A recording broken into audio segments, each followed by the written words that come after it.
First attack.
Sangry Protocol, I am Kate Tong, a hobbyist game developer / YouTuber. This fucking website is so just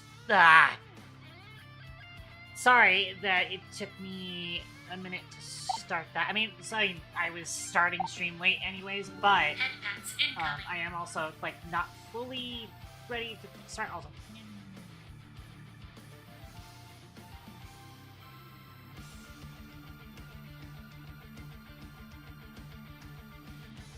Sorry, I'm like not fully ready to start, but I was noticing I was coming up on 5 minutes on the standby, so I figured I might as well start, even though I am not actually done. But I need to get all of my project stuff up and open. Still, but, yeah, no, I refreshed it ahead of time, because usually just refreshing it once ahead of time works. And then it was still saying I was offline. And then I'm like, okay, why does Twitch still say I'm offline? Whatever, I'll just refresh it. It probably fits itself on a refresh. And it still wasn't showing up. It like showed as live for a second and then went back to offline. I'm like, that's weird. And I refreshed it again for the 4th time. And I start seeing Phantom check in chat, saying like, "Oh hey, you know, welcome to stream" or whatever. And I'm like, "Wait, but it still says I'm offline on the 4th refresh." And so I go and log in to https://www.twitch.tv/kton, and I'm there. I'm live, but the dashboard is just not working. And then so the 5th fucking refresh. I'm pretty sure I did actually one more refresh after loading up my stream on my channel, and it still said I was offline. And then the refresh after that, when I was asking Phantom, am I actually streaming? Or wait, no, it is streaming. What the fuck, huh? The dashboard keeps telling me I'm offline. After I said that, I did one more refresh, and then it decided that I was streaming. I don't know what's going on over on YouTube, Titan De La Vega. I don't know if it was working properly over there. I mean, actually, no. I did actually tab over to the YouTube tab and notice that YouTube said I was streaming much longer before the Twitch dashboard did. Very weird. Functional website. I mean, again, as I've said before, the API for Twitch is still miles better than what we get on YouTube, but, you know, still, boy, there sure is still some problems every now and then with the functionality of the Twitch web to site. Anyways, yeah.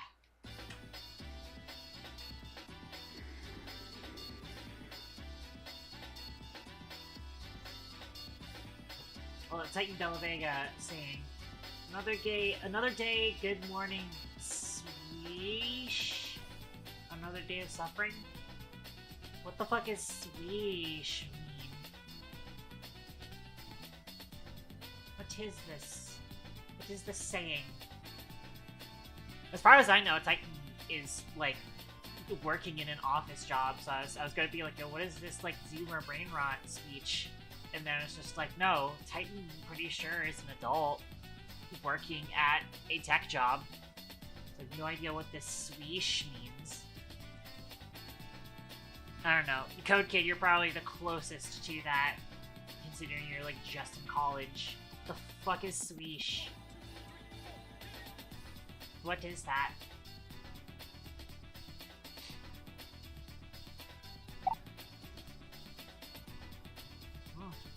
Shrug, I guess. Hold up, YouTube 0. Yeah. Anyways, so as a recap of yesterday, let me actually go ahead and finish pulling up the project, and I'll flip over to gameplay scene in a sec. So, as a recap of yesterday, the wonderful misadventures that we had, we did not actually get around to starting on the, there's an errant lock of hair that keeps getting in my face. Let's stay back there. Maybe it's not there. The misadventures that we had, we did not actually get around to starting on the UI like I hoped I would, because we were dealing with all sorts of other jank with the actual implementation and getting things set up and ready to go. There were some additional problems with the ID3 tag parser that we had to solve. Namely, prior to what we were doing today, I was using Streamreader to read the bytes from the MP3 file and then parse them as the ID3 tags. There was just one problem with that, and that is that Streamreader, by default, reads the bytes of the file into the char type, C-H-A-R. C-H-A-R is a built-in struct, label, sound, or mimic like sweesh, SMS tech job, currently senior, there's a lot on a database, procedural programming, PHP, no time to learn, object-oriented programming, understandable, yeah. I've just never heard somebody say sweesh. That is a weird sound. Yeah. Back what I was talking to about. So, as I was saying, Streamreader reads stuff from a file. It is made to read a file like 1 byte at a time, but it reads it into chars. And, you know, it's a built-in value, it's a built-in struct in C#.NET, technically, which is usually supposed to represent a, you know, character in a string. And internally, all characters are handled as Unicode, which is a 16-bit integer. However, from the behavior I've always seen files having, it's usually just like I can just convert it straight to an int and get the same amount of information whenever I need to deal with like the actual binary value of it. Unfortunately, there was something we discovered, and that's that because they are defined internally as Unicode, there's no like char encoding. As in, like, you can't have a character that is encoded in some other encoding. And so, when you tell something to read a file in a certain encoding, it ends up converting that data to Unicode. And in doing so,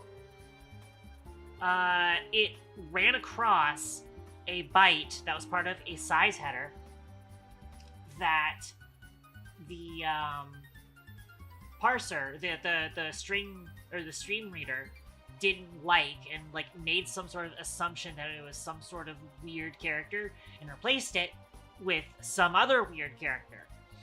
I can't remember if I actually showed off the problem on stream or not. I know I sent a screenshot to Olive because Olive had kind of left immediately after I had fixed the problem. Or immediately before I had to fix the problem, I should say.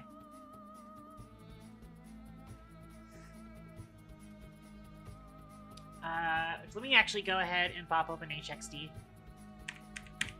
to catch everybody up on what we discovered. This disaster curse. And I need to go to my music file. I think it was Stranger in the Desert. So, comment. Here in comment, we have a size of 8 alpha. Let's grab my calculator, switch back into programmer mode.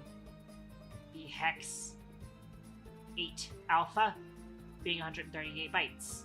So 138 bytes is how much this comment is. Which if you look at this, the length of about dB. Oh, hang on. No, it's up to here.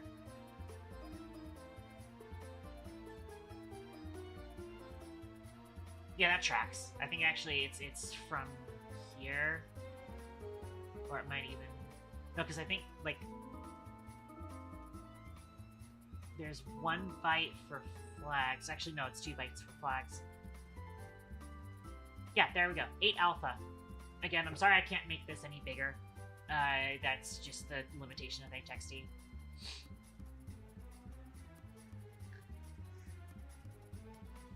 Well, unfortunately, we ran into something because of the fact that it was trying to read these in as Unicode characters.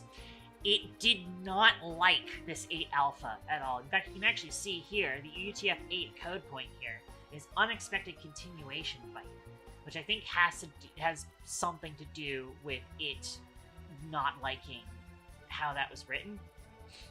And so instead of it being read into as a simple 8 alpha, as a 138 integer, instead read in as FFFD, which is 65 kilobytes. That's not what we wanted, obviously. So it tried to read a 65 kilobyte comment, and then attempted to read a new tag in the middle of, you guessed it, JPEG data for the album art. So it did not like that. And it took us like half an hour to an hour troubleshooting to figure out why it was doing that. There's various other reasons there are various other problems that we were running into that I had to figure out. Number one, there was the thing where I wrote a function to error check to make sure that if we read a tag ID or frame ID, that it would be a valid frame ID, so we didn't, have that situation where we're halfway through JPEG data and we attempt to read a header and it gives us a weird value, and then it tries to read a size value and then explodes. I wanted to prevent it from doing that, so part of that was to make sure that when we read our frame data ID, that it was a valid ID.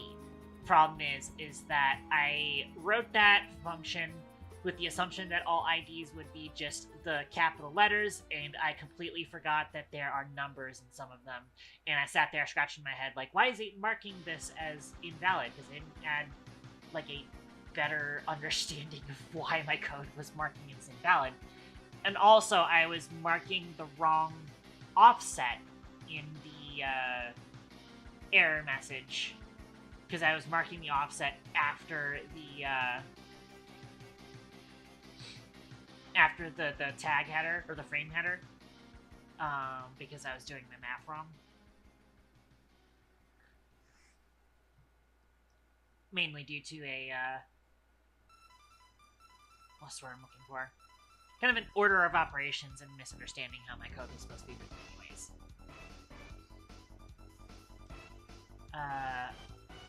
So there was that, and then we eventually fixed that, and then there was this, where it interpreted this 8 alpha as 65533, which was not at all the number we wanted. And the way we ended up fixing that was to, basically rewrite everything to instead use a byte reader. We had to use binary reader is what it's called. We had to rewrite everything to use a binary reader, but binary reader doesn't just allow us to just put in a file name, so I had to then also create a file stream, which, by the way, I forgot. I need to make sure that this file stream gets, closed as well. I need to remember where the fuck I do that. And imagine anytime in which I do the file reader.close, I should probably make sure that fuck.net in the fucking face .close is also called. Right here. Actually, copy this.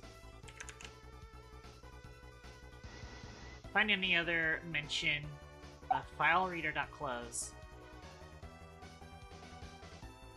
Thank you for the lurk, Code Kid. Like in these errors.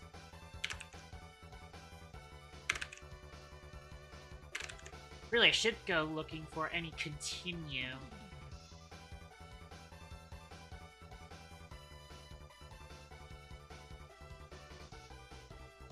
Which those are all it. Okay.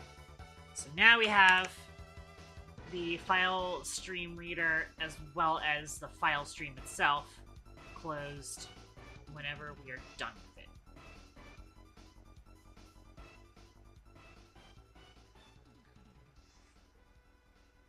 So yeah, quite annoying.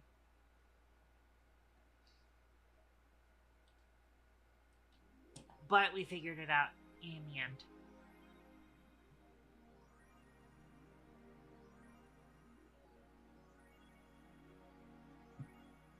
Also, hang on.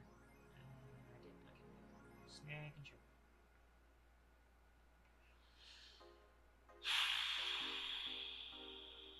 Well, I believe we did end off with it now successfully reading in the tags of Mega Man 02 Stranger in the Desert.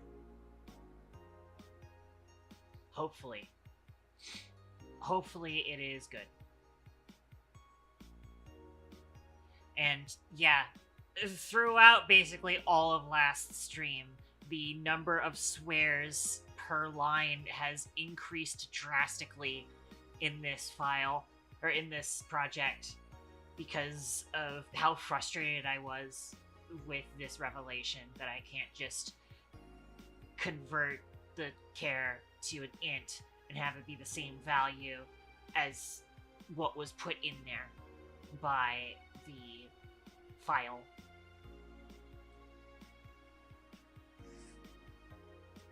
But it's whatever.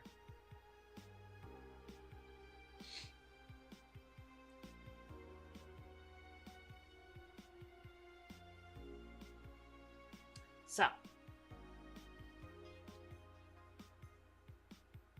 if we do go ahead and bring this up, this is the VGM library, so everything was able to be written in there just fine. So next up, we do also have to look into getting the console command that lets us load these in. And I also have to make sure that the console command properly... There is a thing in here where... Load files from console command. It should check if the file already exists in the library. And the way that we do that is we do path.getFullPath on both of them, and then compare them with the string.equals or null nor case. And the question is just how it's going to read those, I guess.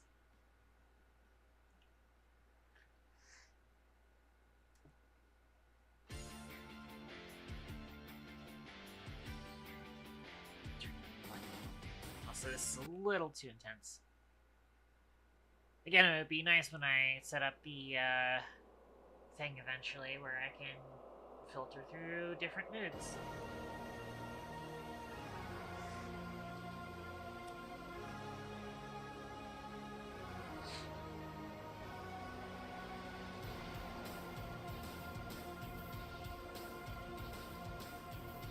Okay.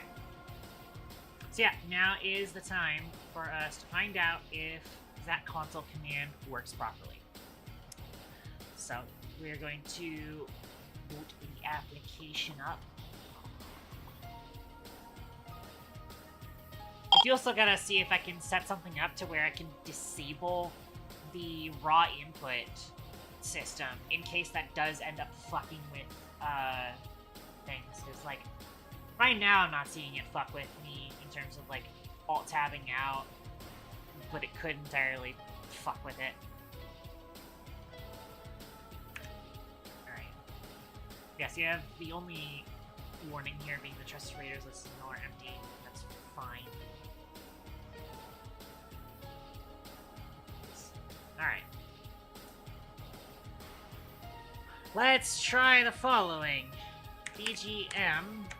I believe, oh, and any time in which I type an M, it's gonna show a marquee, by the way. Fun. I have to remember what the command actually is. Add files. That's what it is. And we need to specify in, might as well do chill, and I believe it's delimited by ands. It is. I keep trying to go back to Chrome for some reason. Or not Chrome, but Firefox. So I click submit. What do you mean invalid console? I forgot to register the console command. I forgot to register the console command.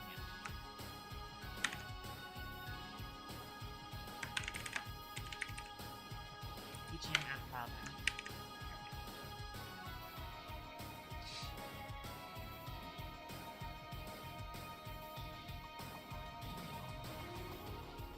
Yeah, because like whenever it's loading here, I've noticed that it's like causing my mouse to lag, and that's like concerning to me.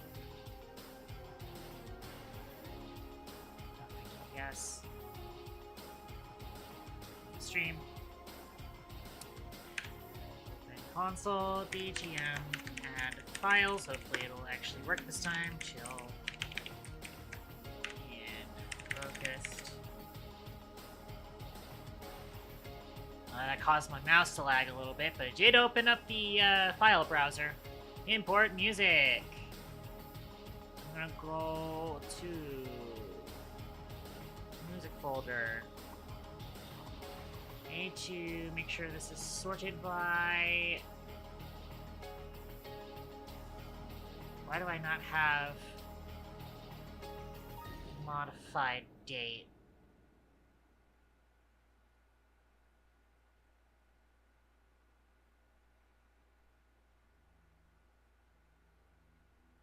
What? Where is last modified?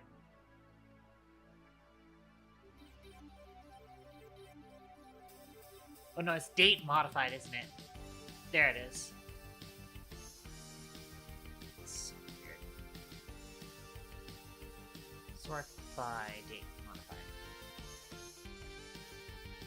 Set. Stranger in the Desert.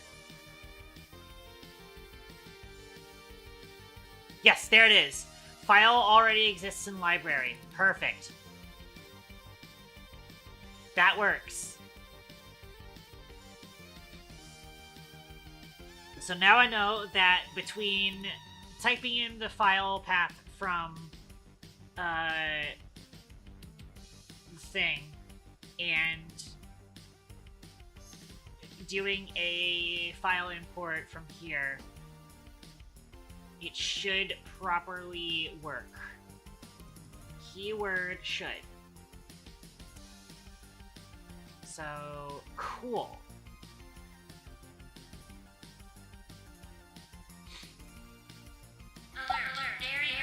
Oh my gosh, that did the cheese twice. Phantom, why are you cheesing me right now?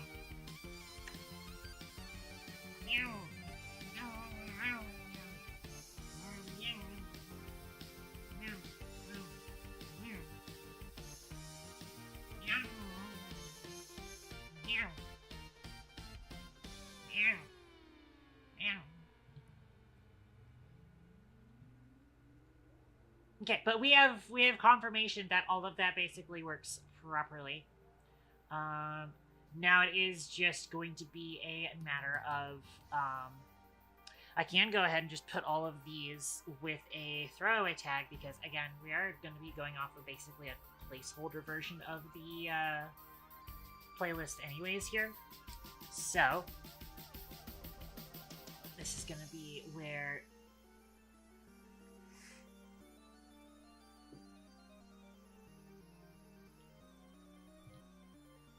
I think I do want to also create a console command that lets me remove that hook too.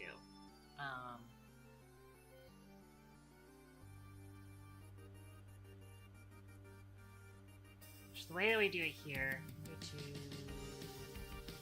to start.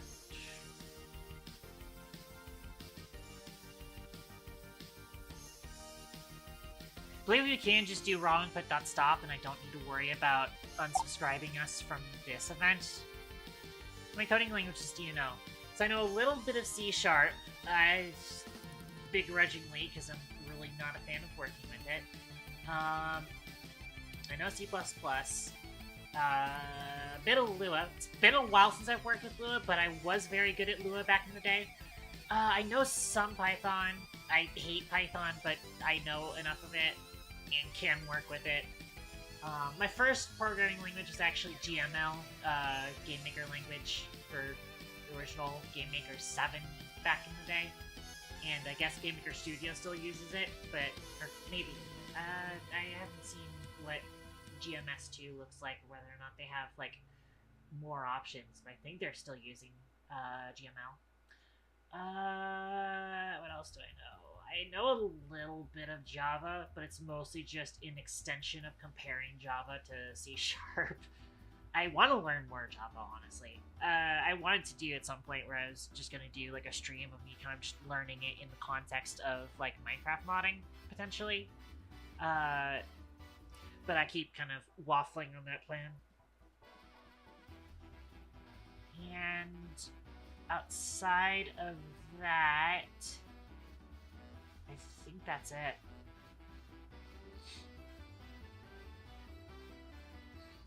So it's like fluently, I'd say Game Maker language, Lua, Java, or sorry, Game Maker language, Lua, C#.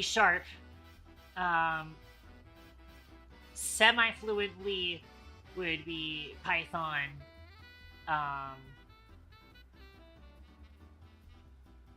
C++, and then experience, but not necessarily any sort of fluency, would be Java.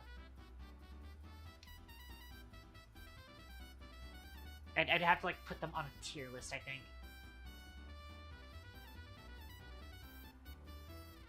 So yeah, I think that's the spot on that. There's probably one that I'm missing. There's probably one that I'm missing that I'm just not, like, bringing to mind right now.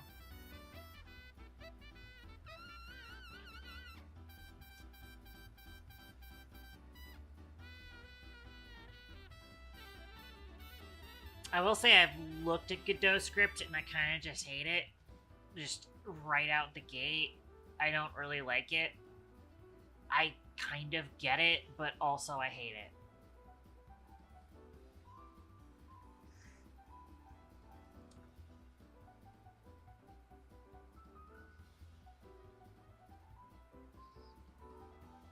Anyways, in theory, I should be able to just do raw input.stop. So I'm gonna make a console command that'll just stop it. That does mean I am gonna need to do... What is it called again? Unity raw input.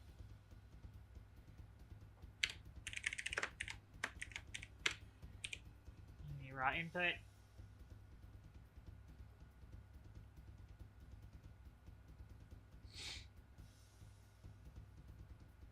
It is going to be a very simple command.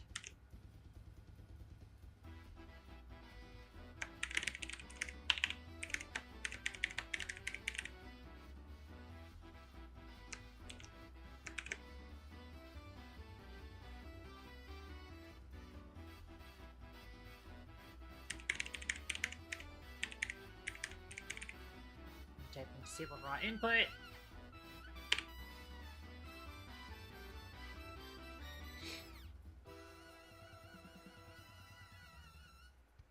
Actually, I probably should have a way to toggle it. I wonder if, hang on. Is running. Whether the service is running and input messages are being processed. So I can do toggle raw input then.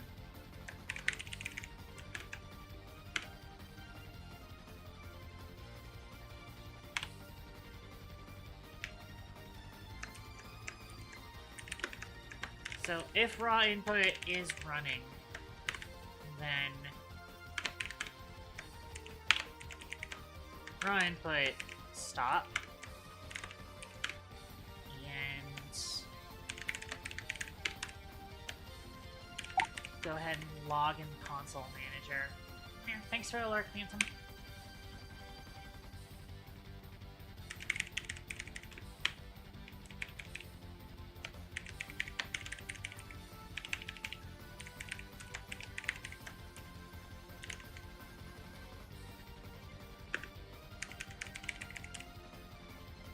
Run, but that stuff executed. Else,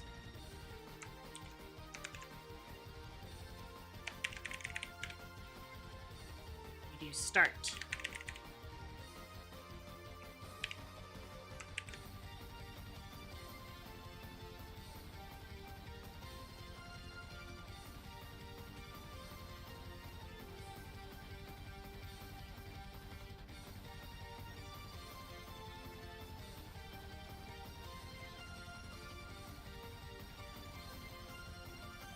And that should be the setup.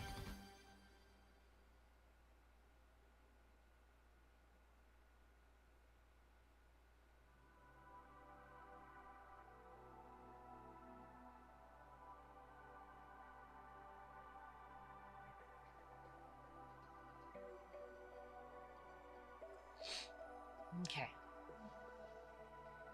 I do need to make sure I register that before I fucking forget again. New console command.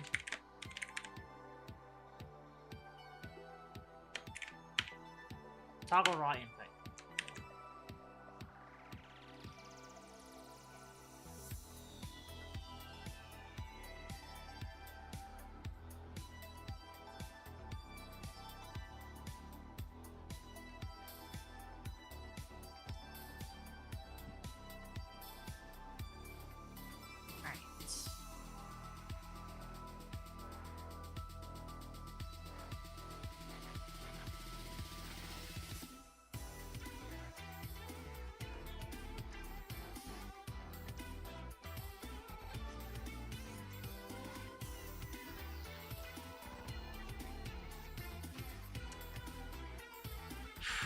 With that done,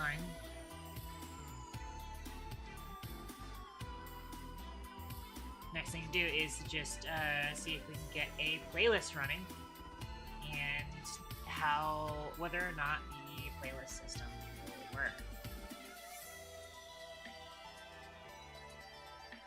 The way we're going to be doing that is I'm just going to go ahead and dump basically like my entire music library into this thing's library data with no actual concern as to whether or not everything will actually fit. Because, again, I'm just going to be clearing the library data anyways, and this is, you know, again, the temporary version. Alright, so we can do BTM add files. We'll go ahead and go with chill and focus tags. even though none of these are, there's a good chance that plenty of these are not going to be chill or focused. But I'm gonna dump in the entire Mythos remastered tracks. I'll go ahead and dump in A Soul Can't Be Cut.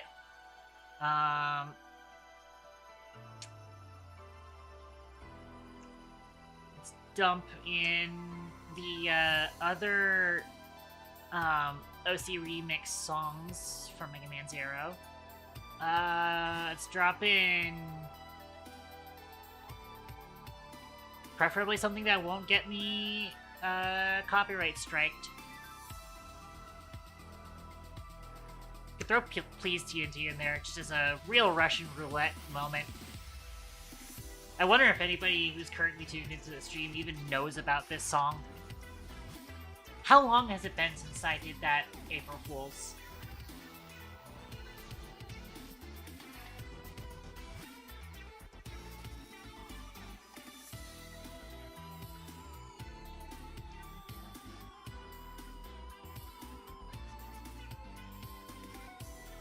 Why are these at the top of my... Oh, you know what? I guess it's... Huh. Well, I'll go ahead and dump these in.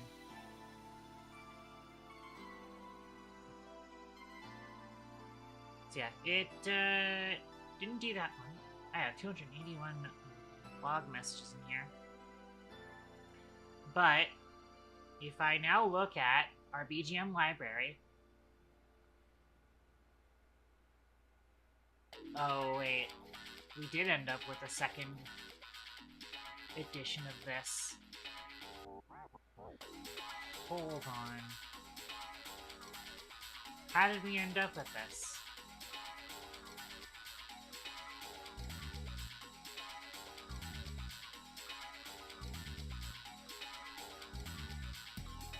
Did I fuck something up with this? Hang on.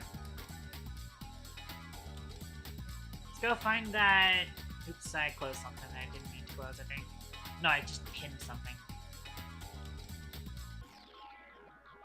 Load files from console command. Hold on. I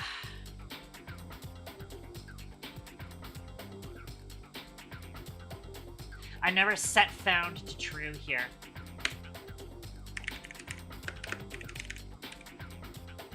That's part of... That's why that's like that. Okay. Huh. So, that worked. Oh, gosh. Wait a minute. Where'd Unity go? I think I crashed Unity by rebuilding.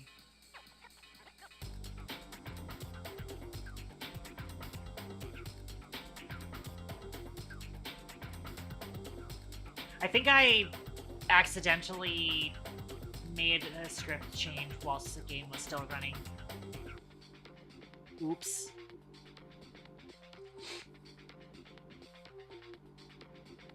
That's a problem. I may just disable the raw input system when it's running in editor.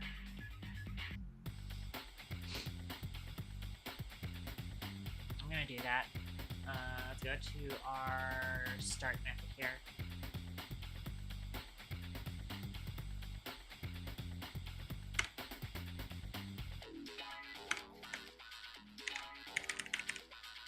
Do dash if not Unity editor.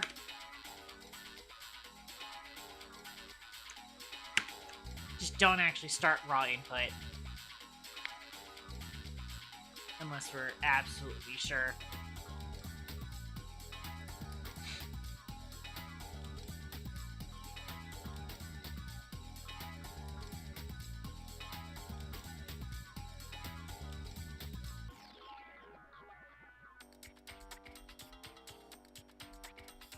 Although granted, I am still gonna need that now that I think about it, but oh well.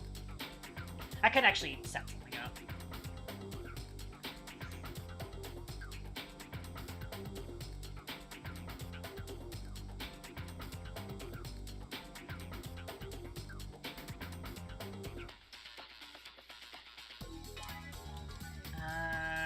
I should probably set up a method to allow me to remove duplicates from the library, though. In case that does fuck up later.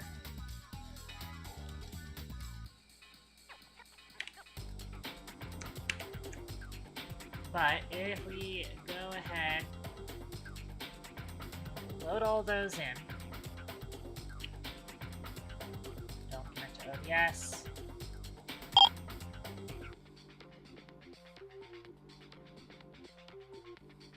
I am probably going to need to turn raw input back on.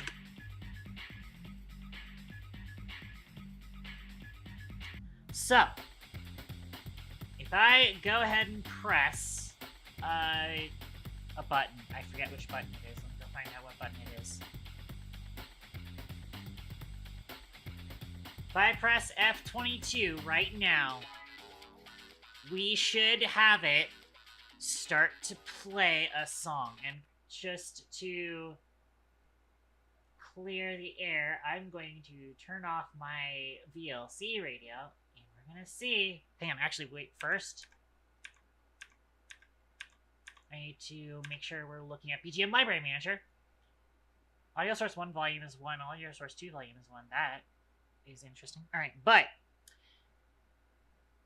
hang on. I'm gonna, like, zoom into this so you guys can see. Unfortunately, it doesn't let me change where this is focused.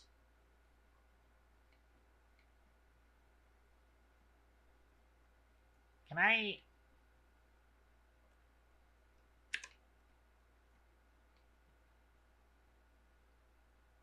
I want to make just the thing up here bigger.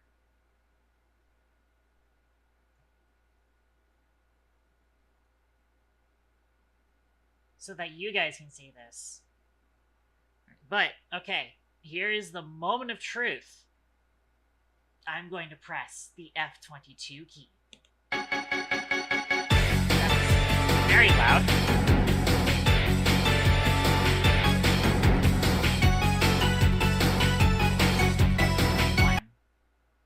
Okay, that is very loud, but we did get it to play a song. But also, why are you not changing the volume?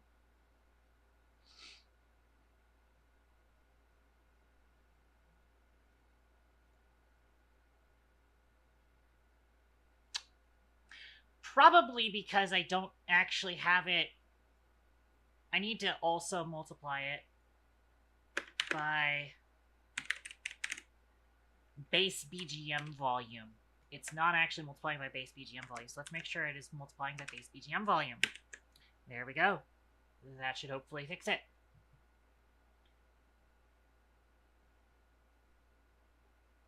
Alright. Now let's see what happens. Connect to OBS. Do new stream as soon as it's done loading.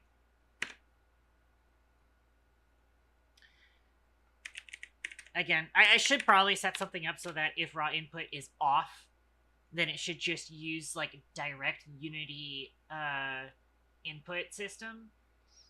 But for now, I'm setting it up like this. BGM Library Manager. Alright. It still says that the volumes are set to 1, but we'll see what happens when we actually start playing a song. There we go. That looks a lot more correct.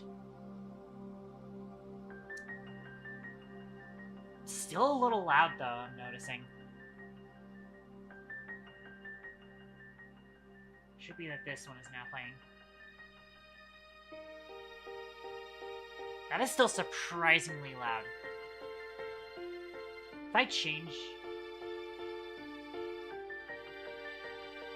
Huh. I can't change this because the code is automatically changing it right.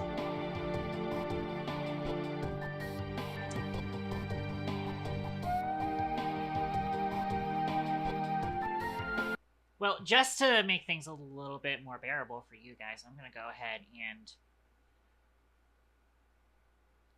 Interesting that the default volume saved is this value. Let's change that to 0.2.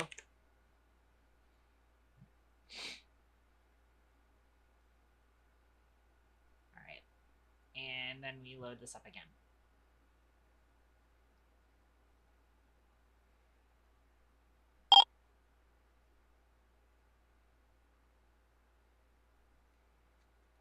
Alright. With this many resets, you would think I would just set something up to where I don't need raw input for this, but oh well. Alright. Sounds slightly quieter. It is now playing at 0.2 instead of 0.1. So, I think the crossfading should work already if I press F23. I'm going to press the F23 key.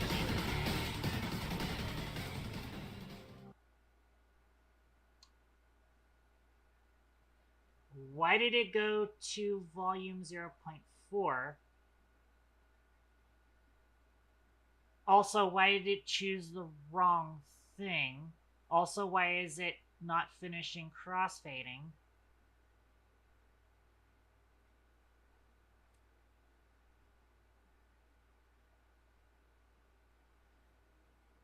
Why did it set audio source 1 to... Hang on. Let's go ahead and turn my radio back on for a bit. Let's debug this. When you start loading song, do start change song.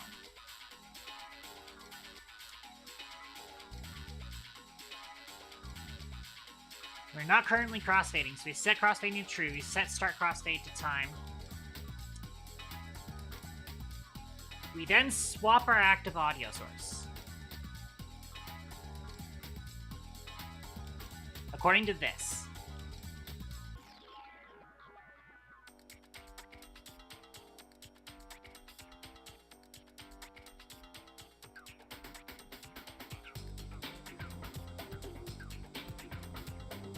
And set next audio source stop volume to this min volume during crossfade. Set the next audio source .clip to new song. And we have that play. Now granted, it never actually... Let's check to see if I'm handling the crossfade wrong.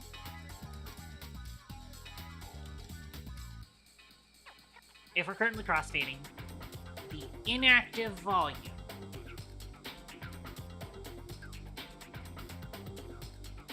will be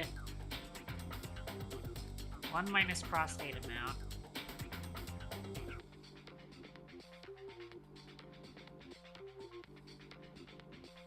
We're not ducking, so don't do this.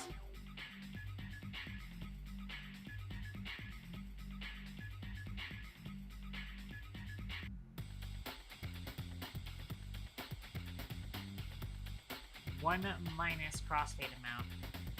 Which if we're just starting crossfade amount is, yeah, time minus start crossfade divided by crossfade duration, which should be 3.0.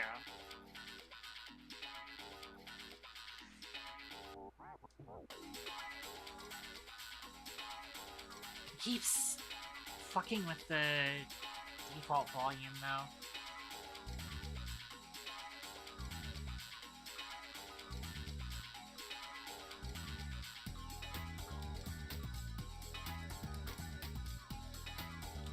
All these are set to local volume 1. I am noticing none of these seem to be getting their length set, although then again, it might not be saving when it runs its length check.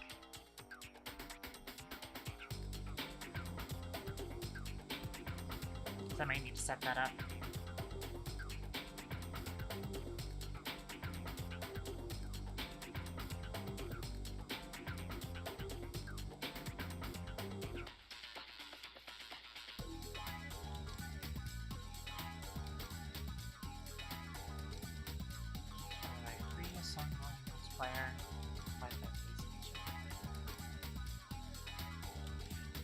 None of them should have a different value for that.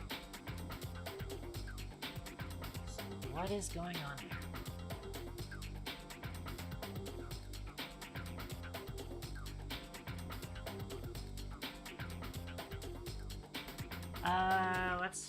it out one more time.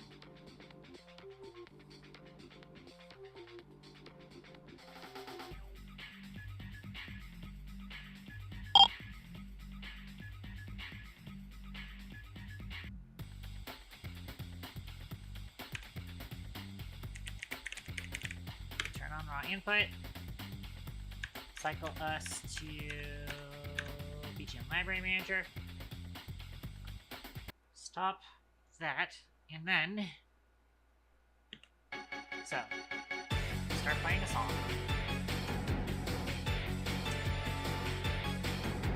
And then I want to see what happens.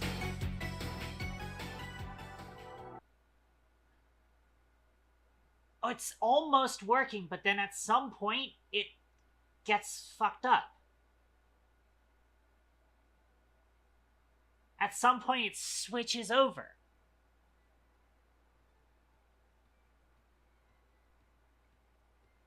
So I was actually starting to hear, I think that was like a Cool Brain or whatever start to play.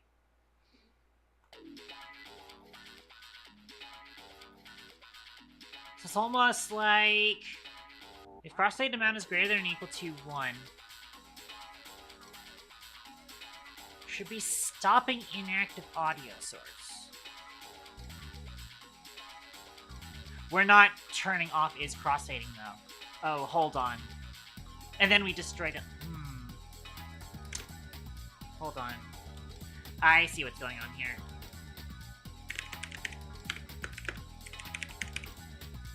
Stop is crossfading.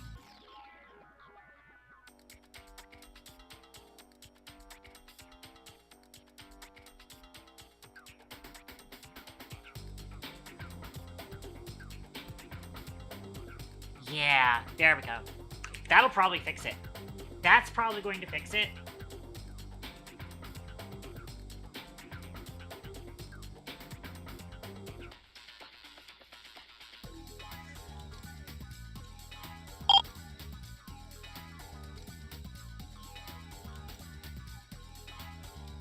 Stream. Turn off my radio. Input. Cycle to BGM Library Manager. F22 to start. That's still loud.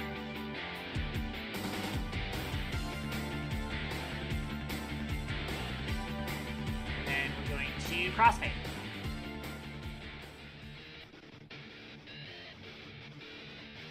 There we go. And let's crossfade back into audio source 1.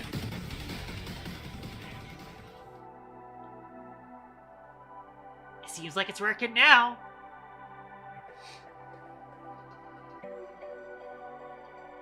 There is still the worry that I don't know if, and like we would have to wait to listen to a song end to see whether or not the other thing is working. But let's try pausing now, which I think we'll be just doing this. Cool, we have now paused. We now unpaused. This is working so far.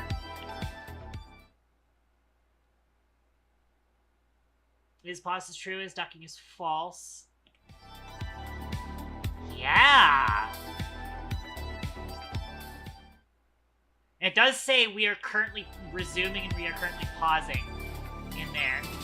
And then we crossfade.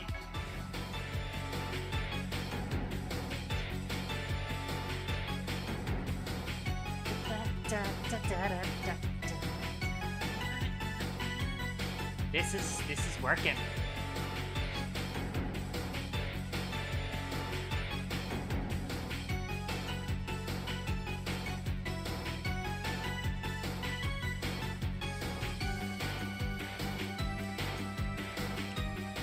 Interestingly enough, we are seeing current playlist duration change as we go through this playlist. I do want to get us to the last index in the playlist and see it handle shuffling fine. I don't actually remember what the first song was anymore.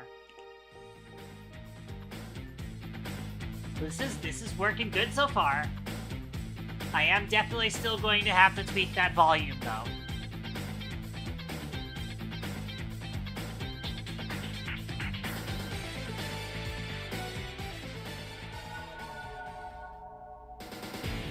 That.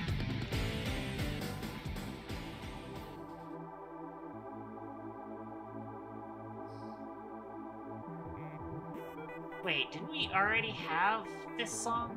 No, we didn't, actually. Also, I am gonna need to set something up to where I can actually see what song it is that's playing. I do apologize, the music is not going to be, properly, annotated right now because I am testing the playlist system. But again, I did talk about what the, end product is going to look like. It's going to be reusing the thing from Titan Blades. So far, it is working very well, though. Oh, hey, look, there it is! We're gonna mine some diamonds. I forgot that I put this in the playlist! We're gonna kill the Bendo Dragon and I forgot I put this in the playlist! The games really must take fun with the playing games with graphics and guns. I forgot that that's in there. Games all pale when you compare them to the bucket but still getting sales. The thing is, if I go ahead and hit that, that was a little weird. I tried to pause during a crossfade, and it was a little weird there. I mean, it didn't break, thankfully.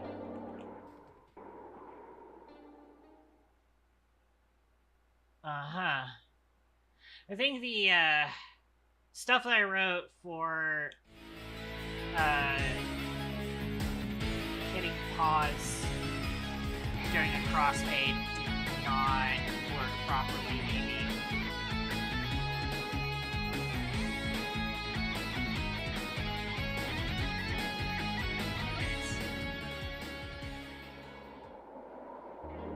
Ah, so it has now reshuffled the list. It did manage to get, what happened?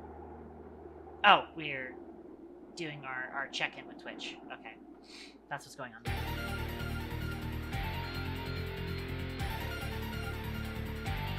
Yeah, interesting. Funnily enough, it still tells us that the current playlist duration is inaccurate, even though we have now gone through all of the songs.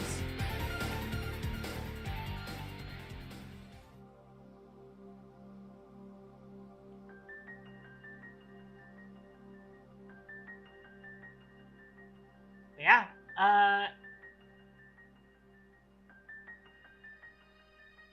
that's working good so far.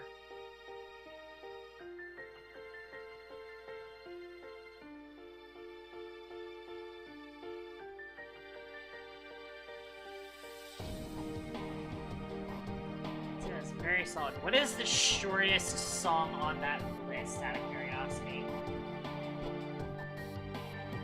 Because I should be able to get, links here.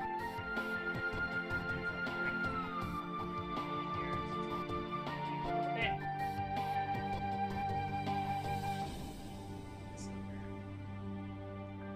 What would be the shortest song?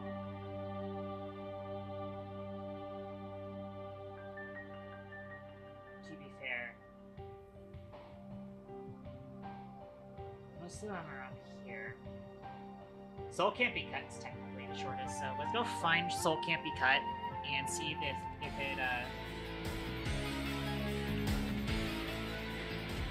looks like I cannot start a crossfade during a crossfade, so at least that part of the error checking has worked.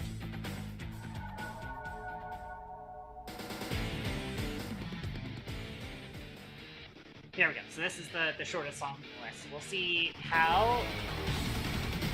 I'd assume that we handled it, right? We handled it, right? Check if we need to start loading this next song. It is not loading the next song. Check current song length. It's great that we are using the active audio source .clip.length. I might try and set this up such that if the song... We actually don't even have access to the song right now, funnily enough. So we are actually just going off of what the audio source thinks it is.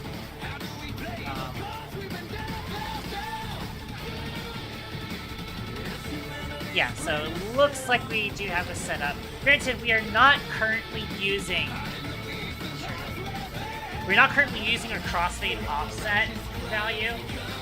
I hope that this isn't too loud. I am noticing the audio output capture right now is maxed, which is interesting. That should not be maxed. Does anybody know how loud this is? Out of curiosity.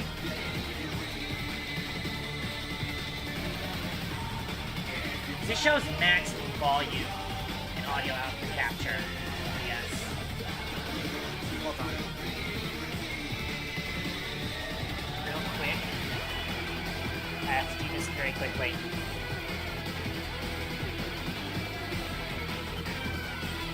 Actually. No, yeah, that is loud. Huh. That is actually very loud. Why does it feel like the volume is not being respected there? I mean, if I compare it to, like...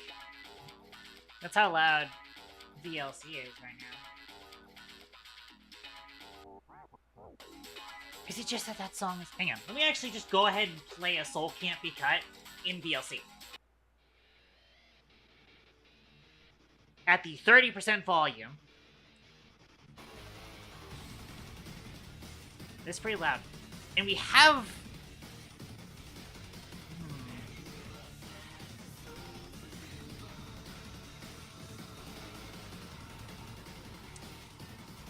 First of all, let's get rid of this for now. Get us back to this state. Is it just that...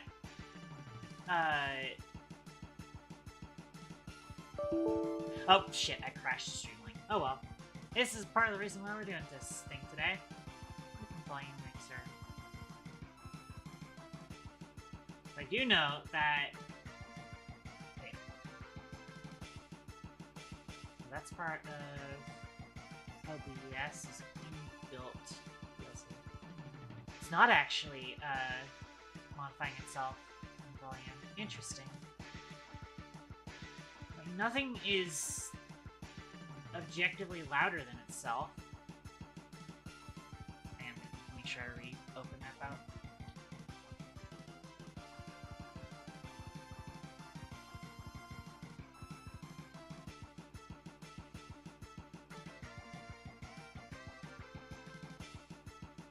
Eventually it's going to work.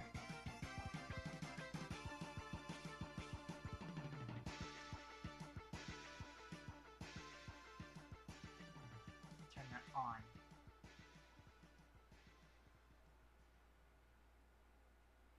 Come on. Why is it not working?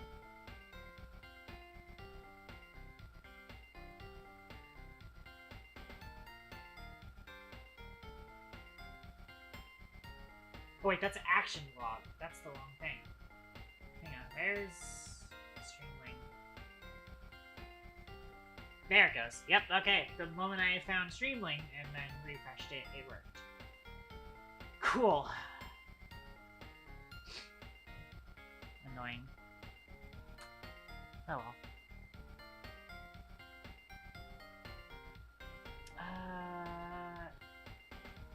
Fuck, what was I even... Oh yeah. I'm just gonna straight up go ahead and go in here. Let's set this to like 0.05. And then I am going to need to come back into here, and then where's our minimum volume?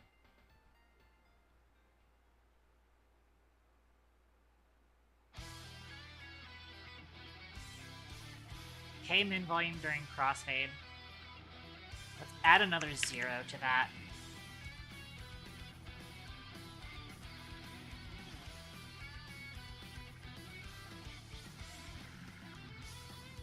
See if that's any fucking quieter.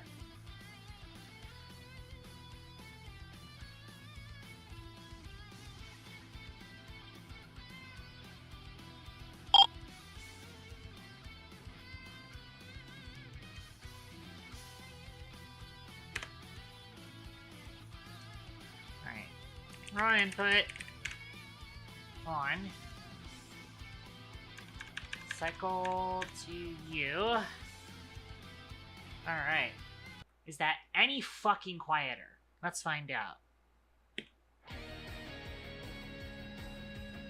It's a little bit quieter.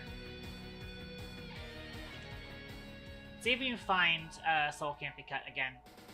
So again, that was the loudest. It's like turning it all the way down to 0.05 is now comparable with the LC. Which is kind of insane to me.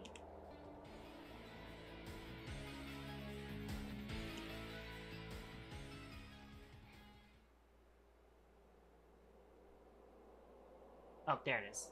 That song takes a while to get started. That's the Area Zero Mythos remix. Oh, for a second I thought that was going to be Soul Can't Be Cut, but no, that's just, Hell's Gate Open. Hey everybody, Getting past that as fast as possible, please and thank you. Where's Soul Can't Be Cut? Is Soul Can't Be Cut going to be literally the last fucking song in the playlist in this shuffle?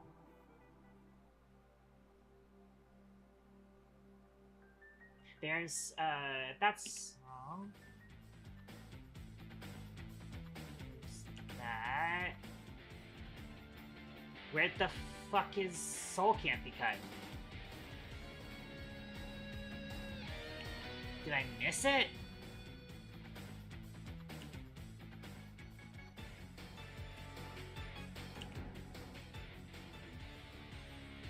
Where the fuck did Soul Can't Be Cut go?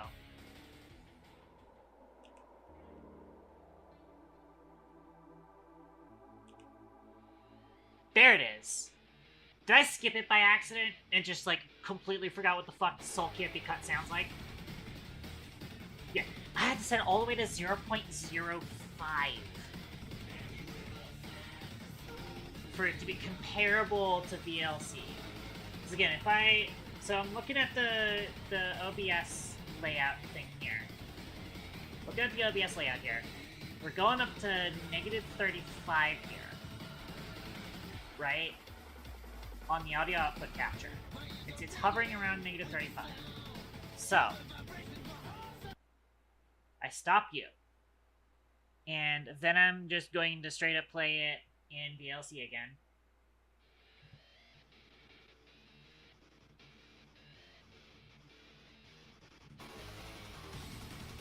It's hovering slightly below 35 into like the 30 range, or the like 37, -37 I should say. Interesting. I almost wonder if like VLC's volume is working in a different like logarithmic scale, I'd imagine. Maybe. Well, no, it's like... Actually, now it's hovering closer to, like, 36-ish.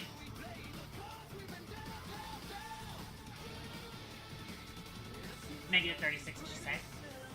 It's close enough. And again, at the end of the day,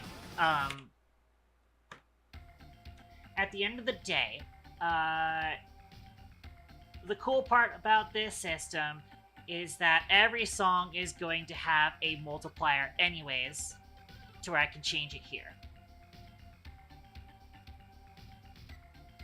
So like, for example, I was noticing that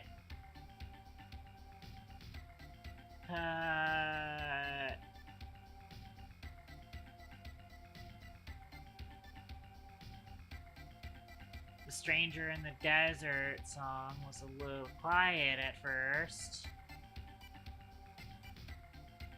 Actually, I want to go for...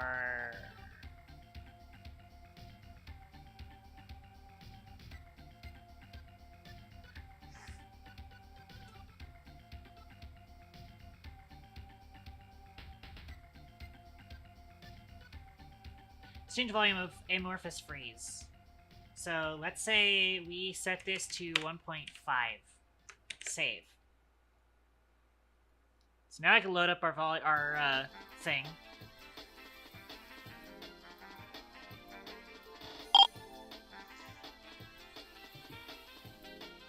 Complaining about the Trusted Raiders list. And then... Alright, I have to set raw input on.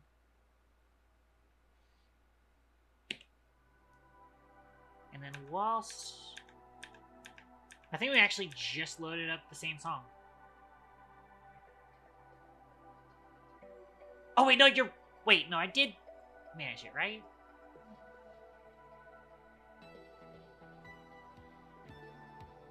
Is that Cool Mind or is that Amorphous Freeze?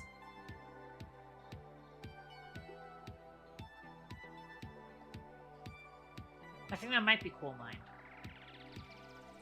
Hold on. You know what? I have it over here. Where is that at? Let me play it in VLC real quick.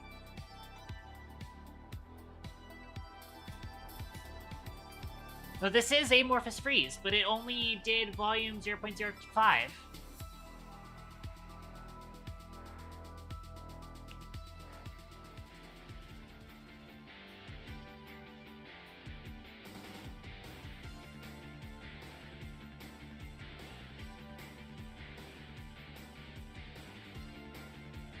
Wait. Yeah, that was Amorphous Freeze.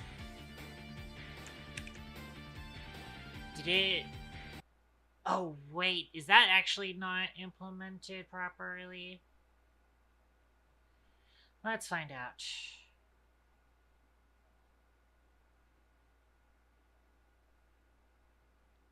You start loading song. Load song coroutine.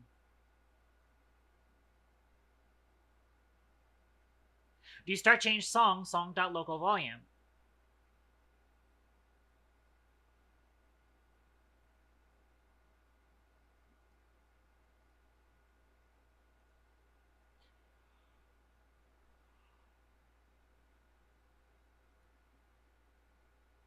Or we then set it to this.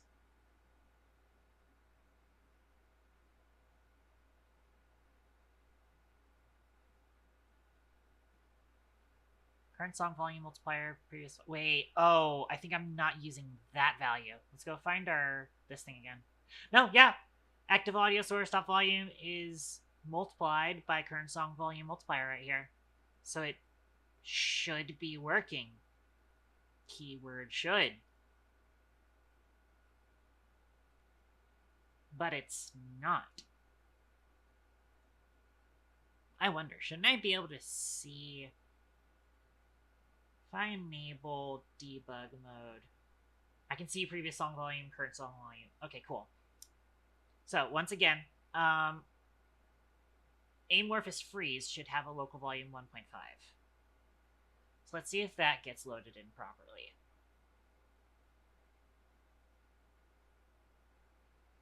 So I'm going to make sure it's this 0.1 is default volume.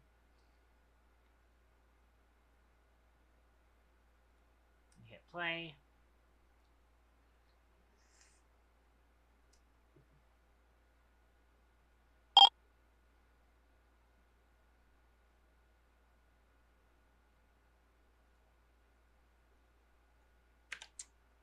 Draw input. Alright, let's go find the song. Okay, we're looking for Amorphous Freeze.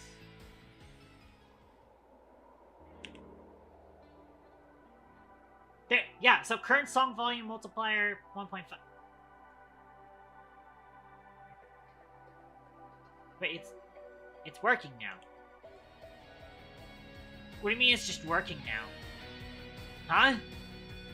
It wasn't working before. Am I going crazy? It really is just the fucking... You know what? It's because it was the first song in the list. It's because it was the first song in the list.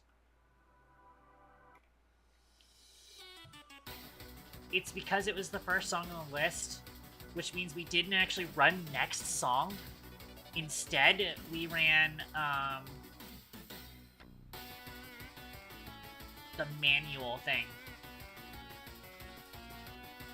Hang on. Where is that at? Load song coroutine. We were in stopped, which means, yeah. But because we do set that. Oh, but you know what? We don't set current song volume multiplier. Boom. There we go.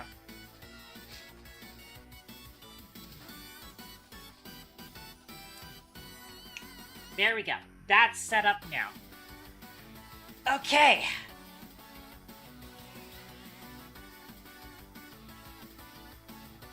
Now it's time to snag the music player from Titan Blades and make that its own standalone object.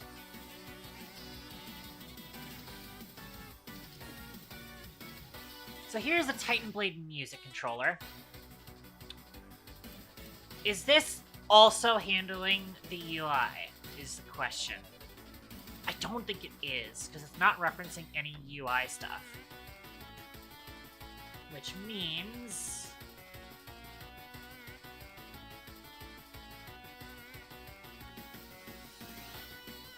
Titan Blade's music display is here. Okay. Got it. Hey, look, there's more cursing from Unity bullshit.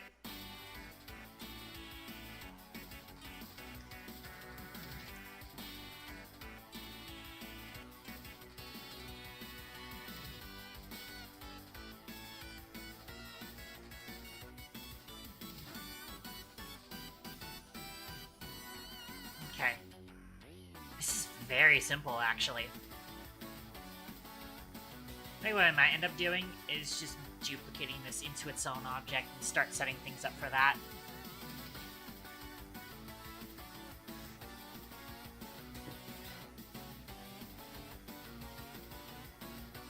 Another thing that I might do is I'm going to change the change song method. Or start change song, I think it's called. Start change song. This takes in the new song volume multiplier. You know what you should do instead? Just take in the song. Just take in the song because we're going to need that. So we're going to change this entire signature actually. Library data.song, new song, and then I do audio clip, new song data.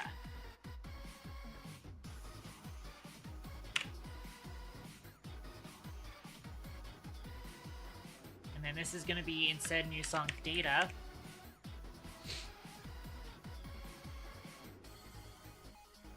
And then I need param new song will be the container for the song information. Get rid of this because we do not need that where we're going. So actually just pull new song volume multiplier. First of all, yeah, it should be new song data. Actually, I might rename this as well.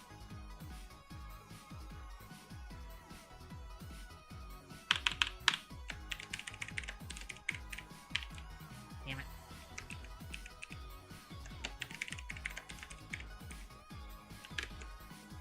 That's not what I want to rename that to.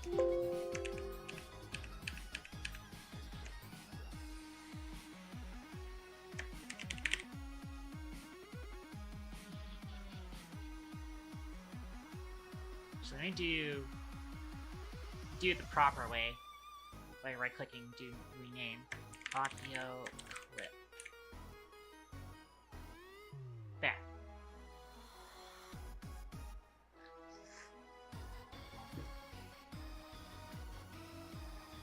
here, we instead do new song, local volume. That way we can go ahead and communicate across anything else that we need to communicate.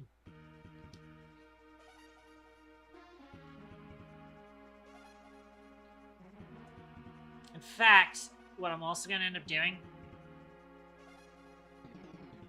I'm actually just going to have us remember the whole entire song. We will remember the entire song. We do have a library data song current song, which you do need to be making sure we set that.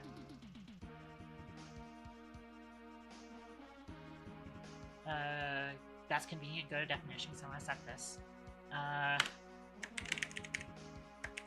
Current song equals new song.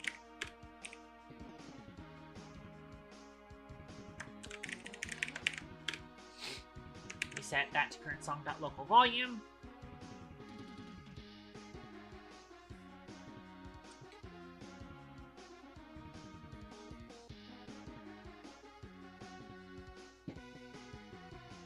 Let's go back down here and fix this thing. And really all we need to do is just, you know, convert this back to just being that. And then switch the arguments around.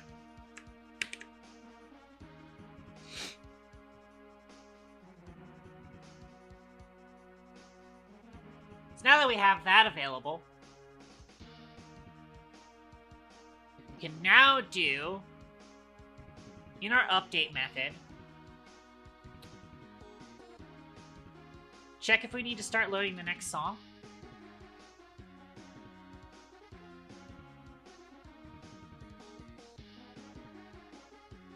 And we do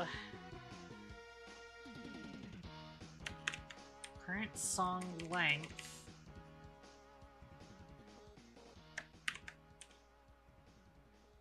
If you want to do plus the offset.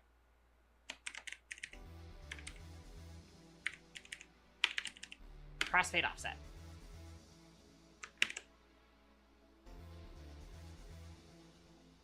Which will default to 0.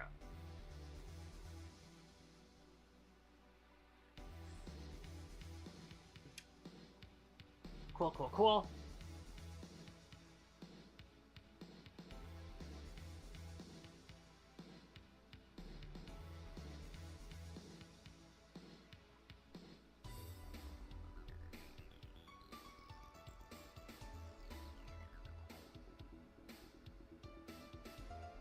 I'm also going to make sure that we turn all of this into its own method.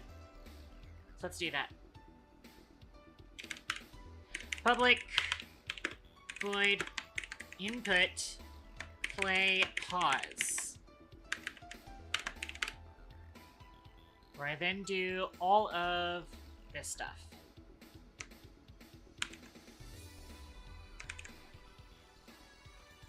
And then replace this with that.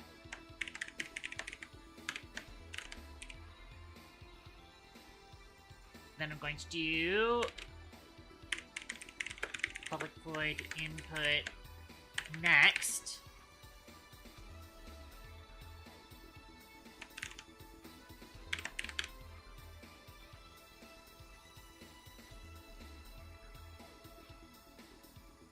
Which is actually just going to run next song, actually. In which case I could probably actually just leave that alone then.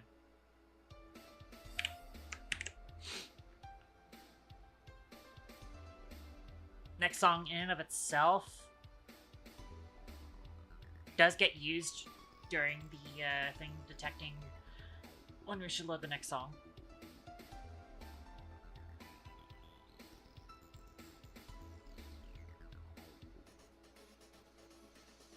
So that'll work.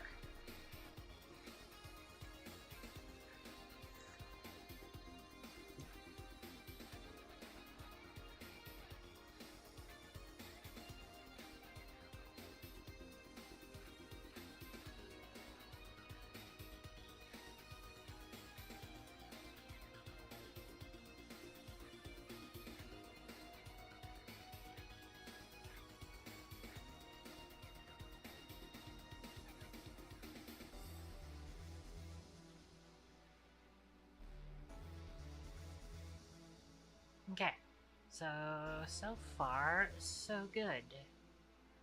I was saying earlier that I was thinking I wanted to just straight up save the previous song as well, but I don't really need to.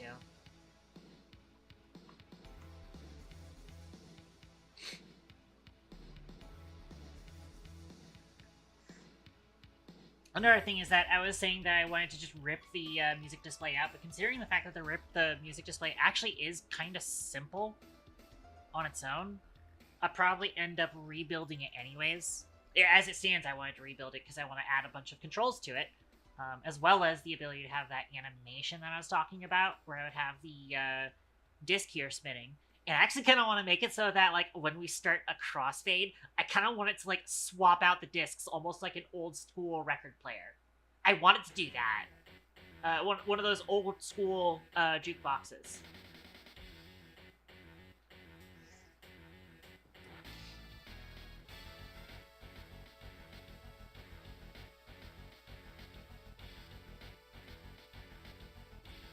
And I did say it before again, I would like to also make it so that I can have an image over it. For now, what I'm going to do is I am going to... I may just duplicate it, honestly. But I am going to need to make sure I can kind of copy over a lot of these scripts. Actually, this audio bar graph is actually set up in a... generic way. It's mainly the display controller that I need to set up properly.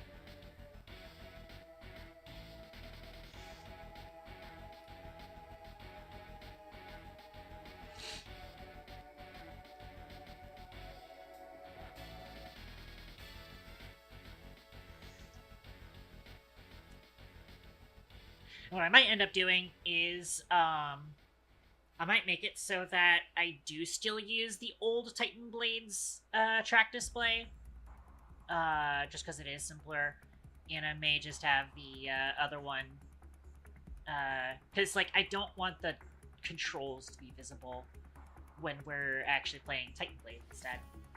I do still want to make it so that Titan Blades will spin the disc, maybe.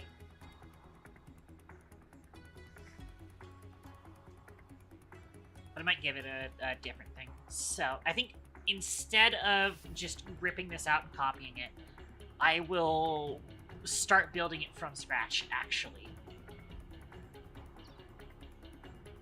I would like to also give it its own design, honestly, but for now I'm going to leave it as is. So we'll go ahead and create a panel, and I'm going to call this BGM display. Turn us off of debug mode so we get our normal thing. Because I would like to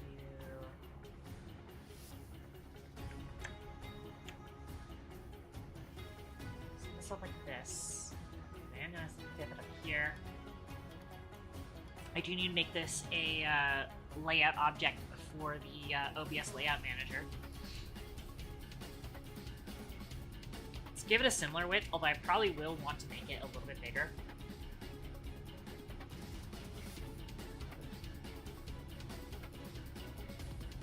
How big is this? 364. Let's make this 400. That's a decent size. Let's go with 420. And then, mess around with this until we get something that looks nice. I think that's good. Alright. I do kind of still want to use the same color that this uses, which is this 7E8795 Alpha 80.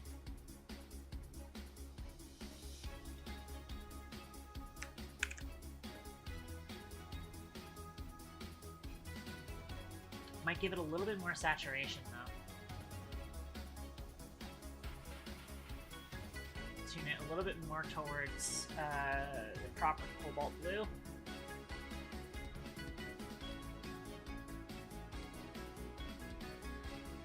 down the transparency a little bit.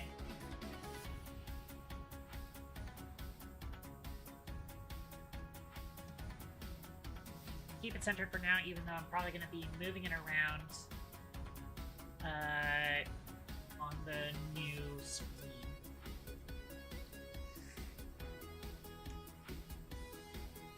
Might be moving the support me at Ko-fi.com thing. Man, it would be nice if Ko-fi would finally give us a WebSockets thing, because, like, they have an API, but it's web events, and so I would need my own server to get a proper integration with that. But I would like to have Ko-fi alerts integrated into KT Dash. That would be nice, but I can't quite do that right now. Yeah, I might need to move the support me at Ko-fi.com/kton thing on the overlay.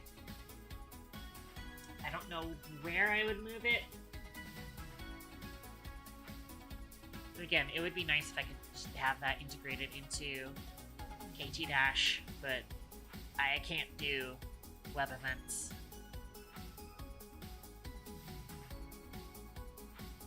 Okay. So it's back to this. May also actually just make it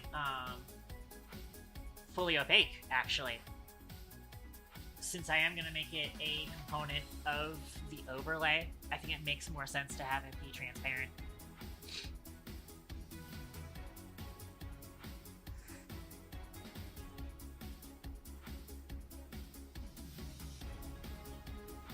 Yeah, where the current supportmeatkofi.com/kton thing is, I think the new music player is going to take up basically that entire section.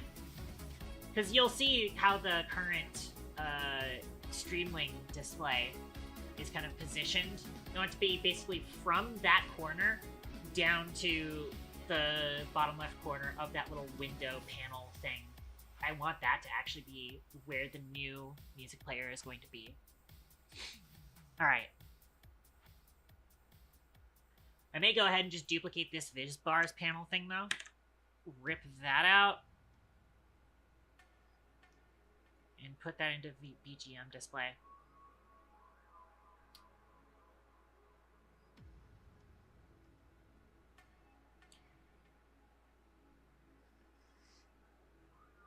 As for how it's going to look, though...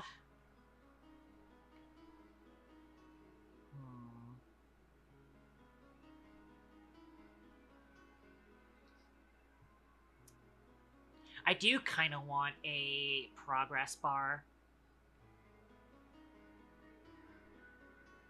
that shows the current song progress.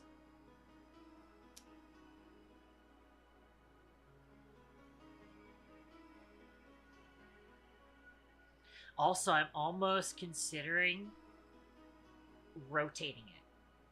And, nah.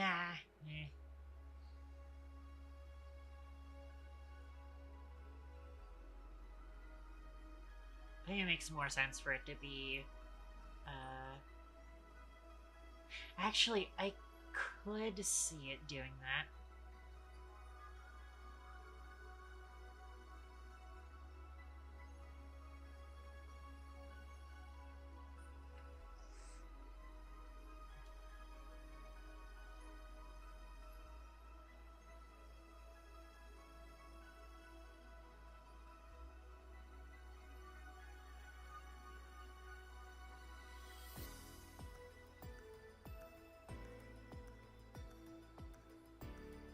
In fact, yeah, hang on.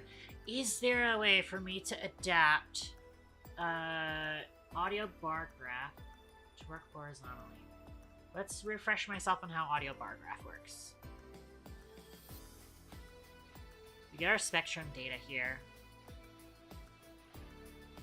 It runs into audio visualizer update. We get a array of floats.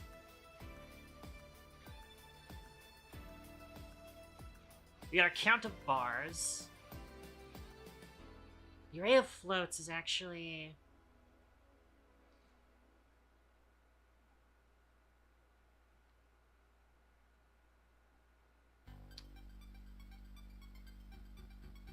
Oh, that's right, because we have to mix it. We have to normalize to the channels.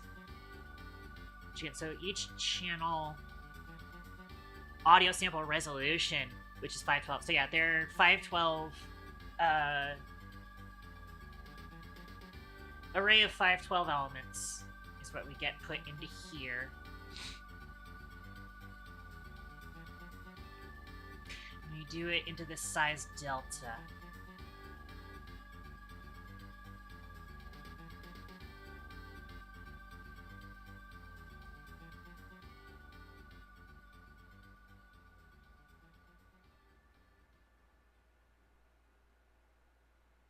Size delta dot x. Oh, right, that's to pull the previous value out. Okay.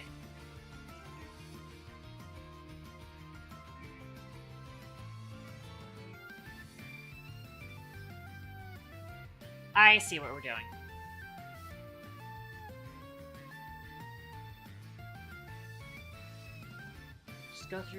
Goes through visualizer bar height. It's a private float that gets set at the beginning. Okay.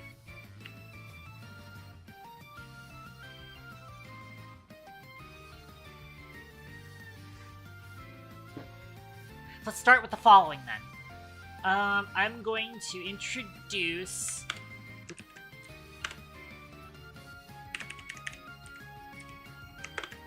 serialized fields. I should make sure that these have things.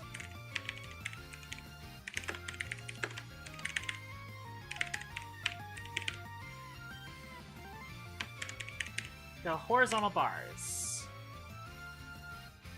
And I'm gonna make sure that all of these have accessibility modifiers because they should have had accessibility modifiers from the beginning. So we'll use that then.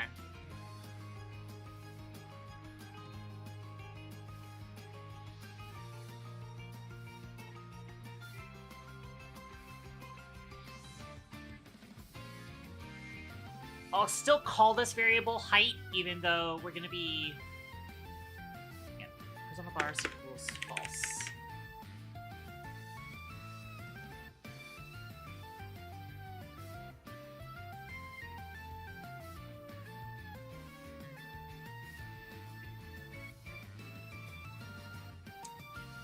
First off, I want this to be in this. It's no longer going to be a single line. Honestly, this is a situation where it shouldn't have been a single line.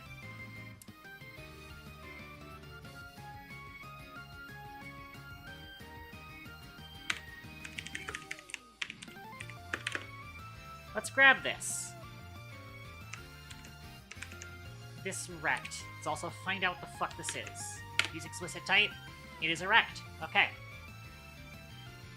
That's not the word I meant, captions.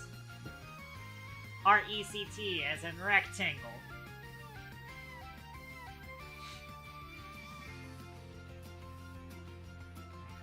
This will allow us to be a little bit cleaner with this. Just a little bit cleaner. So now I can actually use horizontal bars as a conditional. Rect.width, otherwise rect.height.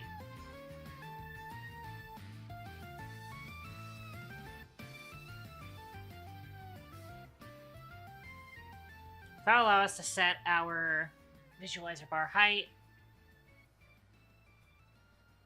default value.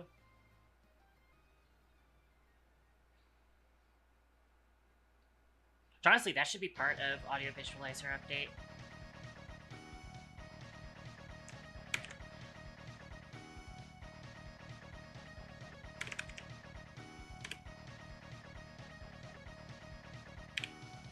Okay.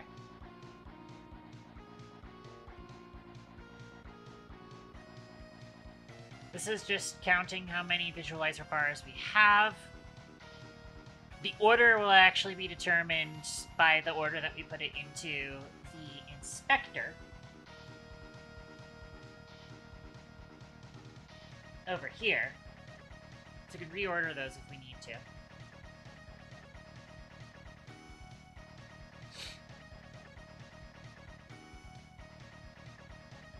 Or we can actually, instead of having to reorder it here, we can actually change the order with the layout group. We can actually click reverse arrangement, and that will also handle it for us.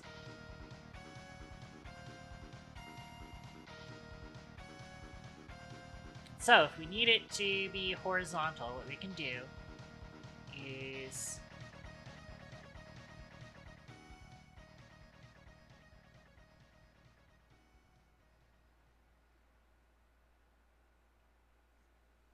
so I'm going to go ahead and do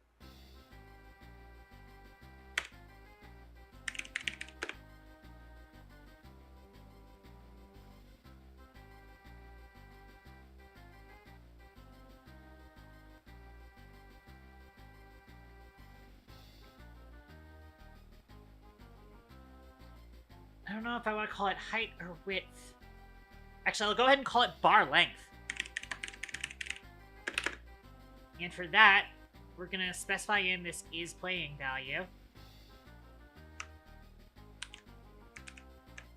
Or this value that's determined by isPlaying. And then we check.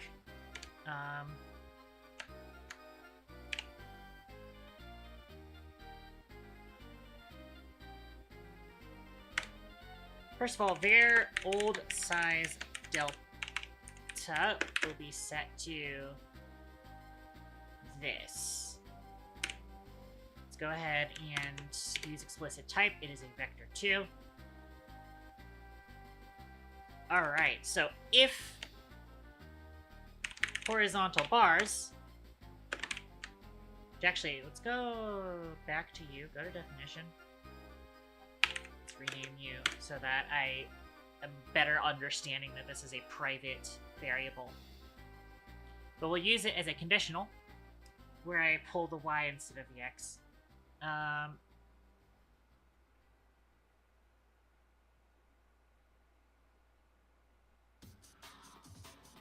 But I might also rename this variable, but we'll see.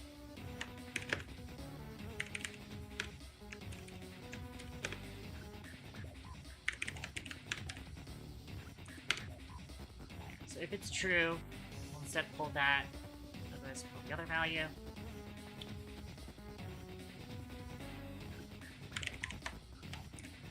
Here we do bar length.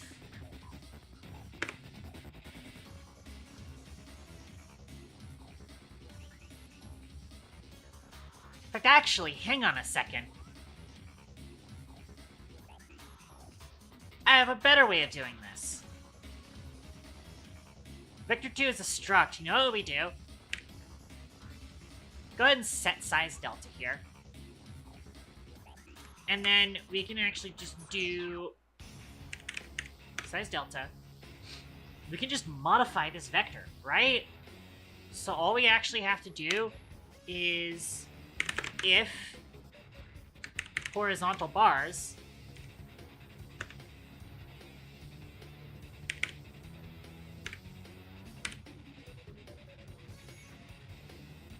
then we'll change size delta.x to bar length.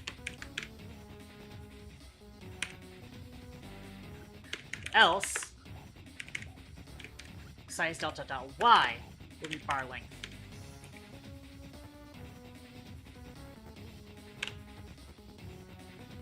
Boom. That's it. That should work. Keyword should.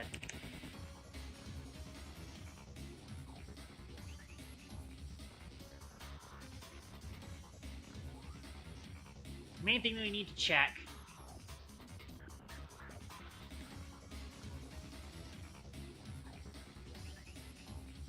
let's test to see if it works with, I'm just gonna play a bup in, the thing once it loads. Because that'll be a good, test. We are gonna hear a buck twice because we are getting it both times. Actually, it would be easier for me to do a longer song. A longer sound, I should say. So let's do ha ha ha one. One! That's looking like it's working. Cool.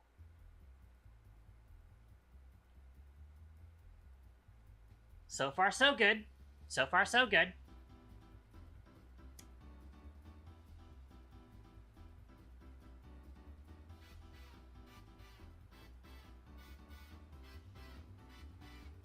Let's see if we can get this to be horizontal. First off, I'm going to set our top and bottom to be 5. Also, obviously going to change that. I'm going to change our pivot to be the left side. Position X will be 5. And I'm going to remove this horizontal layout group. Hold on. I'm noticing. I probably have to change how this is set up.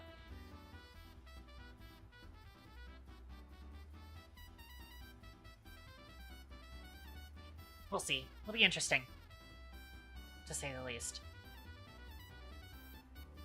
Alright, we're gonna remove the horizontal layout group and replace it with a vertical layout group.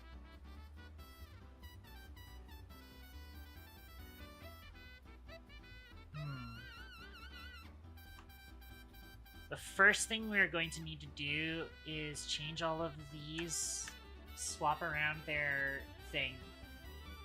Width 80, height 5. That's all like that instead. Which actually means that we also have to switch around all of these too.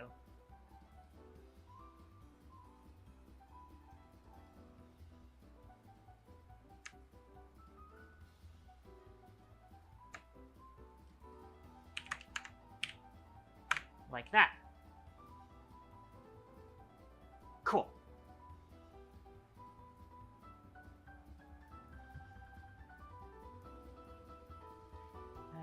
Do control child size, width, and height, which probably we should have done, honestly.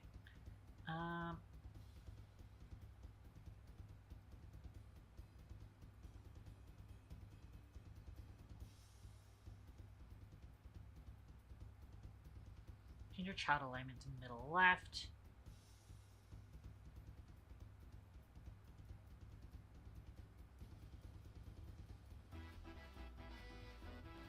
Interesting.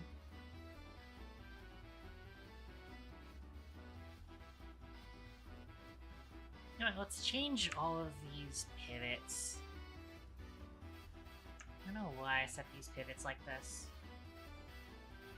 We're gonna want to set it like this. And set our position Y to 0.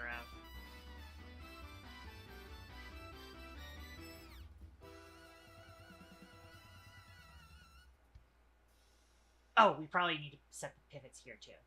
0.5. Oh, wait. All of you. 0.5. Change position Y to 0. There. So now they should all be centered within their respective things.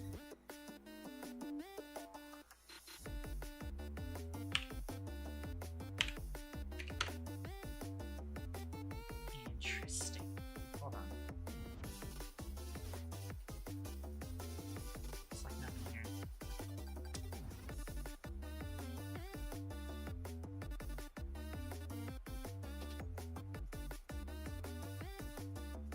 Set a padding of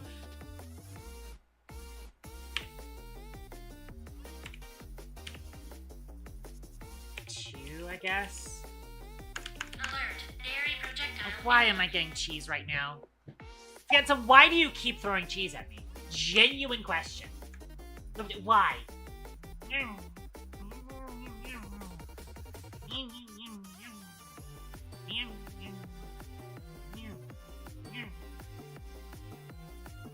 Why are you punishing me?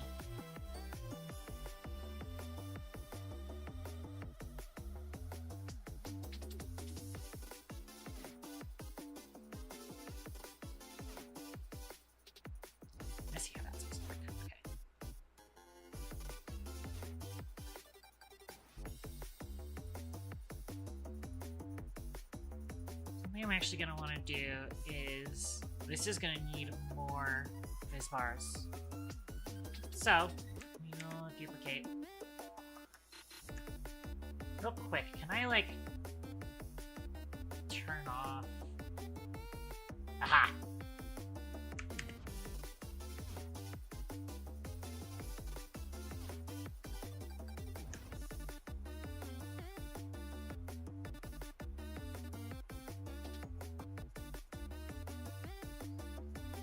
So I have 10 bars.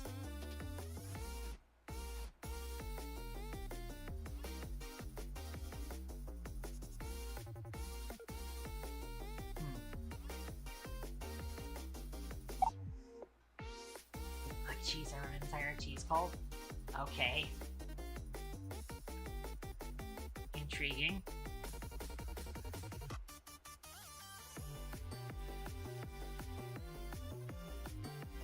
I can use the scroll bars here to move up and down.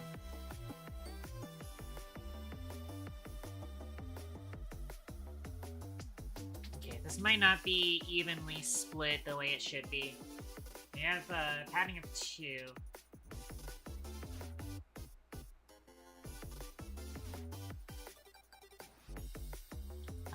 Which you have an additional padding of 5 from a height of 100, so it's going to be 90, 84. 84 might be difficult for us to divide evenly. Because that would be like 8.4. I do want to make sure that it can divide evenly. Can 84 be divided by 12? It can! 7. Cool, so let's duplicate this 2 more times. That still doesn't look very consistent.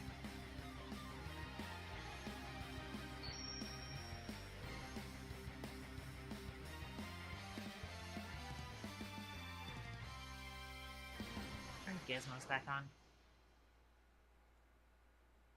Actually does say it's 7.1 height here, which is weird. Why is it giving it that value?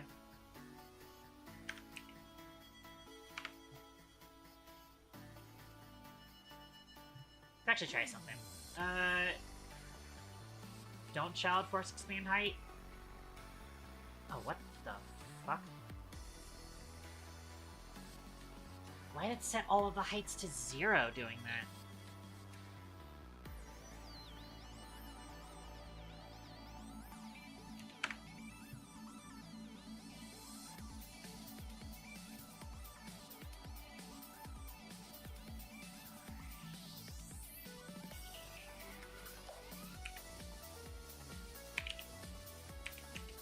What the fuck?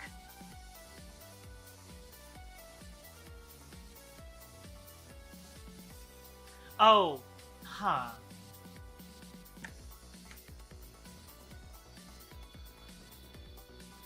Yeah, I guess with, hang on.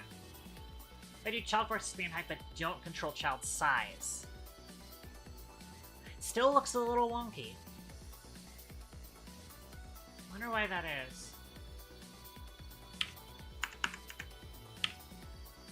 That looks a little bit more consistent.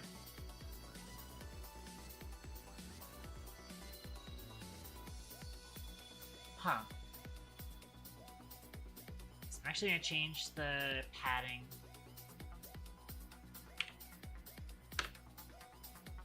I might actually, instead, I'm going to get rid of the image from this.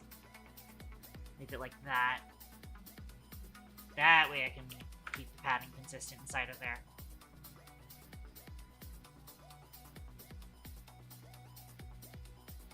Well,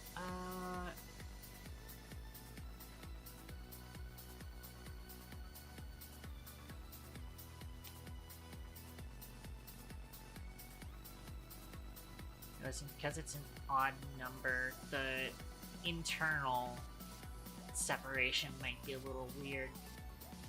Because it's an odd number. If you were to take one of your arms off, would you still use it to connecting? No.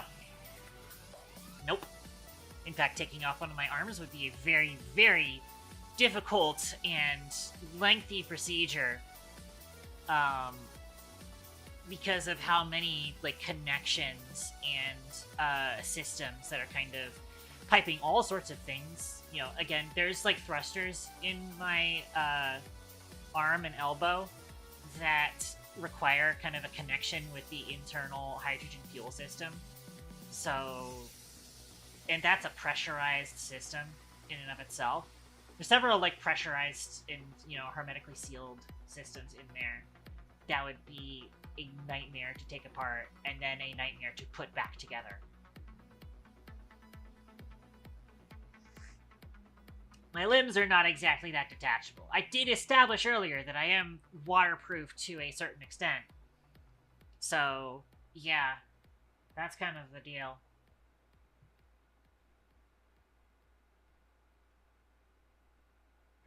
I should be able to go ahead and just add in audio bar graph, audio jungle, and select both of these BGM audios. We'll go ahead and walking hydrogen bomb. Not quite, because hydrogen bomb, that's like nuclear fission. I'm just talking about combustion. Hydrogen is a highly combustible gas.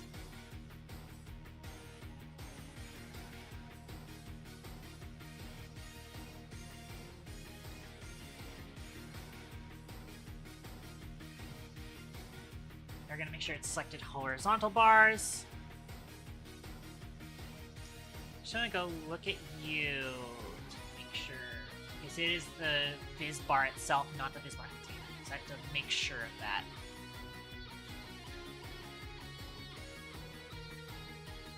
Select all of you.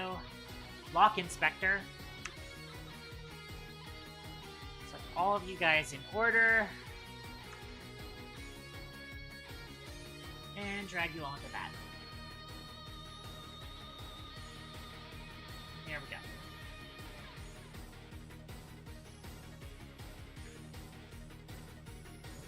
So last I checked, hydrogen bombs are like it's nuclear fission that it behaves with, right? Just let me look this up actually.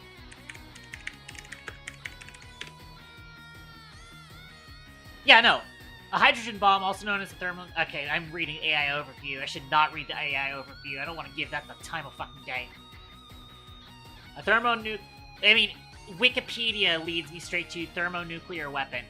A thermonuclear weapon, fusion weapon, or hydrogen bomb, H-bomb, is a second-generation nuclear weapon design. Its greater sophistication affords it a vastly greater destructive power than first-generation nuclear bombs, a more compact size, lower mass, or a combination of these benefits. The way in which the hydrogen fuel is used in my system is actually just straight combustion. Why is it called a hydrogen bomb if it's still using uranium?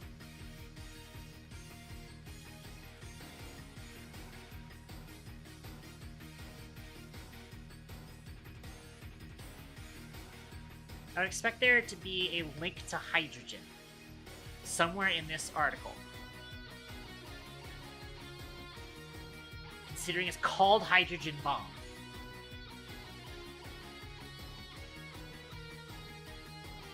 Yet I am not seeing a link to hydrogen. Heavy isotopes of hydrogen, deuterium and tritium. That's why it's called hydrogen bomb.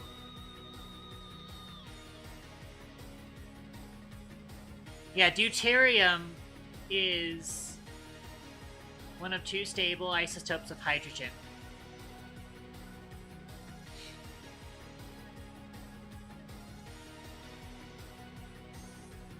It's called a hydrogen bomb because deuterium and tritium are isotopes of hydrogen. Which isotopes are distinct nuclear species of the same chemical element. So yeah, okay. Yeah, so the way in which we are doing this is through combustion of normal hydrogen. Hydrogen gas, specifically.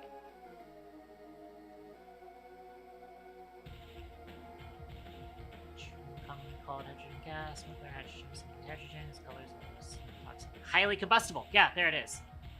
It is colorless, odorless, non-toxic, and highly combustible.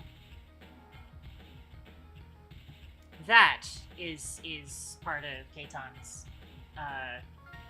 system. Okay, I had an idea for how I want to actually make this look. Hear me out on this.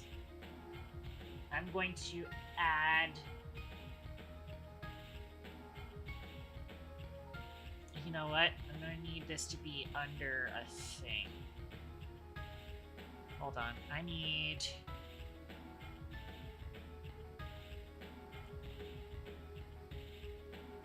Copy component, and then I'm going to create empty underneath here.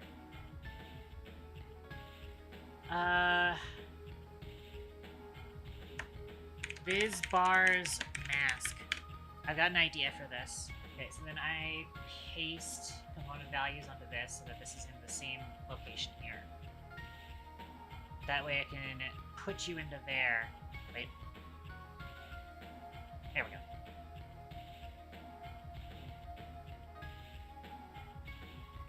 So then I'm going to change you to be that, so you take up the entire space. Alright. I'm going to add an image. Granted, I don't have the image for what I want to do here.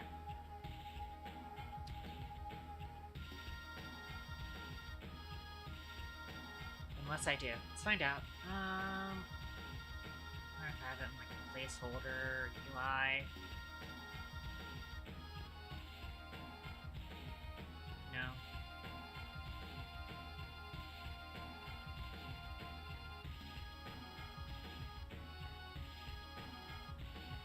Huh. I didn't realize that's what I used for generic item color 85. Oh, you know what? It's because it's a file from a asset pack, I think. That's from like a Kenny asset pack, I think. Alright, so I'm gonna need to pop open GIMP real quick.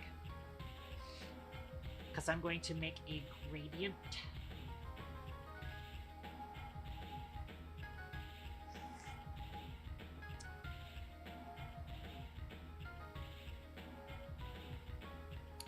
What was the size of this again? 64?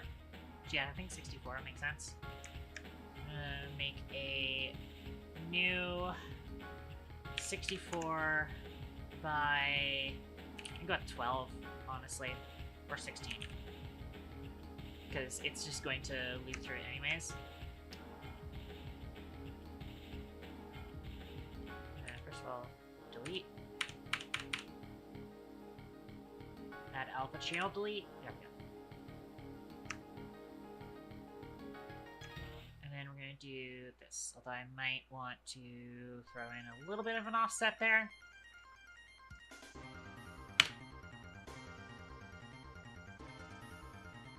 And then probably going to need to blur screen for a sec. Because it's going to go somewhere weird. Let's just go export this straight to the project. Assets, sprites, UI, call this fade mask horizontal.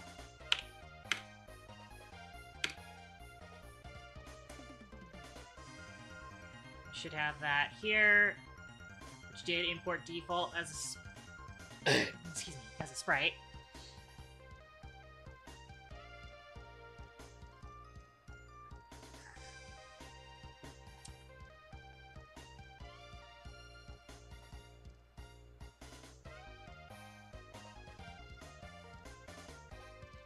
Alright, so then I go to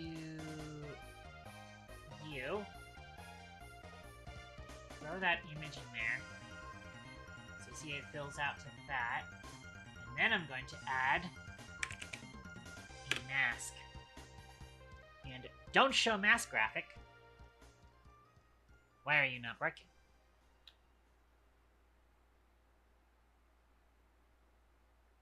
Wait.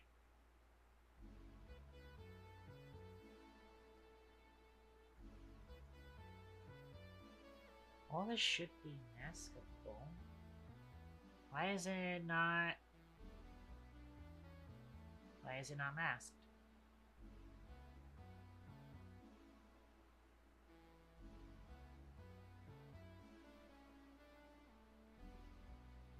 Why are you not working?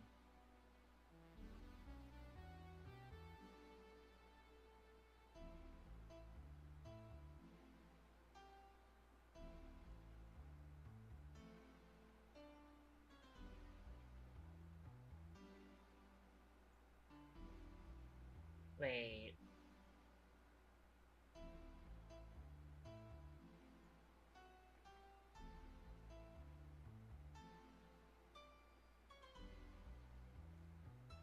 Why is the mask not working?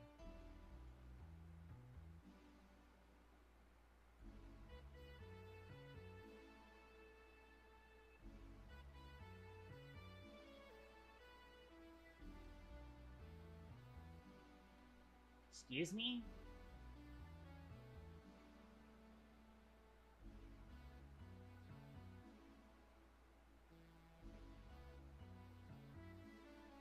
What am I missing here?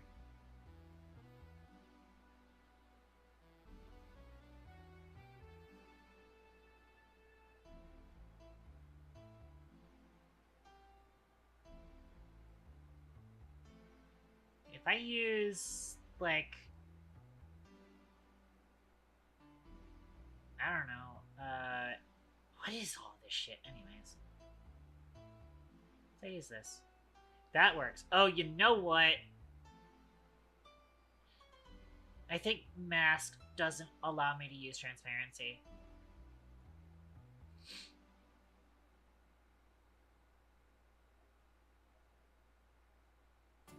I thought I remember something that does let me do that, but I guess not.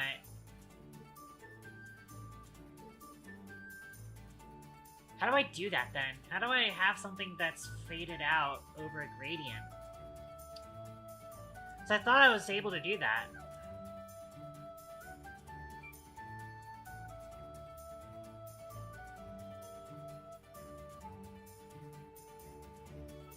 I swear I remember being able to do that somewhere.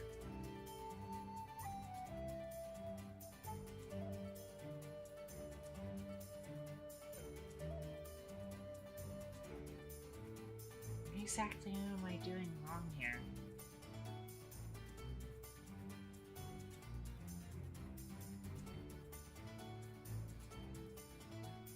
Am I actually not allowed to do that?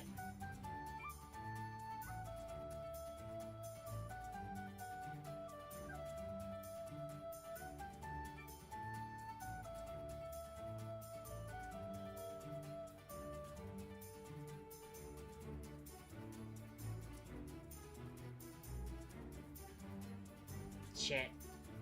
You know what I'm probably gonna need to do?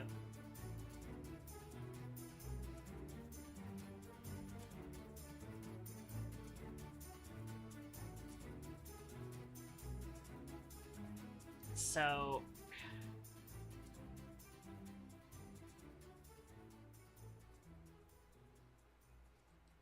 I'm probably gonna have to do this in a different way.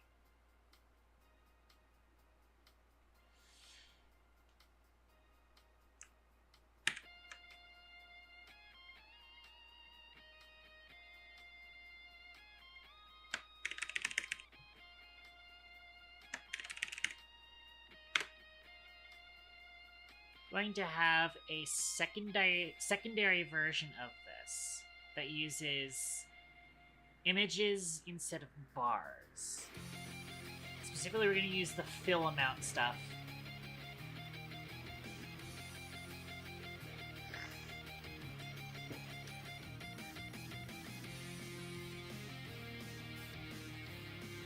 Visualizer bar height is less than or equal to 0. And visualizer bars question mark dot length knowable to 0 is greater than 0, which we need to wrap that in parentheses.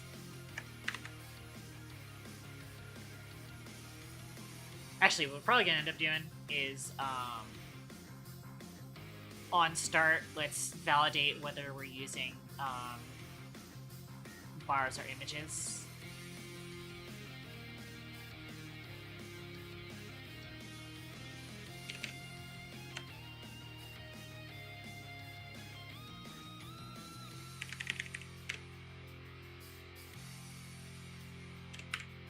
Private pool using images or image fills, let's call it. Defaulting to false. On start, we're going to check which of these is true.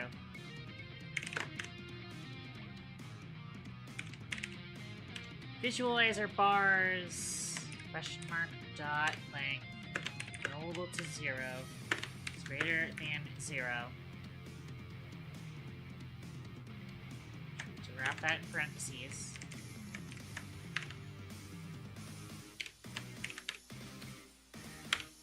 Else, with an if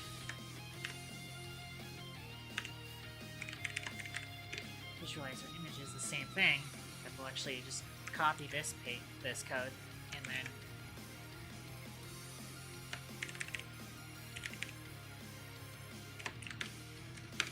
else debug log error.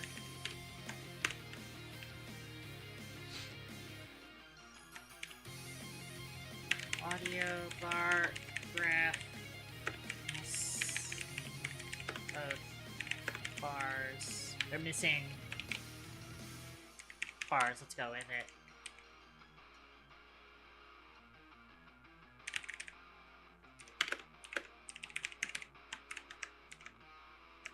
Otherwise, we will set this to true.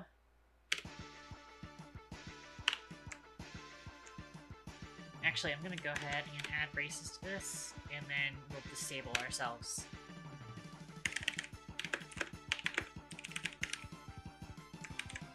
If we get an error here.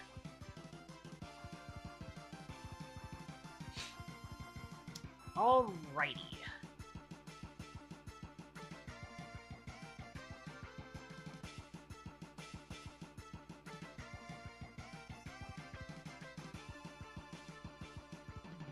Let's see how we do this.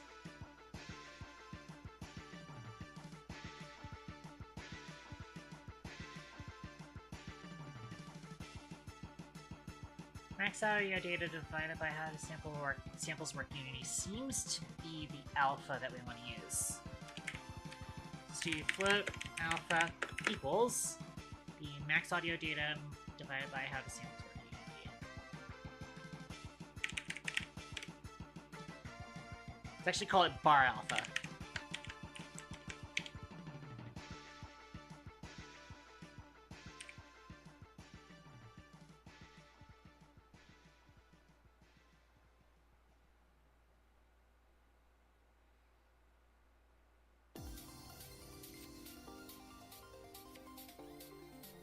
In fact, what I'll probably end up doing is we'll do is clean as a conditional.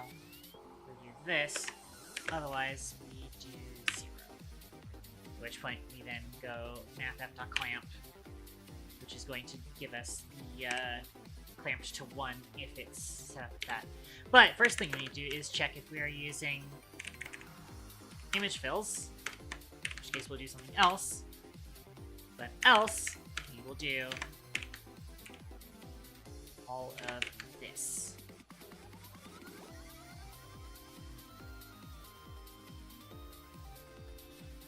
Actually, we do need to go back here and then check what we're using.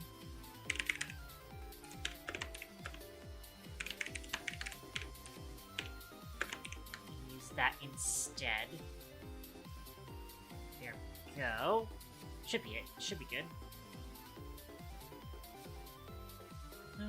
Use visualizer bars outside of that. Cool. So if we are using image fills, then instead of doing that, we are going to do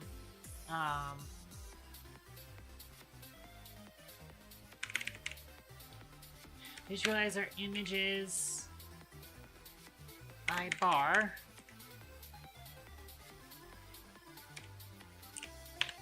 Fill amount will be bar alpha. Done. Alright. And that's gonna be how we end up doing this.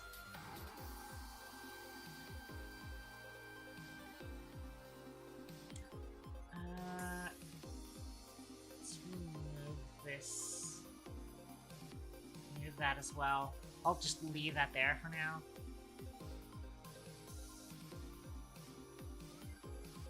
And then I can actually just replace this with the fade mask horizontal.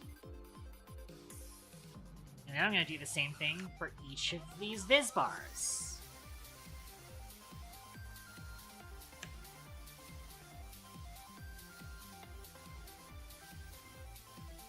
But I am also going to make sure that these are actually filled to the entire thing. There we go.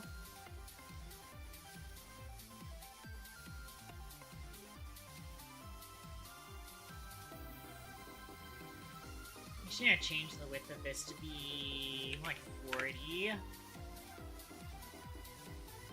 I'll play around with it, but overall it's gonna size itself appropriately anyways.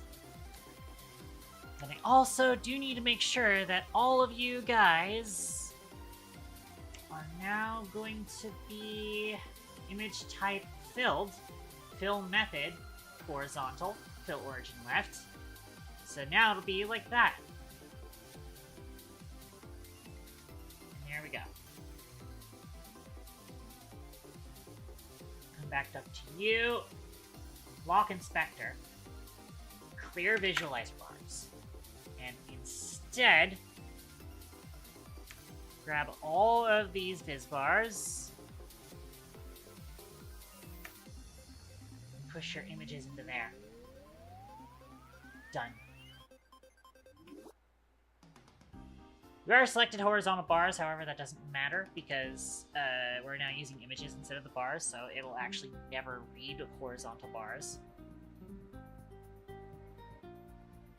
In fact, we can actually do... if not using image fills and visualizer bar is less than 0, so that will simplify that check.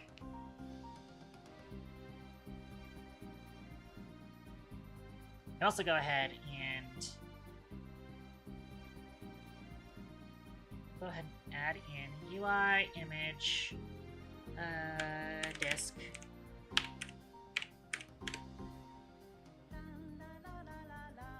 Just set this up later to do what I wanted to do. Let me unlock this inspector now. There we go. Anchor you to that.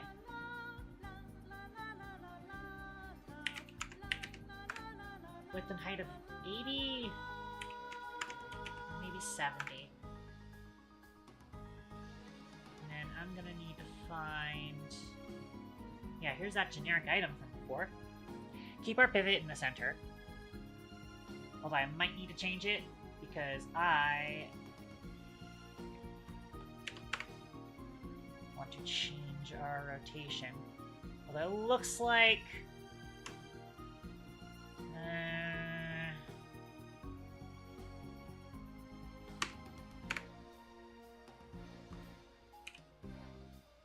slightly adjust our pivot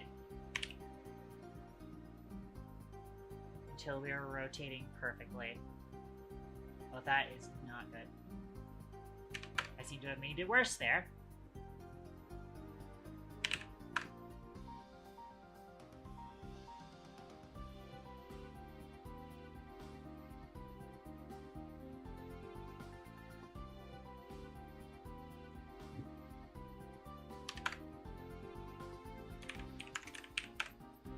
Wonder if there's some sort of slight inaccuracy here. Honestly, the image itself is 82 by 82.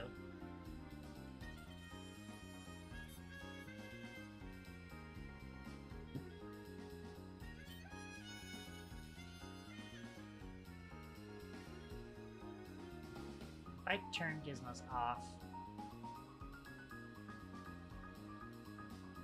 There we go. And I can really watch it happen.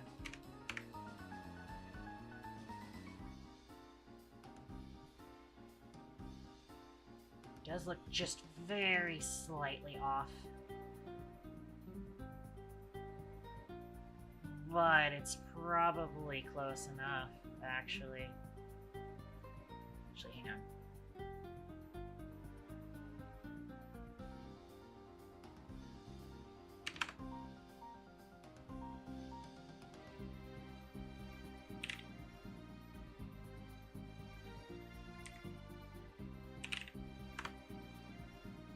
Try rotating it by that. Nope, it still looks worse. Maybe that is actually just the best we can get it for now.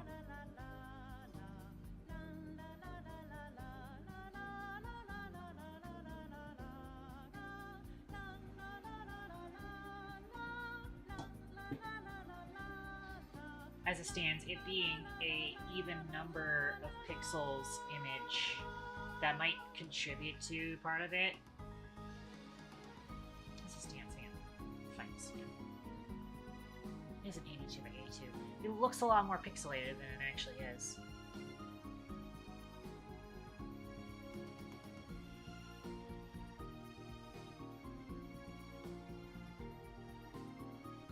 Try changing compression to off.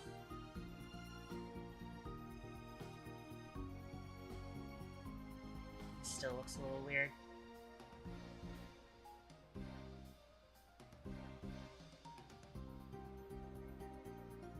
Wait, I forgot that I have to apply the thing. Oh well.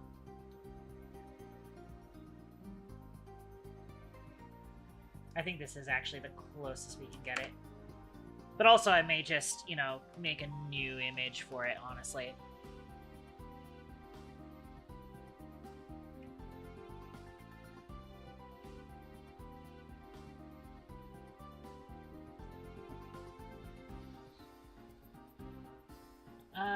Or maybe I don't bother with it for now. But what I do want to do, actually, is drag this into GIMP real quick, and then I'm going to create a mask from this.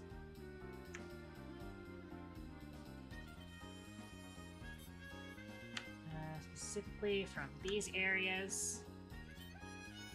Create a new layer real quick.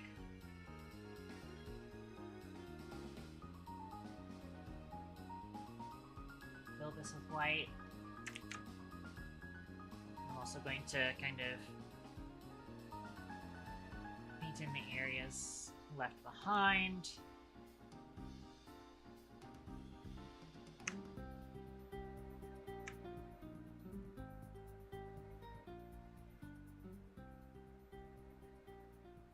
Should be close enough. Although I might have this, hang on.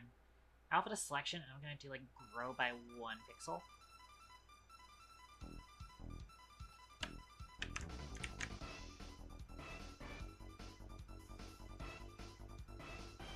So this will be our thing. Although I am going to do, real quick, fix these corners. That look a little jank. Seems to be only 2 corners there that were weird. Okay. I'm going to need to export this, although this might go to the same spot. It does. Okay. I'm going to call this disk mask.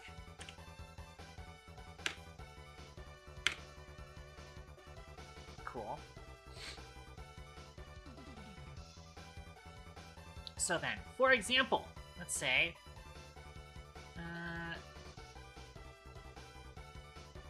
create empty within here and call it disk image mask.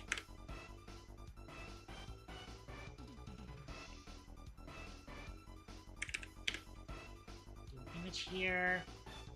I'll slide that in. Do not show mask graphic. Hang on, let's make sure that this is set like that.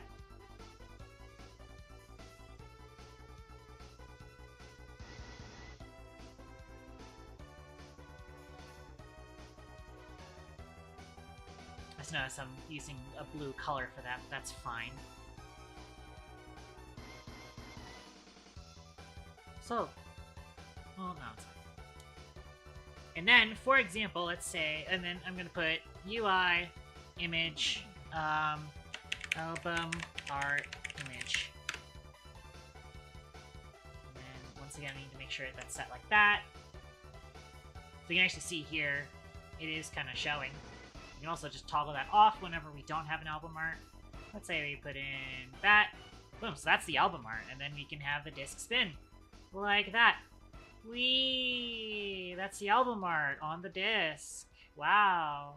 Amazing. That's going to be a plan. That's how we set that up. For now, let's go ahead and bring it into position 90. Oh wait, no, because it's 35 is halfway, so but 50. I'm actually going to want that to be under the bars, the visualizer bars. There we go. Just like that. Now, in theory, that should already be working, because we did hook it up with the audio sources. You can actually see it down there. It changed the things. Let's see if this works.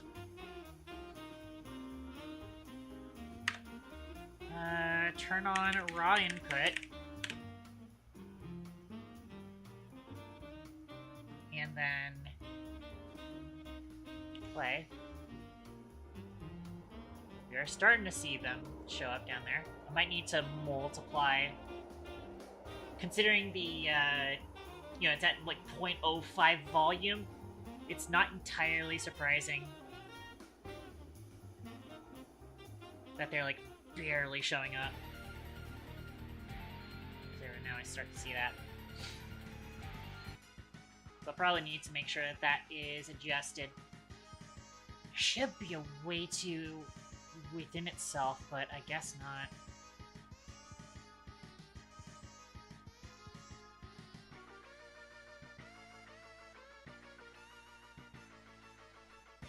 Actually, I guess I can change the how do samples work Unity value, because I think that's a predicate. Yeah, so if I... First of all, how is this configured? It's actually configured to 0.15. So I might actually do that then. That might be part of it.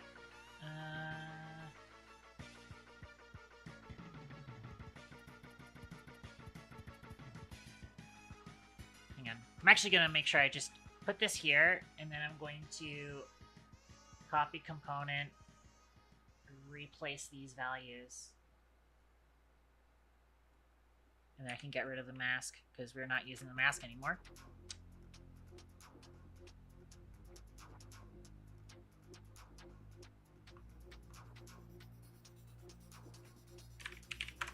Change it to 0.15. Save. Let's see what that looks like.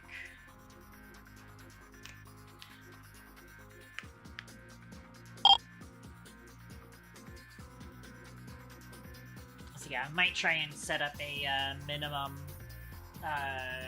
fill amount, potentially.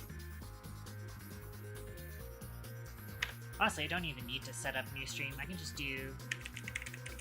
Because this has nothing to do with the stream system, or the, like, database system. So I can just go like that, and then play next song. It's definitely looking a lot longer than it was before. Try changing to a song that, I can change this, like, in runtime, right? To be able to see what this looks like.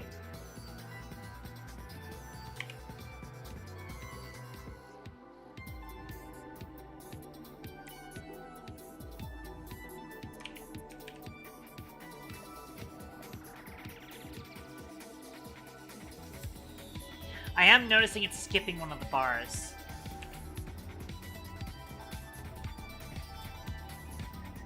I'm gonna need to fix that. But it does look like 0.05 Looks to be pretty good. Well, I might need it to be like 0.07-ish.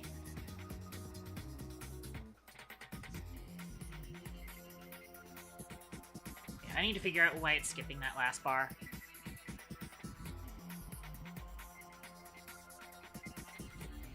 I'd have been always skipping that bar, honestly.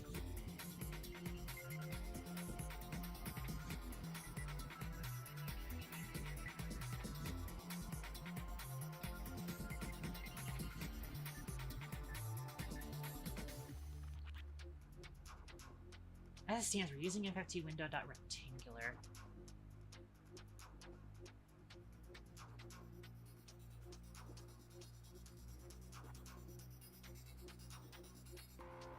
Hold on.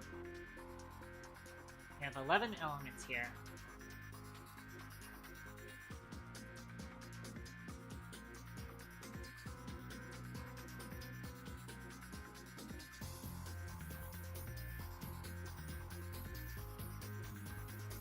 Should be starting with that, I believe.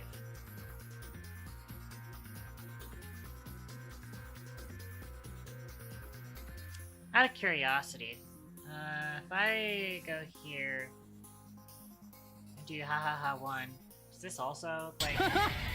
One! It's definitely hitting this first thing here. But if I do that in this, what does that end up looking like? I'm gonna need to make sure I do new stream here, because I do actually care about that. Does it have the same problem when I play it in here? Oh, the cooldown. Reward is on cooldown. It'll be back in 30 seconds. I just want to see if maybe the changing the window has anything to do with this. Because that might also be part of it. Is that me changing the window? Me to do that?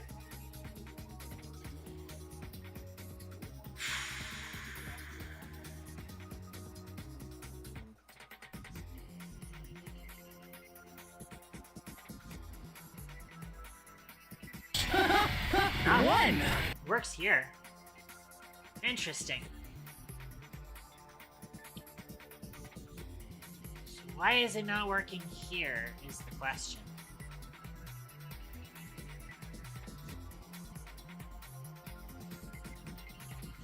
Yeah, we start playing something. Oh, right, that's right, I need to raw input. And then play something. It's skipping this first thing.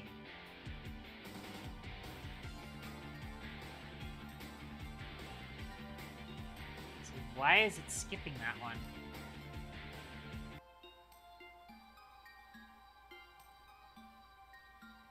It was very clearly set.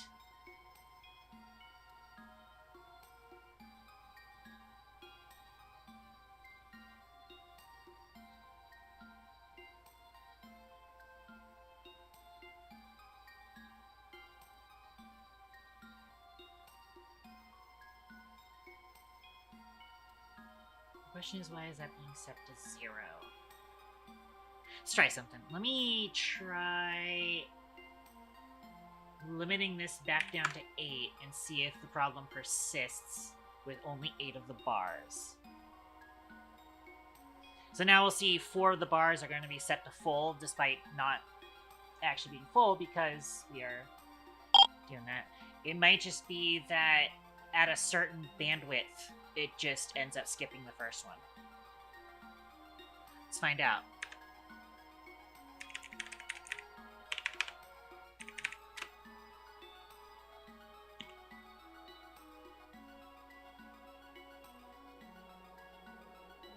Yeah, I think it's actually just that at a certain level, it just doesn't want to do that first one.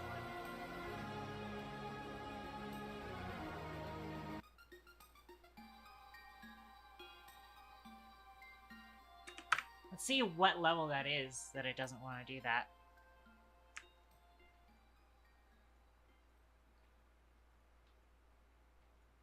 Let's try 10 bars.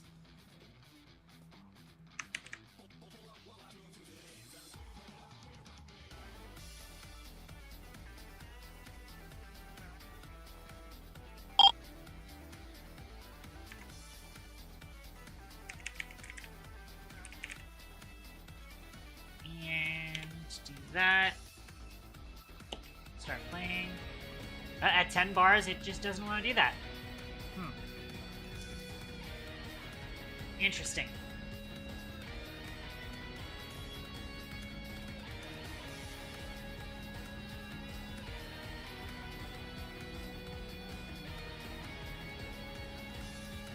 Why is it that it works at 10 bars? Why is it works at 8 bars, but not 10 bars? Yeah. Headpads incoming.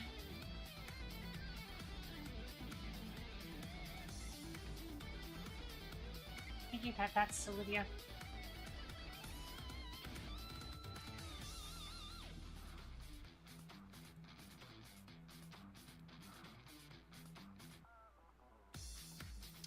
What about at 11 bars? Let's find out.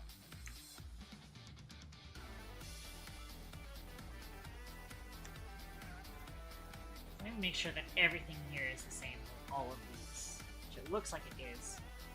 Wait, no, because I have the inspector unlocked. Inspector locked. All these seem to be the same.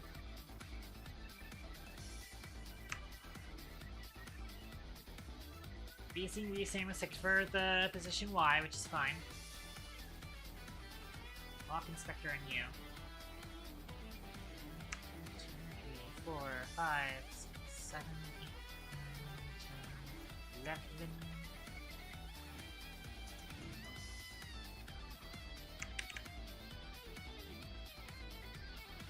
Next, I'm also gonna try like 6 bars to see if it's just like the threshold, basically, is the problem.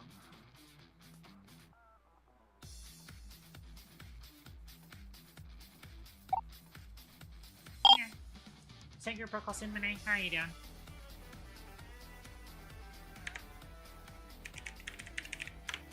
That's... I keep hitting, O instead of P.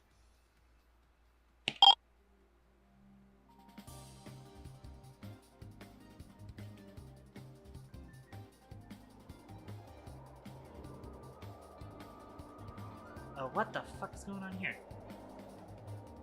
What? Wait. Why did we suddenly start getting errors?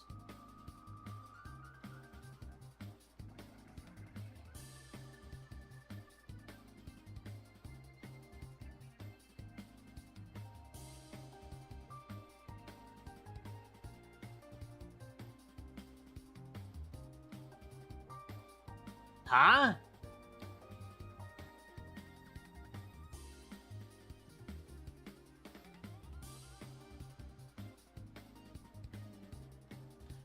What part of this? Wait a minute.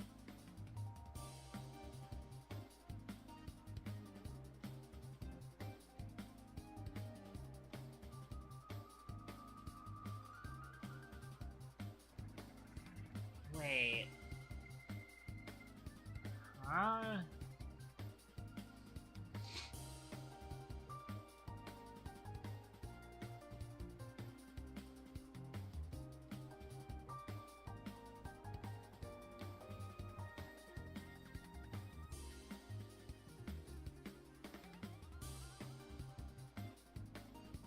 Why is that failing?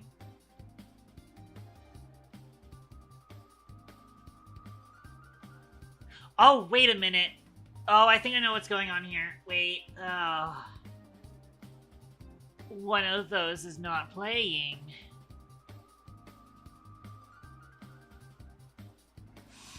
Shit.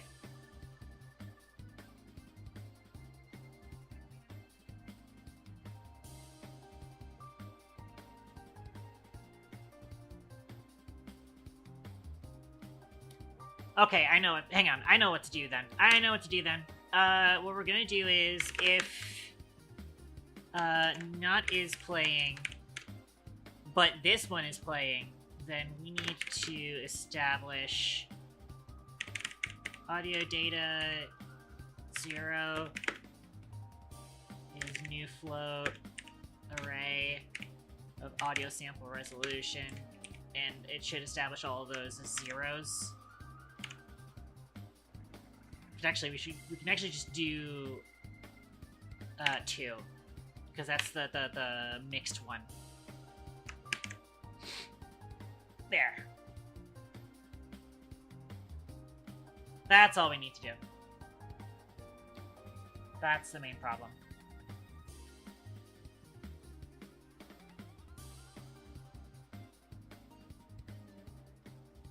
So I did not set that up to realize, like, oh, hey, audio source 1 might be not playing, but audio source 2 might be playing type deal.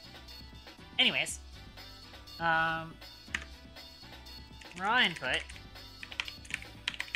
I cannot type input to save my fucking life, it seems like. I'm gonna pause my music for a bit.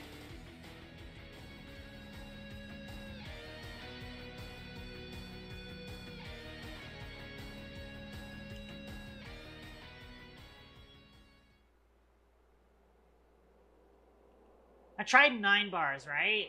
And 9 bars was still had the issue with the first bar not working, I think.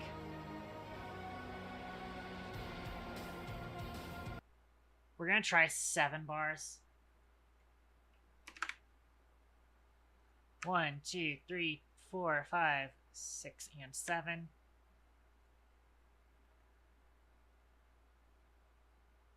See what that looks like.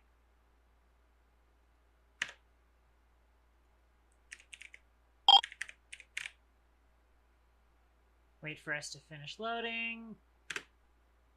And enable raw input.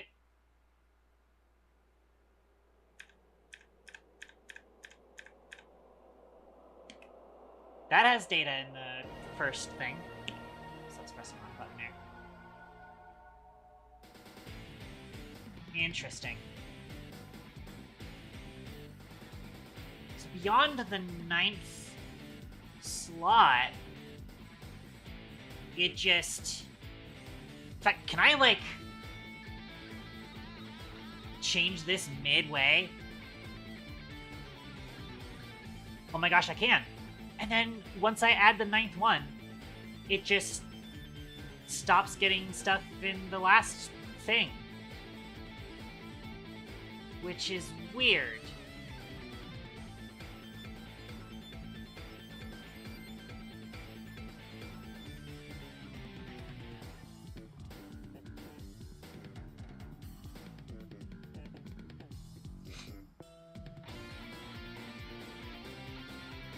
Why is that exactly?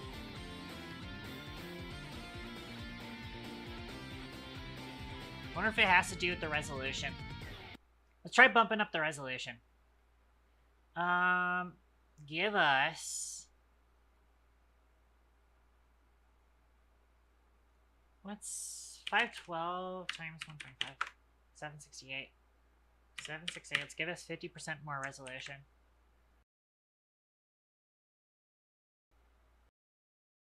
Of course, go ahead and fill in all of these. As it stands, like, we're adding 50% more bars to this visualizer, so we'll add 50% more resolution and see if that fixes it.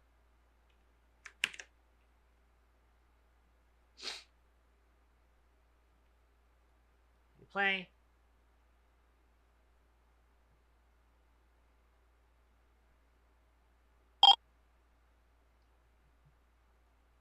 Yells at us for that, but it's fine. Actually managed to type raw input perfectly this time around. What?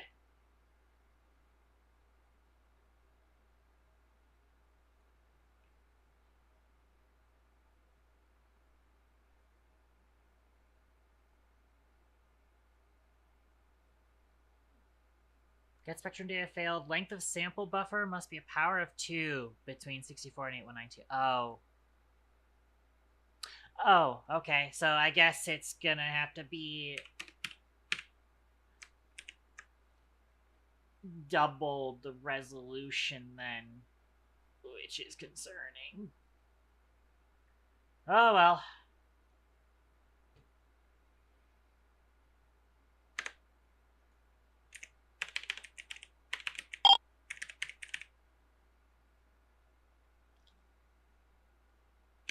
Turn it on, and then boom. Nope, we still have the first bar. Is still completely gone.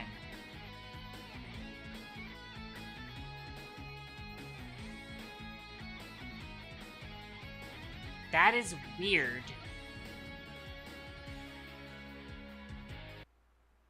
Why is that? So that did not help. Bumping up the resolution did not help that.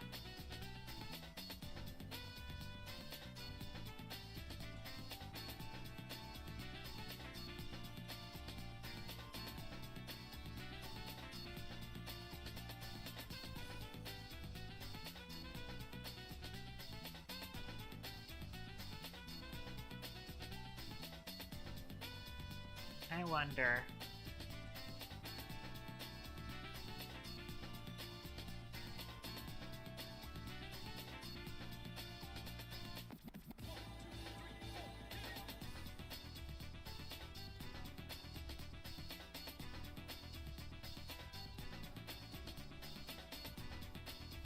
I wonder if it has to do with this.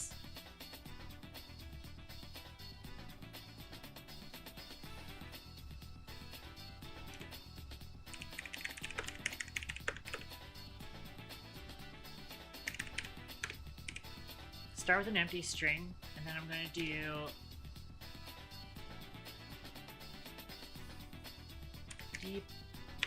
debug plus equals. Let's go an interpolated string. Oh, that's not the right symbol for that. That's the interpolated string.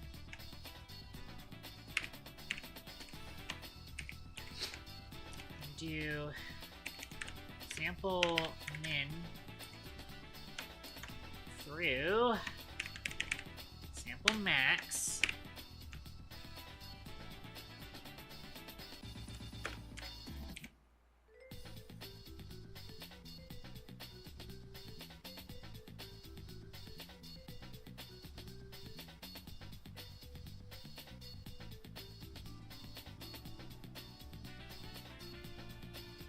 And then at the end of this for loop,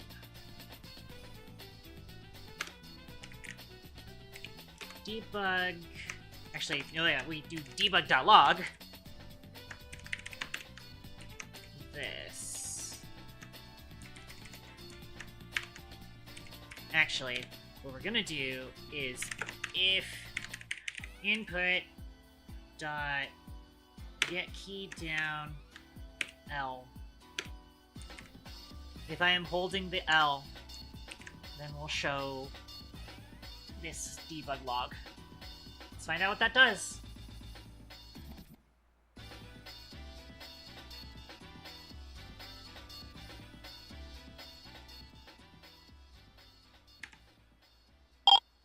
Raw input.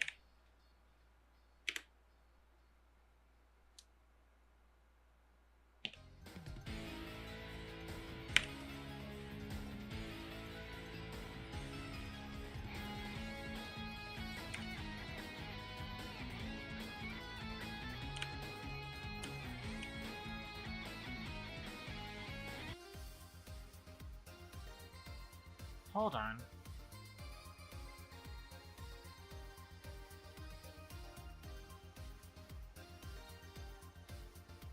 One of these is coming from a different visualizer.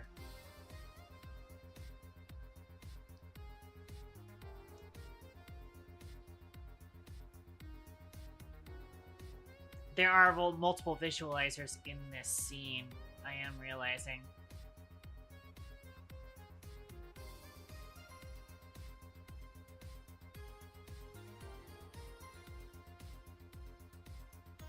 Wait a minute.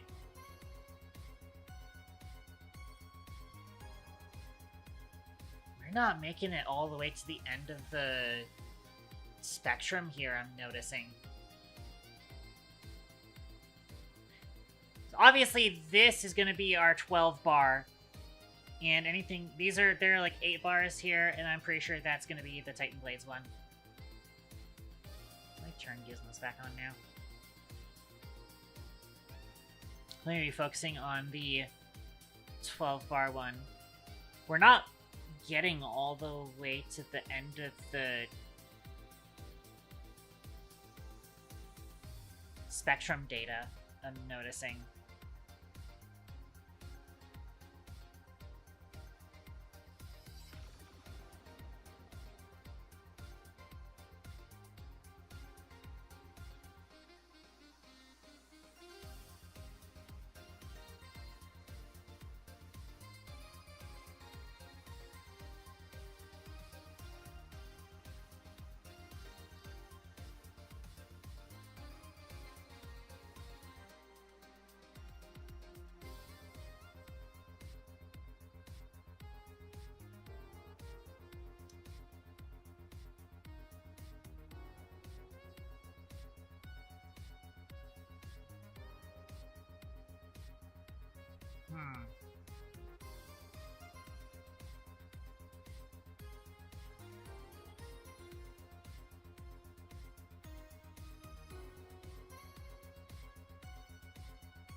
Start doing that.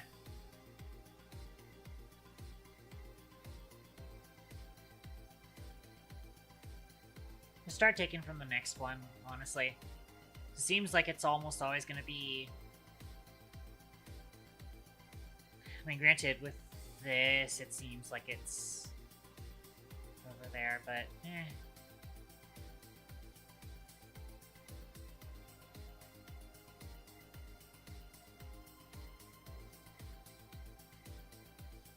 Let's see what this looks like, though.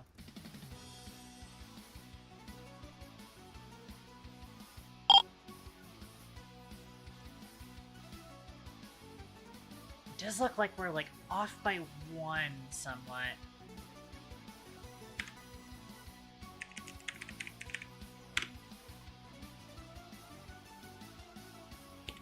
Let's start playing.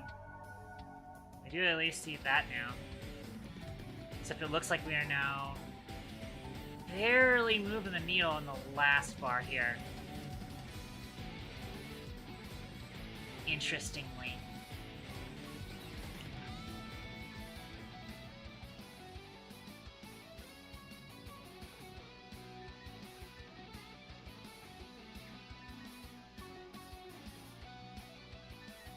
We are seeing data on that bar occasionally.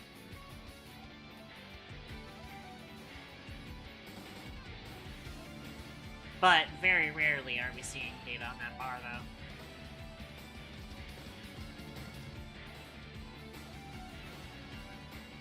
I'm gonna pause my VLC radio for a bit.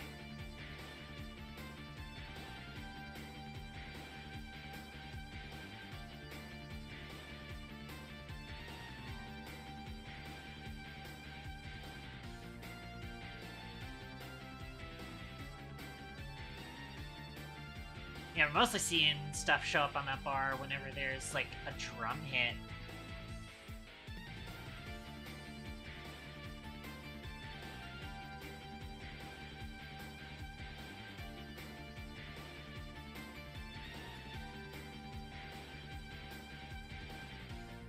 Interesting.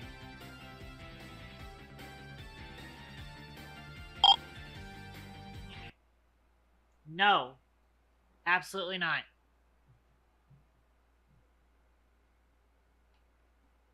It'll be your third cheese, which means I get to parry it.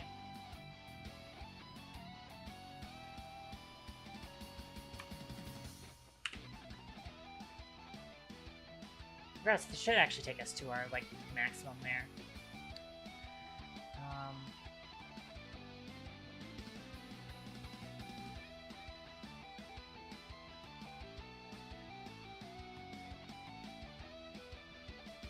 think actually what I might end up having to do is just making it floor to the second thing. In fact, actually, hang on a second. I just realized something. Alert. Dairy projectile. I'm parrying that. Hang on, I'm parrying that. I'm parrying that.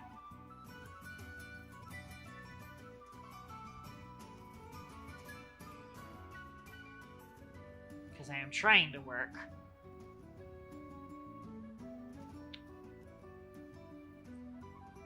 On the first bar, we should be using sample min 0.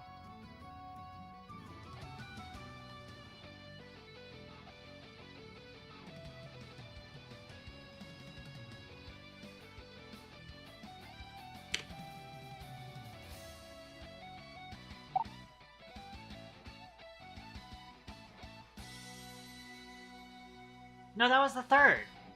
You've definitely done 2 cheeses already. Yeah. Cheese Slice Phantom 43781 1 hour ago. Cheese Slice Phantom 43783 3 hours ago. Oh my goodness, it's been 3 hours. And then Cheese Slice 1 minute ago. That is your third cheese. That is your third cheese.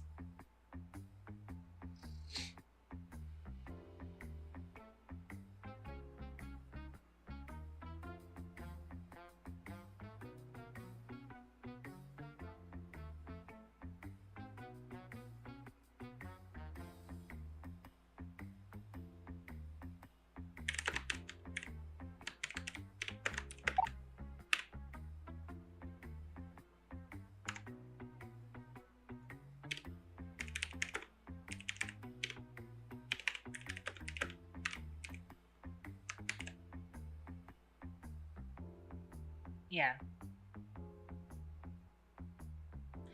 That's probably part of the reason why we're not getting information beginning there. Let's find out.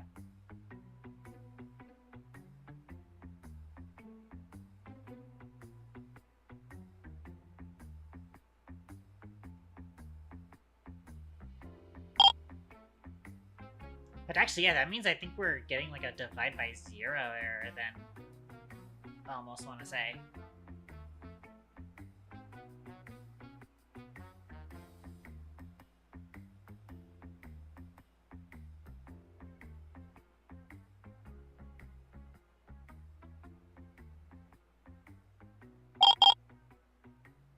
Oh, fuck, it's still doing things here. That's fine. Whatever. Thanks for lurk.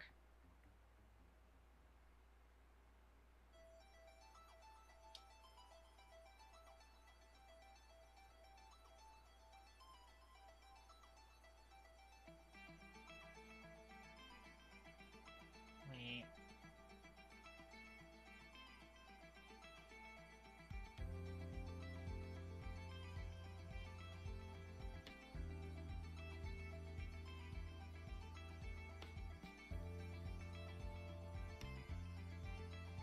You said I sampled a sample. Oh, hold on. Yeah. This should be... Yeah, okay. No, that's fine. I was gonna say this should be less than YouTube, then it was just like, oh wait, no, because it's like, it should always be from one sample to another. Yeah, okay. As long as we are starting on 0. That's why it's zeroing out at that range. So this should work then. Keyword should. Raw input. And then play. There we go. If I hit L. Yeah, so now we are going from 0 to 1 rather than what we were doing before.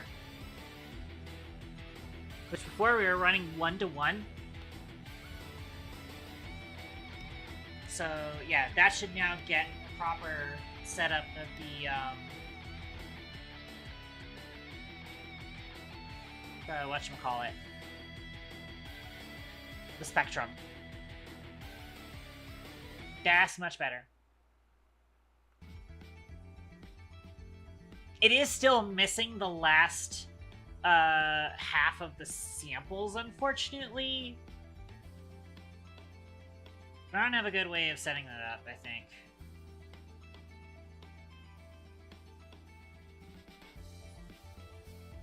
Unless I might actually just need to do this.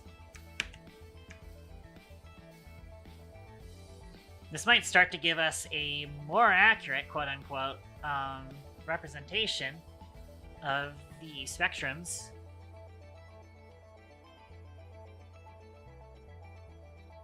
So now I get to do this again. New stream. One! It still looks like it's very much like skipping the last part, but we'll find out. Yeah, so these are now actually checking 304 to 512 at the end there.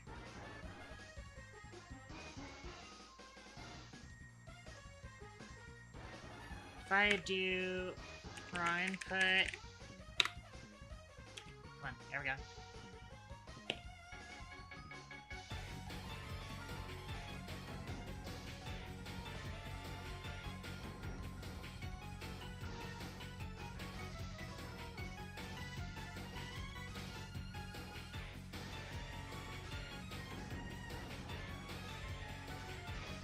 So it now does do the full spectrum, though this last bar does only very occasionally get brought up.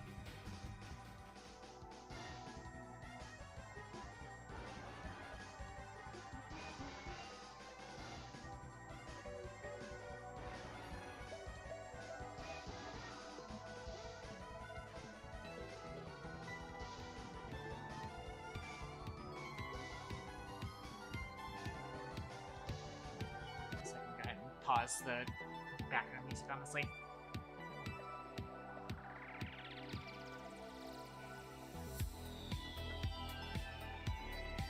I'd say it's still usable.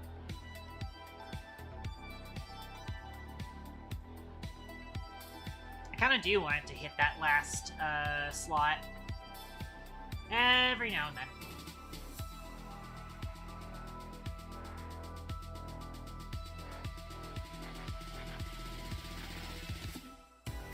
Honestly, yeah, I do see it get use, honestly, so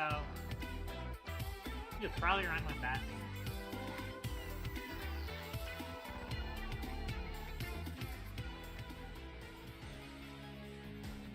Switch it to that.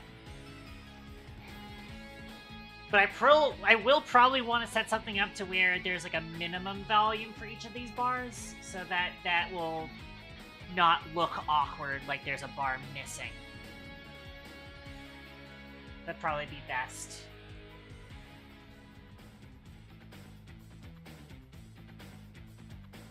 But, also, I need to go to the bathroom, so... Go ahead and kill this for now, and then turn my radio back on. I'm gonna go run to the bathroom. So, BRB!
I return.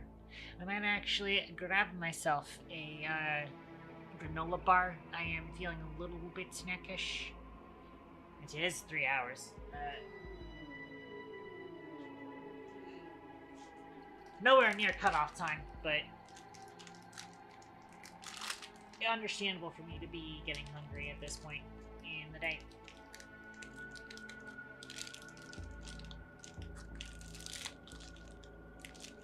Considering I also started stream a little bit late.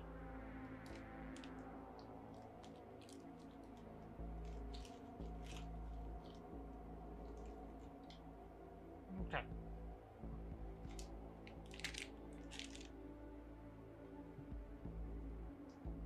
Anyway, something I've been meaning to add. I'm gonna make sure.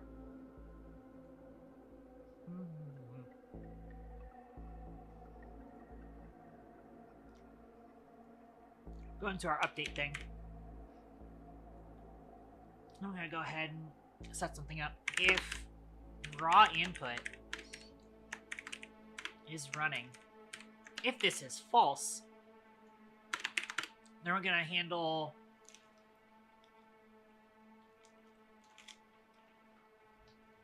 my media keys in here.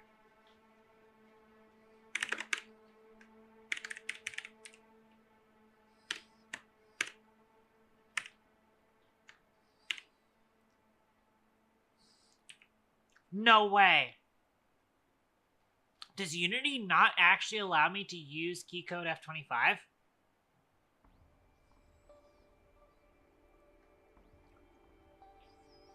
Actually, hold on. Keycode.f2 equals 283. I wonder if Rocky 0x71.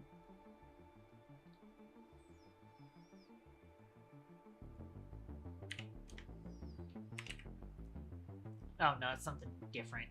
Decimal.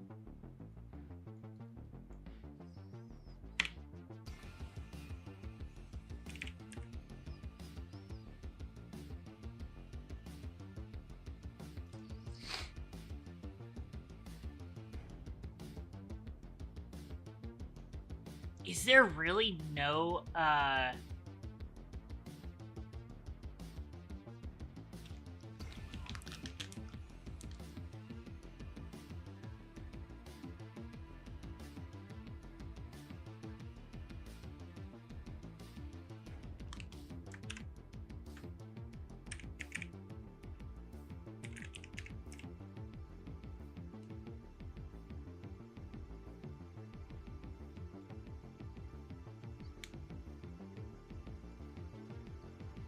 apparently, Unity does not by default support the extended function keys. Huh.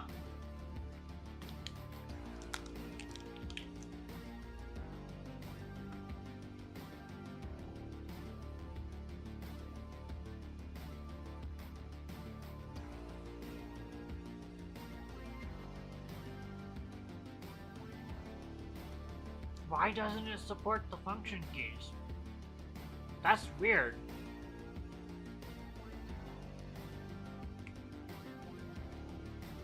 Wait.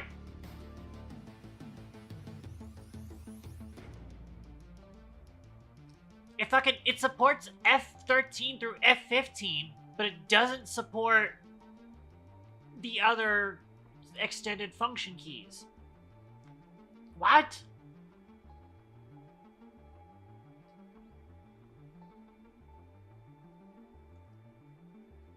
That's kind of annoying.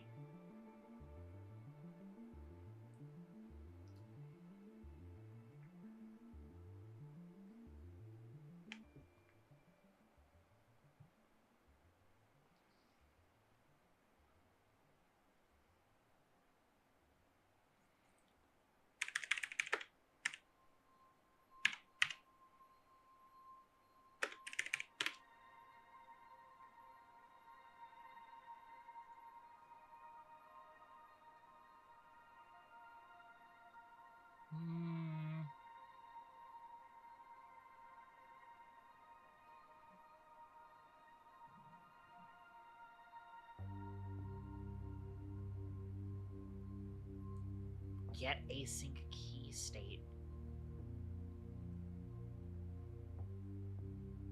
I guess I actually just straight up need raw input in order to be able to use the extended function keys. Huh.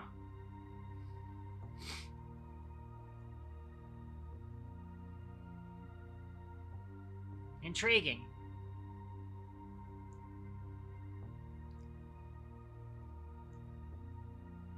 Alright, well, I guess what I'm gonna have to do is just set up a different set of keys. As it stands, I don't think Unity has a default way of responding to the multimedia keys.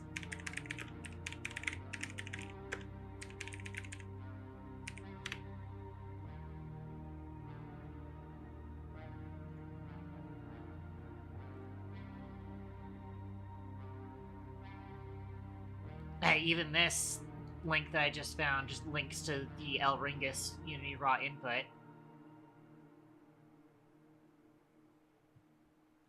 So I would have to just have dedicated buttons that do that when I'm not using the thing. Granted, I probably will end up having some like actual physical buttons on the UI that also let me do this. That's something I also plan on doing that with. I make something that like it folds out from behind the thing, basically.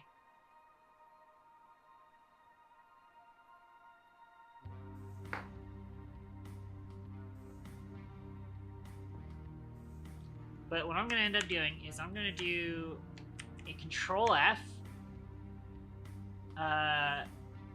current project for get key down. Kind of wish I had like a full screen version of this. Do you find all? Here we go. This lets me tell what's going on here.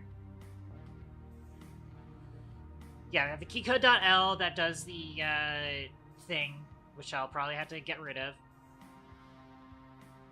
Back quote, that's opening the console. F3, that's changing what debug display is showing on the console. There is return for console commands to get inputted. Generic alert toast, actually. Well, this is it's commented out. It no longer does it. And there's the keycode.m for show Morgie, only in editor. This actually is still being used, which is interesting. I could probably go ahead and just comment that out for now, though. There is a V that gets used, which is with Shift V, which is to skip over what's currently being done in the unmask joke. And then there's F5 to save the database manually. So, what I'm noticing is P is not used, and right bracket is not used. So I'm going to use those keys for manually doing those. So P will be used for play pause.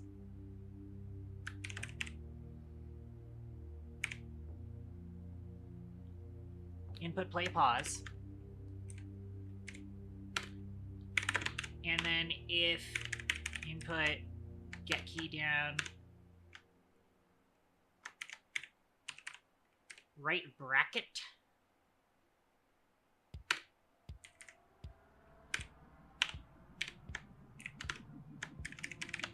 and we'll run next song.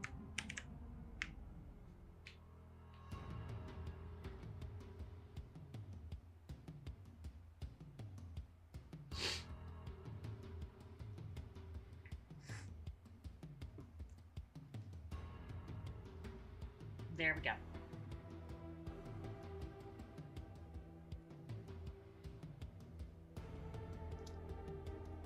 And so with that, Now being said, I'm going to go ahead and create a new UI script for the new music display. Create C# script, BGM music display. Let's open that up, and we're going to also make sure we pin Titan Blades music display because we're going to be ripping basically everything from there.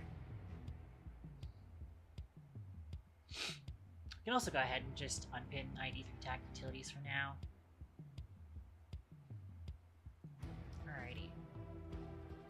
Makes this will end up being part of the same namespace. I think this is namespace. Yeah, stream BGM library. Actually, doesn't have to be. Well, no, because it probably does need to, because library data is under stream BGM library.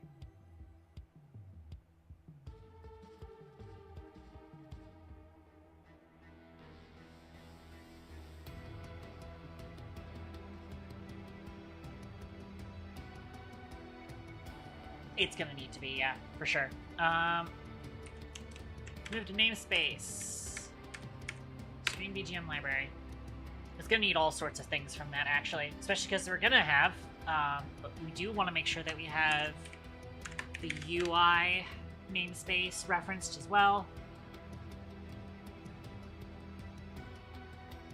I really wish I documented this code.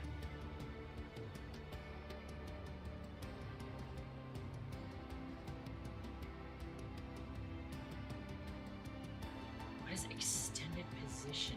Oh, right, because it moves. It moves into view when it's playing. I don't need that.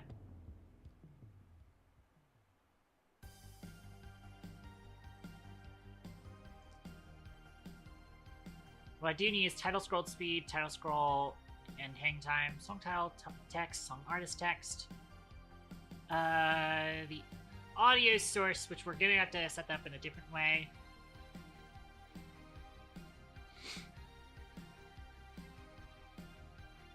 Rect transform, although that might not be the rect transform that I need.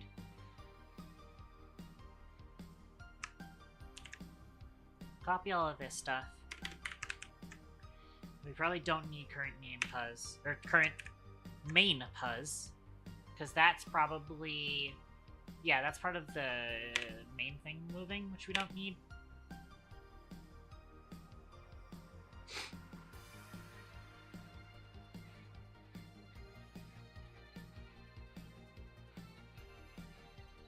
Yeah, so we're gonna grab all of this. Put that into update. Which that actually ended up doing everything I needed, so that's good.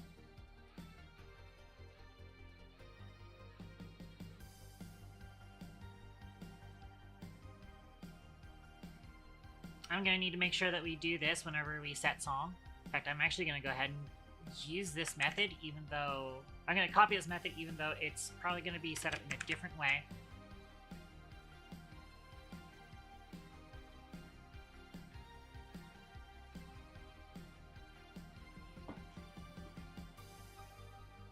By the way, I kind of also want to make sure that the artist scrolls as well.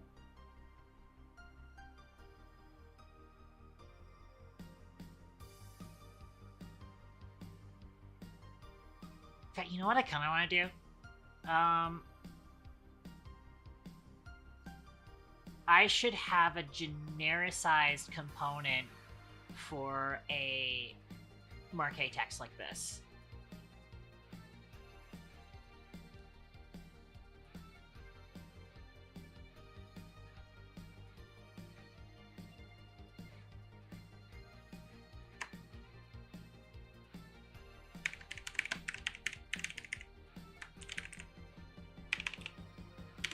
I'm gonna call this a text marquee. This needs to reference the UI. I'm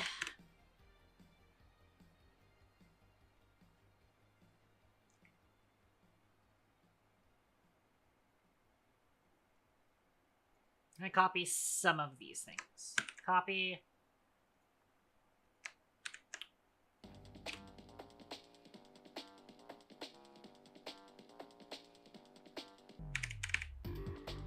this.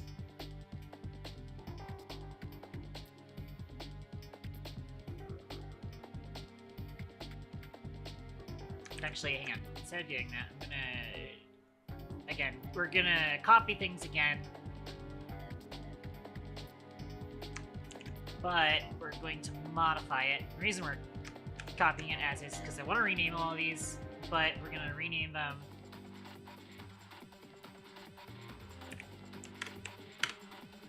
Like this. Rename this method to set text.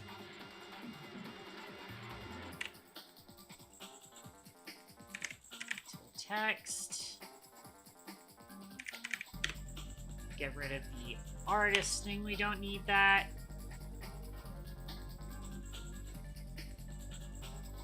Oh, fuck. There we go.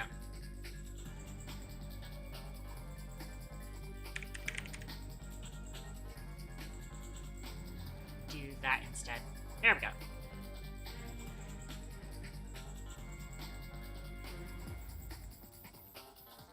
Okay, that's fine for that.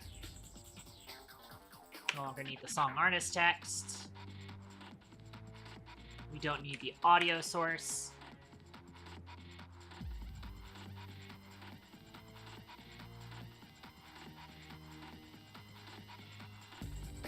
Cool.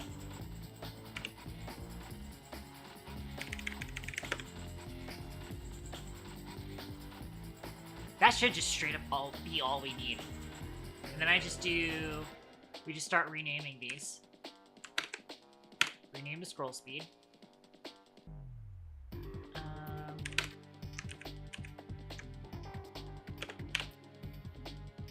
Name this to that. Rename this to scroll rect.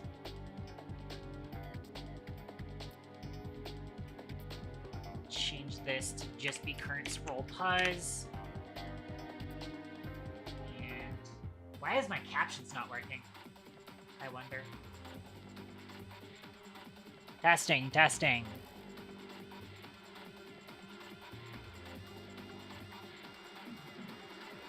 My microphone's working, right? Oh, well, now it's working, huh? Oh, well. Wait. Oh, is it now? No, it's weird. It's being weird. Whatever.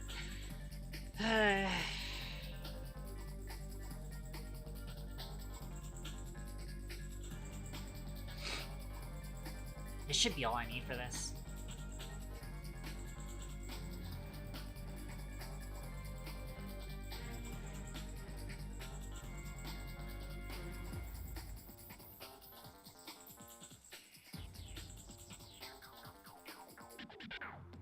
Actually, I might need to rename this to text object.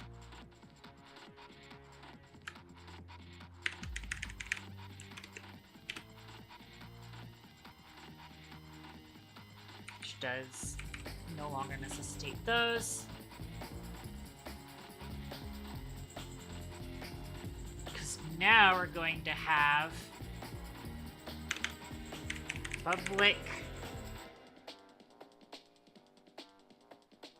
string text, capital T text.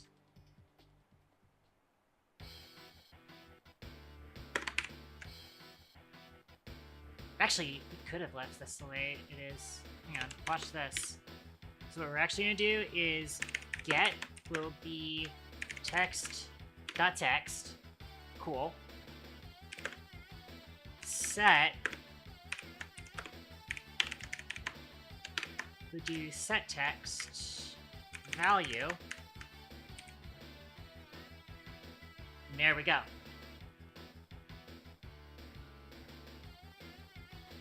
This will be the value that gets set for that.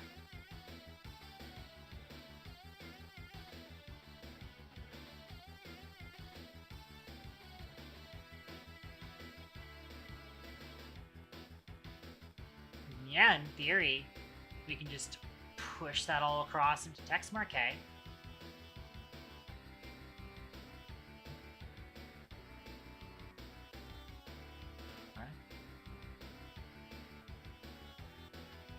Oh, I didn't save that.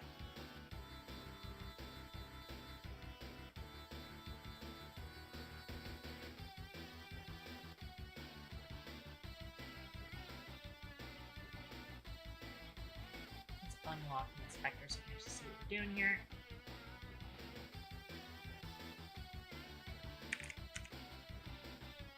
Turn this into text marquee.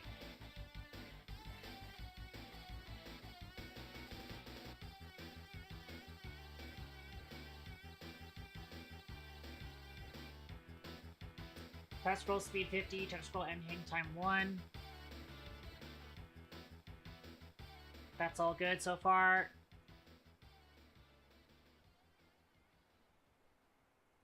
And then text will be a content. And then song name scroll view.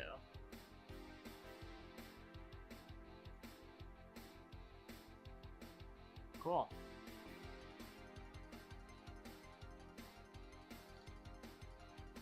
I ran out of water. I need to get water in a sec.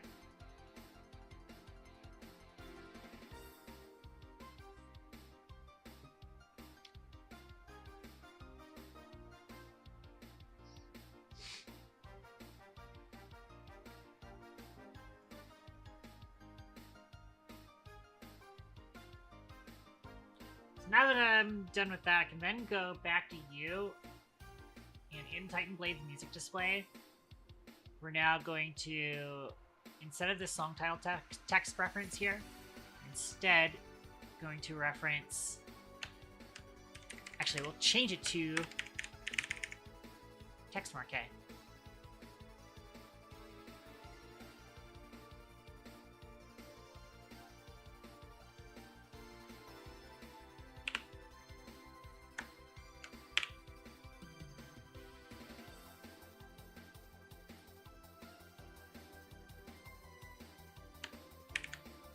Just do that.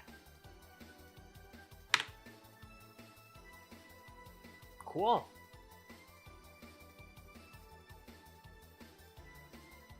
This no longer gets used.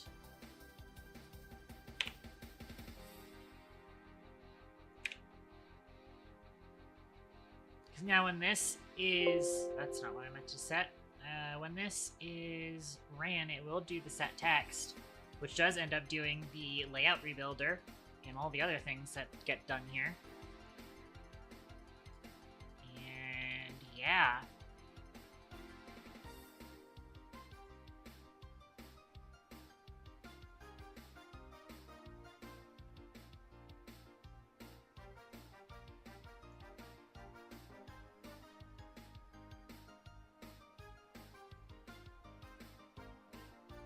And then we no longer need a reference to the scroll rectangle.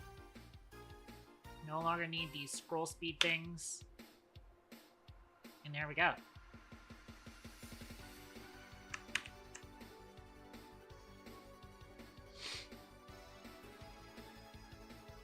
Instead, we reference this song name scroll review text marquee. Apply to prefab. And there we go.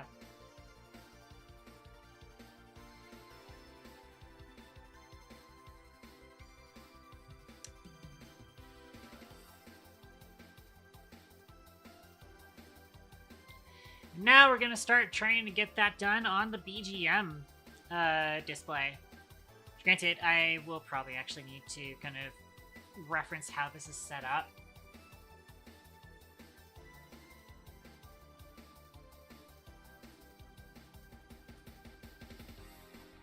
With the scroll rect. And the content size fitter on this. Hold on. I might actually just, like, duplicate this object, actually. Or can I, like, copy this object and then paste it somewhere else? Haha. Looks like I can.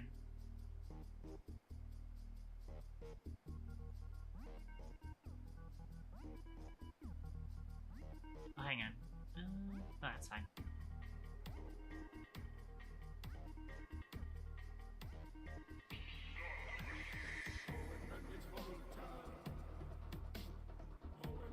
fact, I think it will immediately start working, I want to say.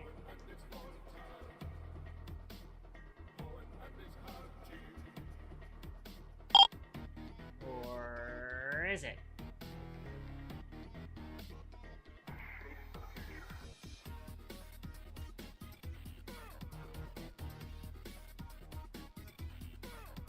Is it gonna work? Yeah. Let's test Titan Blades, actually. See if it's still working on the thing.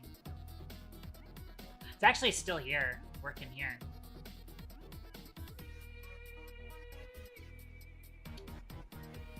I wonder if we're missing something with that.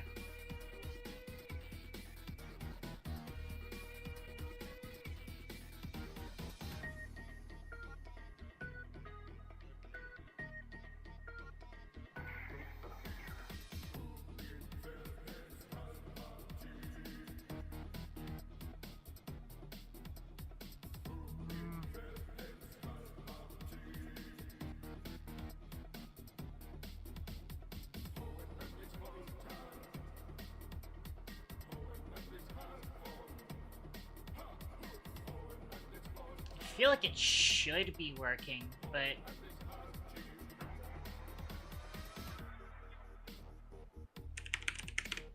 maybe if we change this to false, maybe it'll work. Replicate everything that we have set up here.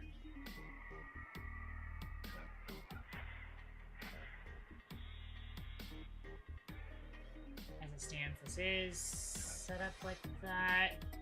Go with the scroll view.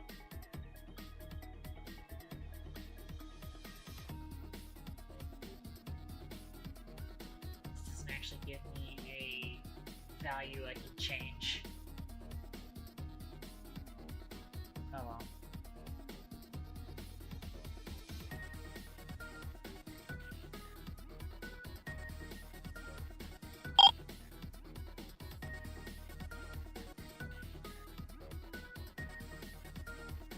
I wonder if maybe it's because it needs to have that rebuild thing done or something.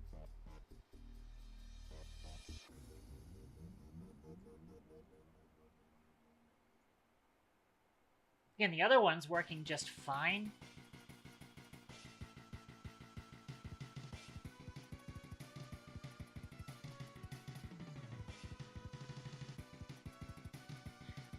Try making sure that these are less than or equal to 0. See if that fixes it.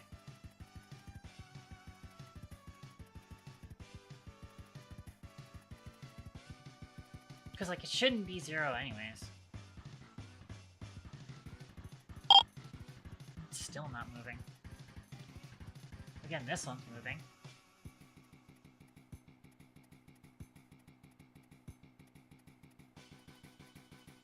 Which is interesting. Also, KT- is now not connecting. Well, it says it's successfully connected client. Oh, that's weird. It was, like, waiting until I flipped back into game, I guess.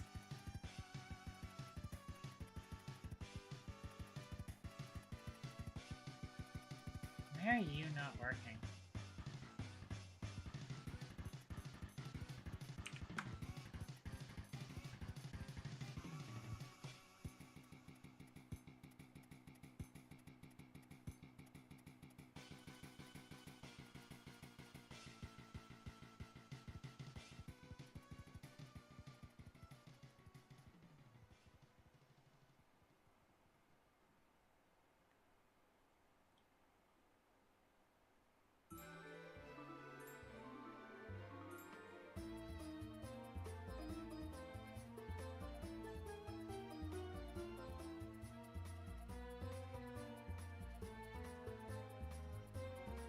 Let's go with another classic. Actually, what I'll end up doing instead is just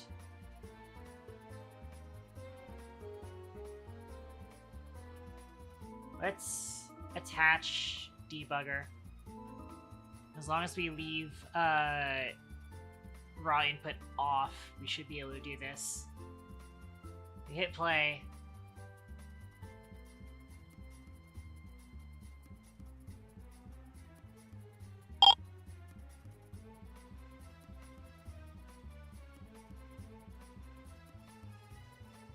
and then going to breakpoint here. I said we're gonna breakpoint could not be inserted at this location. Okay, fine. No breakpoint here.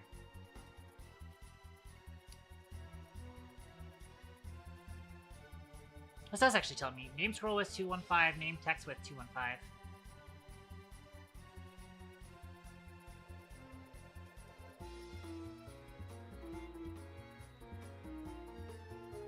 Hold on.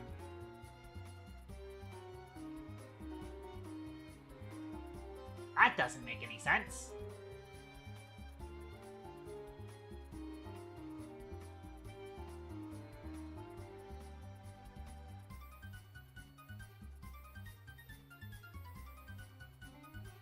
Where did I get the value 215 from?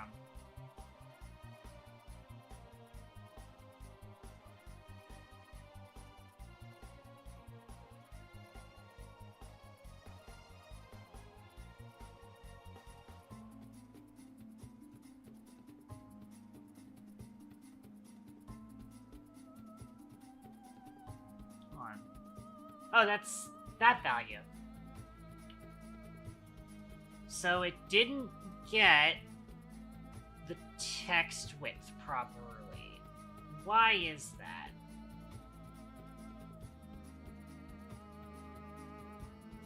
You get the text, rect transform, rect width.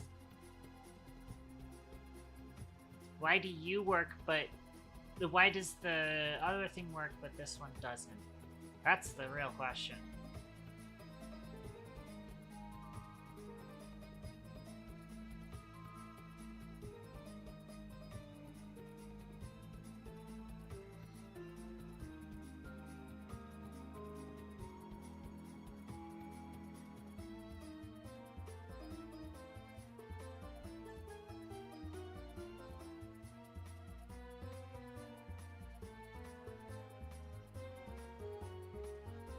Hold on.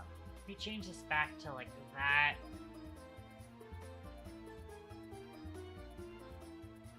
Let's change back to this.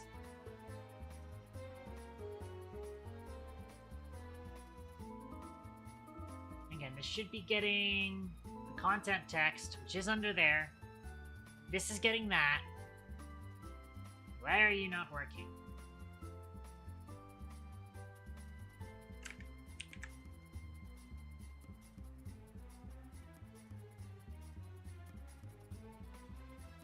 Wait, now it is. Why wasn't it working before?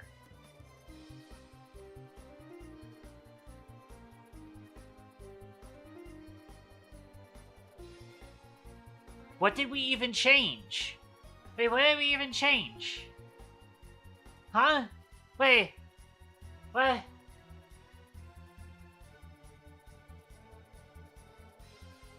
What did we even change? Wait.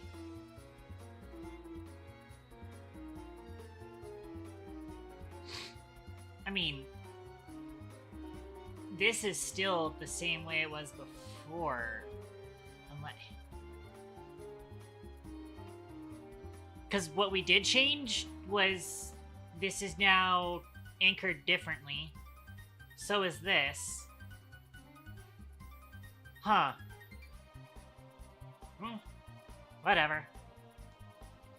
We fixed it.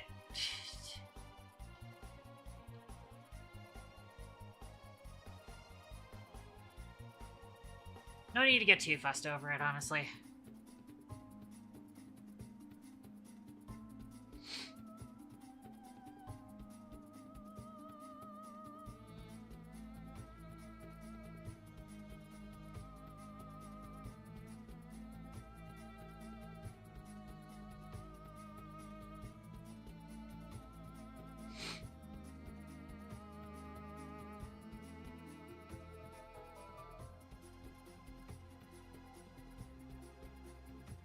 Anyways.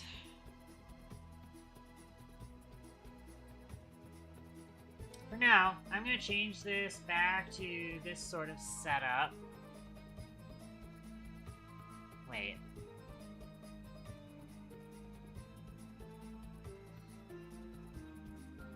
It's not actually within the BGM display. Huh. There we go. Now it's in the BGM display. Cool.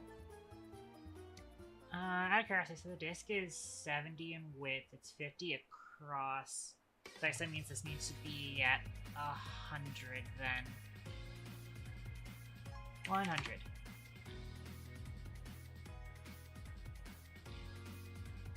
As far as position Y, let's go with like I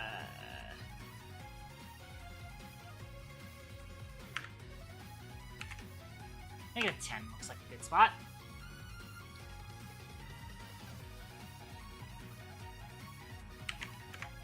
And therefore we can expand it all the way out to that. I could also place it within something, potentially.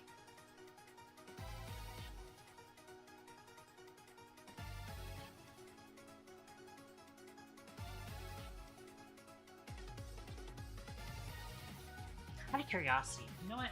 I've got a screenshot that I can use to do something where I'm going to get an idea for what the sizing is. I actually also accidentally, I didn't realize I still had GIMP open, so that's fine.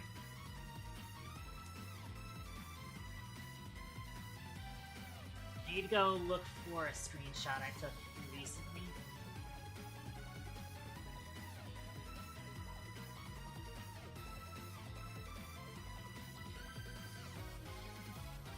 Oh wait, no, that's right. It's not a screenshot from Push. It's a screenshot OBS made, which means it is somewhere. I can't remember. I'm gonna use this folder. You are already lurking, Phantom, but welcome back to lurk again, I guess.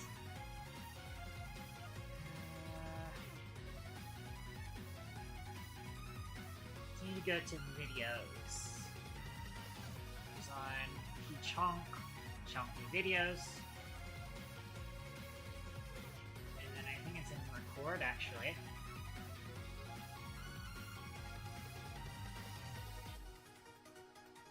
Oh, you know, that's right. It should be in KT archive. I think. Yes, there they are.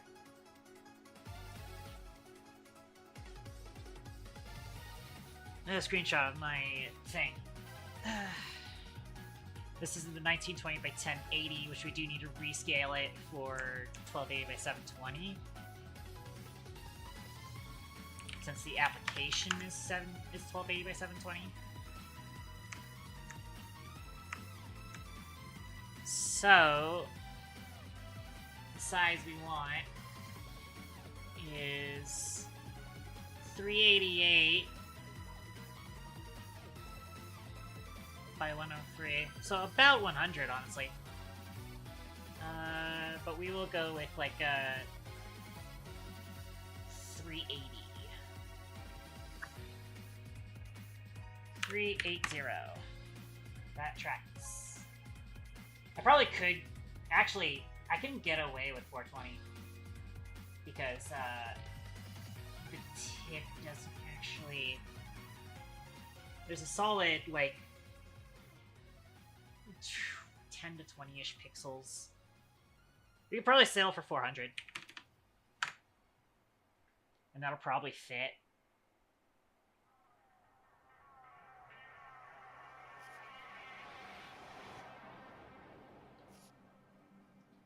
But actually, yeah, if I go from here... That's 410. So, yeah, 400 should be perfect then.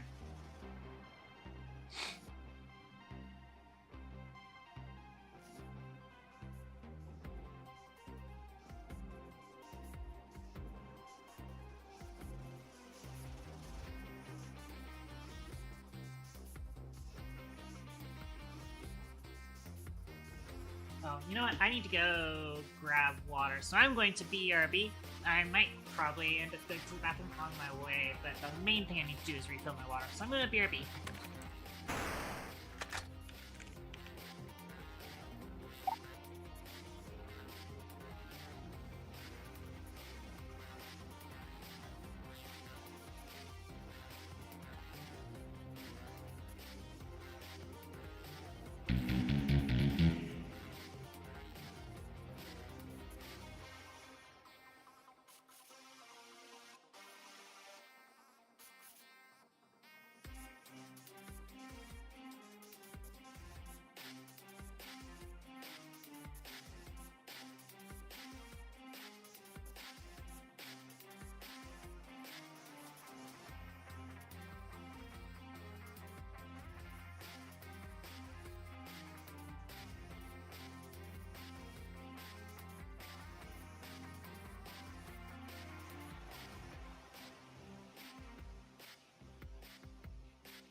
break over. I ended up not going to the bathroom.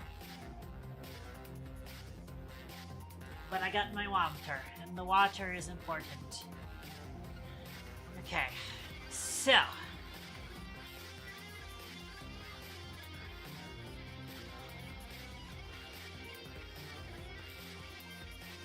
the question is whether or not that... I mean, yeah, that looks like it should be big enough for that to be feasible there. Let me actually look at this on stream. That should be a good size, considering it'll be even bigger when it's actually implemented. Yeah, it should be good.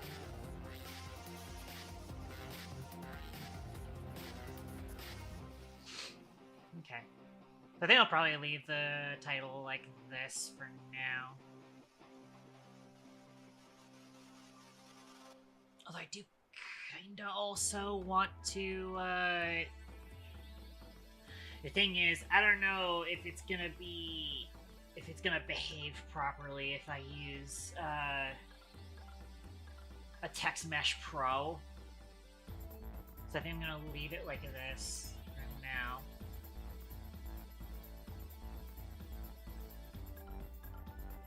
Do you want to see how this is set up?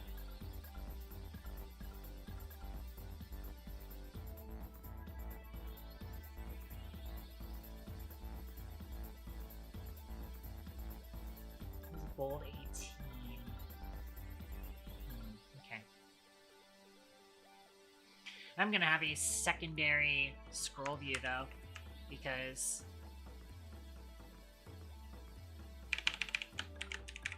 in fact, I'm probably gonna end up having a scroll view for the name, the artist, and the album.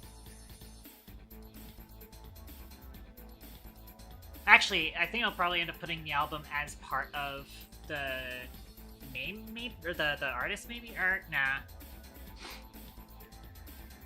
I'll put it below.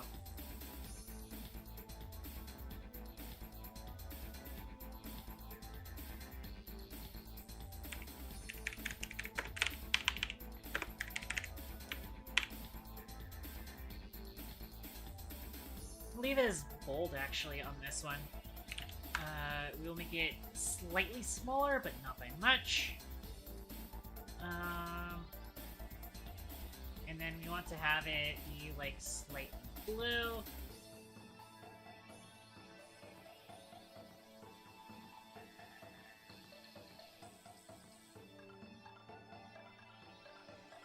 Preferably not in a way that blends in with it, though.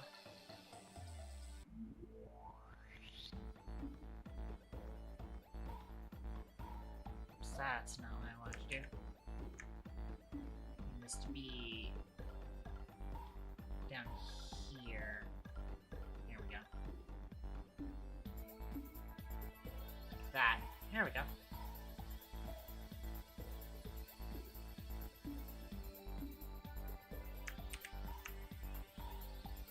Song, album, scroll, view. This one will actually be normal and not bold.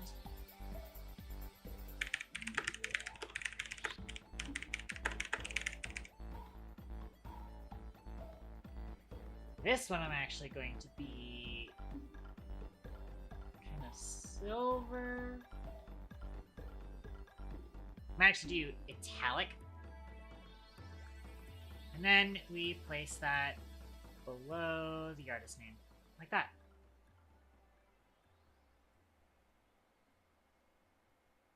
Actually.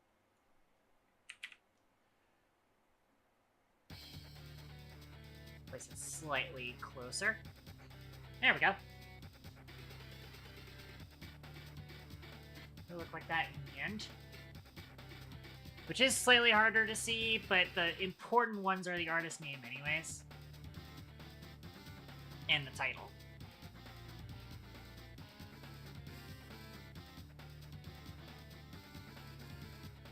Yeah, I like that. And then I need to fit in the progress bar. But first, before I do that, I have another thing I wanted to add. In fact, I might even make it a text mesh pro. I'm going to call it... Actually, I don't even really want it to be a text mesh pro now I think about it. I'd rather just make this logo myself.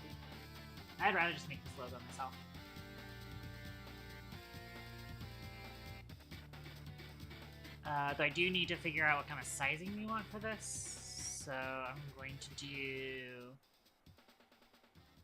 UI image real quick.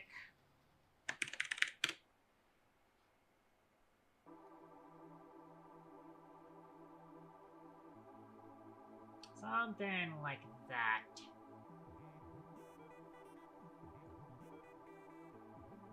Interestingly enough, hang on.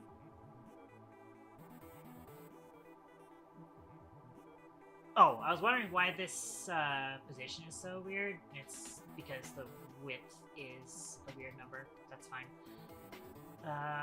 We're gonna go with the 128, I think. So, that's not what I wanted. 128 by, what's the height again? 32?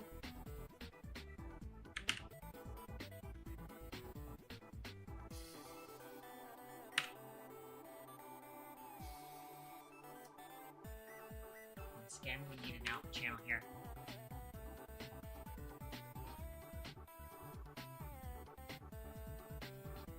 It might actually need to be a little bit bigger. Let's find out. What font do I want to use? I kind of want to use the same font that we're using here. This Akashi, I believe. Go find that.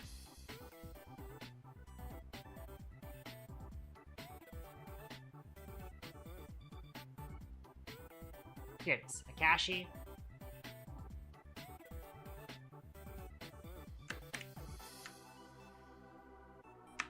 Okay, it's actually just about the perfect size.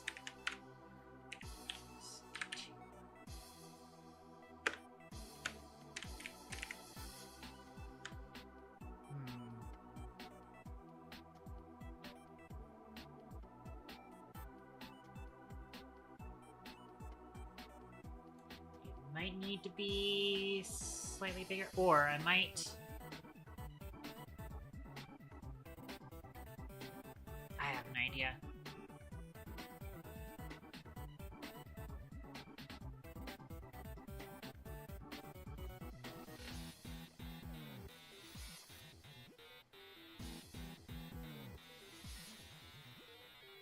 Kind of want to, like, overlap this somehow. Actually, I will call it Jukebot. That will be a funny little Oxygen Not Included reference, is calling this the Jukebot. But I might have it be slightly bigger, and then I'm gonna offset Jukebot slightly below. In fact, it'll be like this. We do this, and then I, like, put spaces here. Yeah, actually gonna make sure it's just a new line here. Yeah, something like this.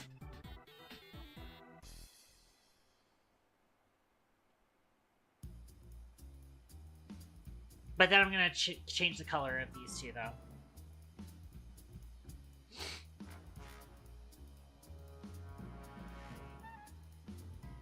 In fact, what's probably gonna happen is I'm gonna make these two separate, things. I'm gonna duplicate this layer. This one will be Jukebot.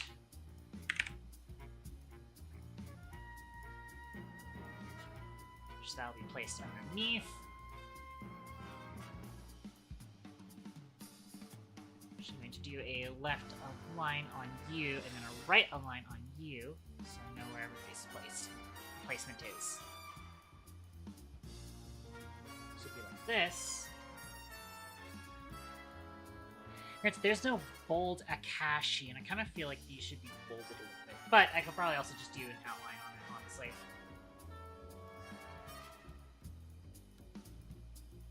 Let's start that up. KT dash outline for now. So we do alpha selection.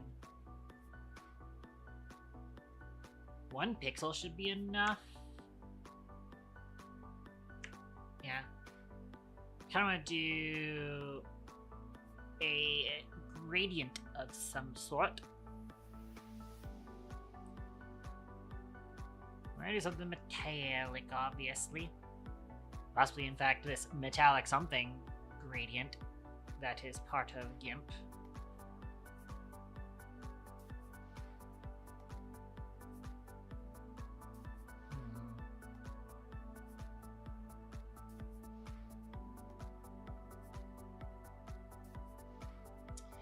Yes. Let's turn show selection off. Let's set the offset off here.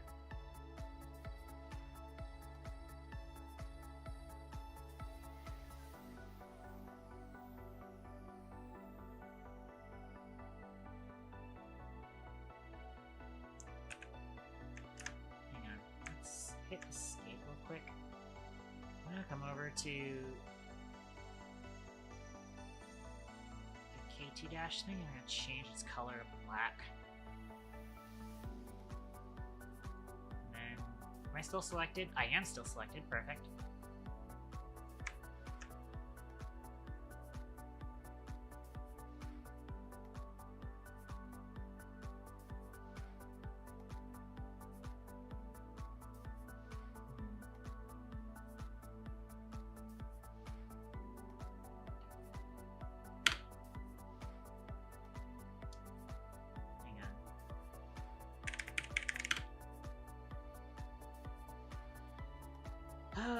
Alpha to selection. I'm gonna start doing this, honestly.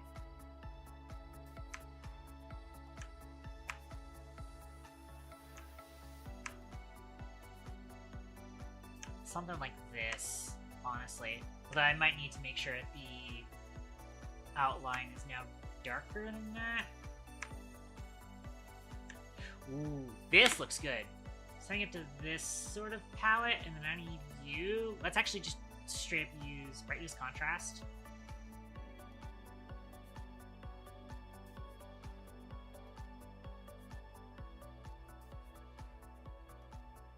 Wait a minute.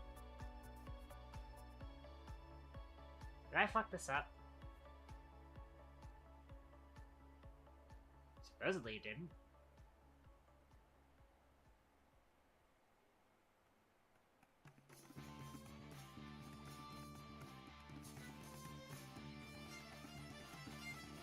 Why exactly?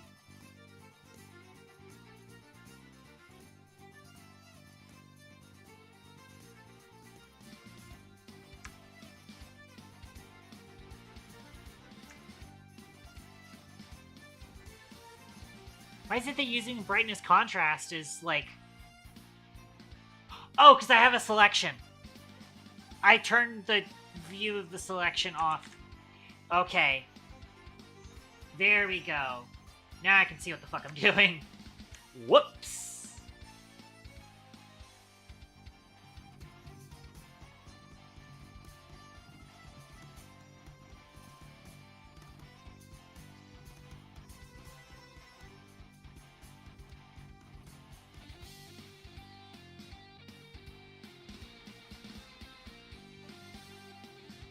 Cool, cool. Looking good so far. Alright, let's do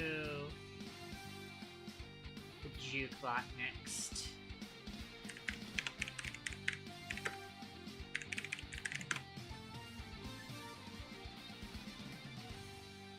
Alpha selection. Grow by 1. Wait. Here, make sure we're not selecting that layer, because otherwise that's gonna look like that.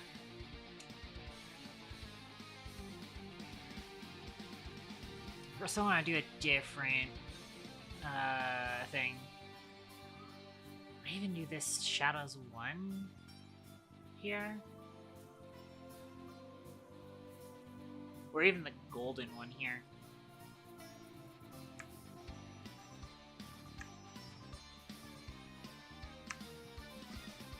I really like this gold one, actually. I'm gonna use that one for the inline as well. That, hang on. I like flip it.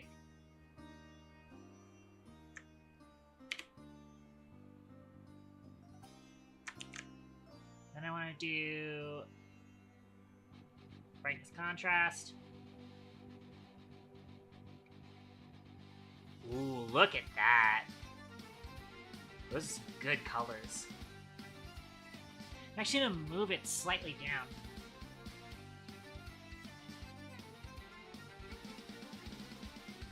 In fact, hang on. Let me do a layer group. Juke, bot, group. That way I can move the entire thing down at once. There. That'll make that a little bit more legible. I'm also going to make a KT dash group.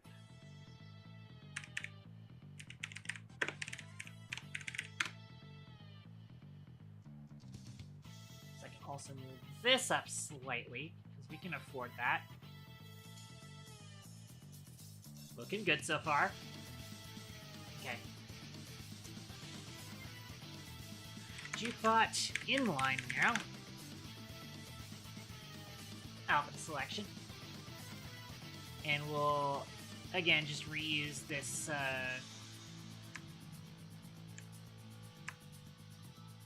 golden thing because I think it looks pretty fucking sick.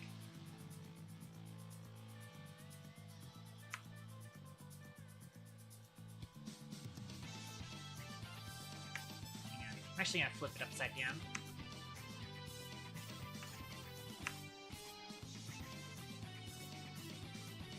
That. Yeah. I like that.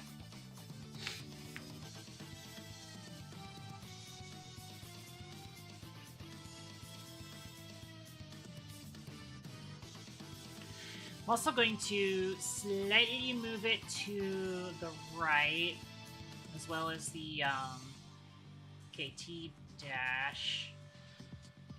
So I didn't want it to look too much like it's saying Jokebot. There we go. That's pretty good. I wonder, if I, like, flip the order, that's still decently readable, actually. Yeah, let me grab this color that I'm using.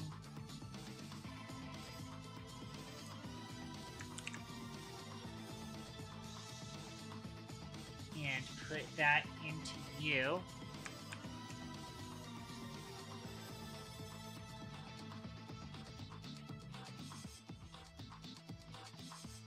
Alright, I have selections on. There. Oh, I might need to darken this a little bit more. It's not very readable. Might even, actually, what might work a little bit better is if I do hue saturation and just adjust the hue.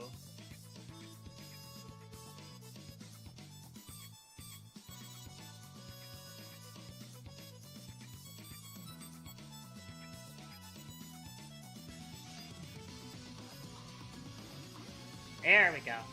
That looks a little bit better.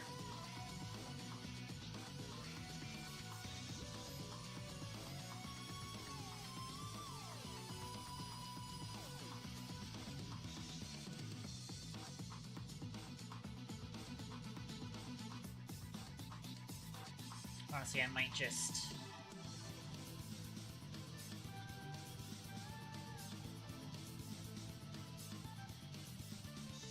lower the brightness a bit more.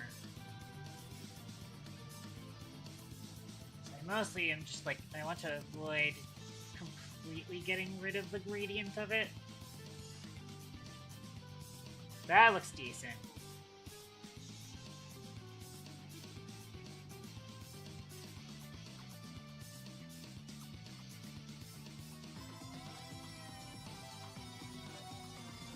do also kind of want to reduce the opacity on both of these, since these are supposed to be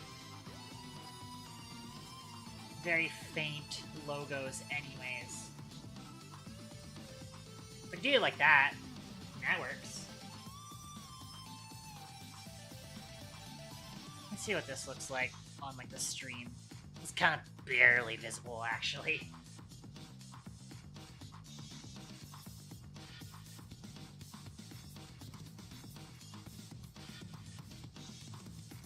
It is going to be very barely visible.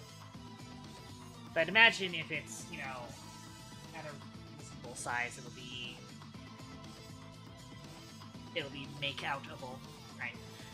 I'm going to blur screen. I think that's... I'm satisfied with how that's looking, so let's... Oh, it's already put itself in the right spot. Cool.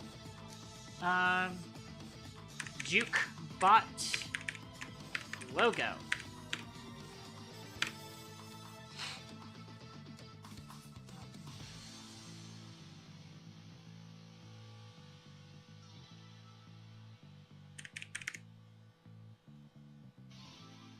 Cool. There it is.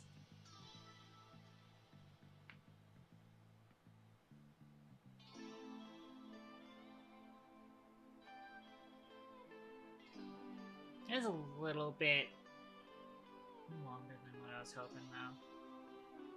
But actually, hang on. I'm gonna change its whatchamacallit. Oh yeah, it should be 128 rather than 124.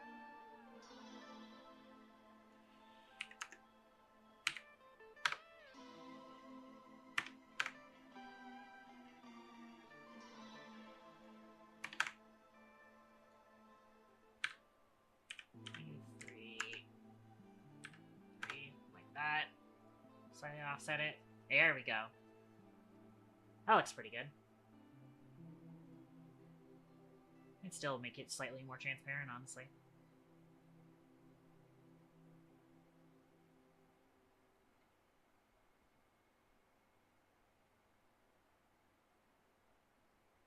In fact, actually, I am going to make sure that both of these are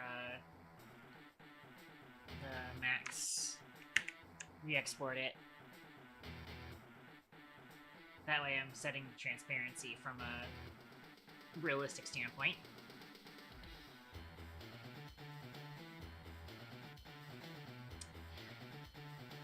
I think I'm just gonna make this outline just pure fucking black, honestly. Because it just feels like it is not... So I'm gonna, like, double-click it so that so it looks a little bit better. That looks a lot better, actually. I should have just been doing that the entire time. Okay. I'm gonna make sure that is at the bottom of the thing. I think that's the bottom. Yeah.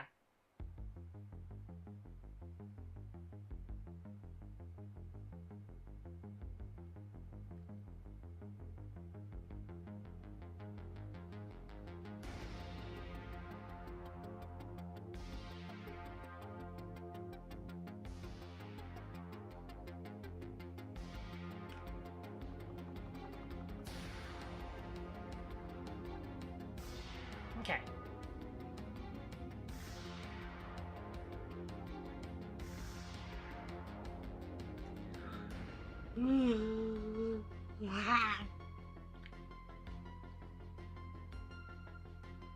Then I want to set up the progress bar.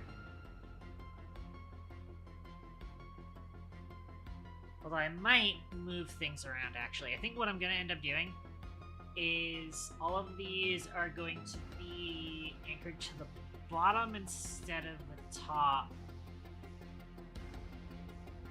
And I'm going to put the progress bar on the top instead.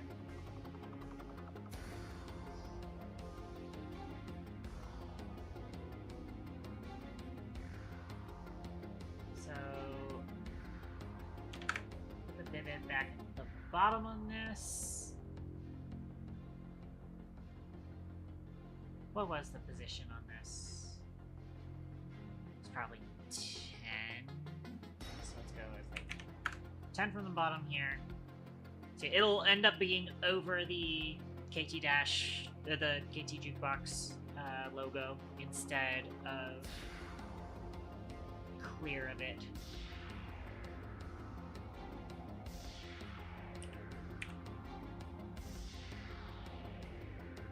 Oh, I need to do that. There.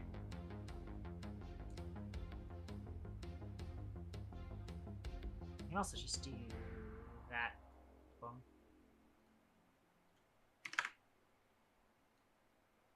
Cool. And I can put the progress bar up there.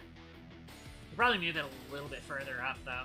But, I mean, that should be fine. I do kind of like how that's set up.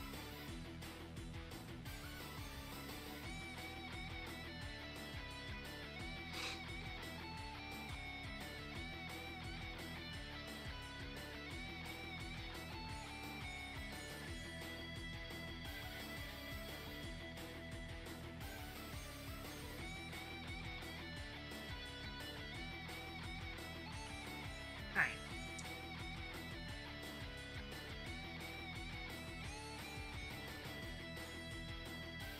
So let's get that set up. I think the idea here is I'll do a slider. Song progress slider. Just gonna put up here. Anchor it like this. Set its left to be 100. Right to be 10.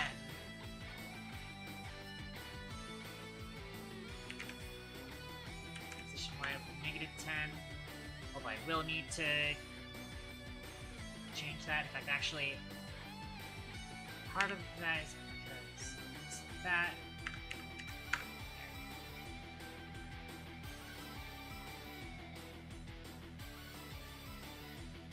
I'm also absolutely not going to leave it with these default images. As it stands,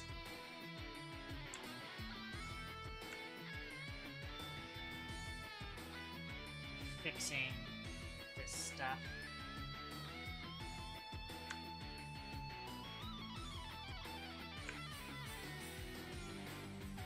Get rid of the handle slide area, I don't need that.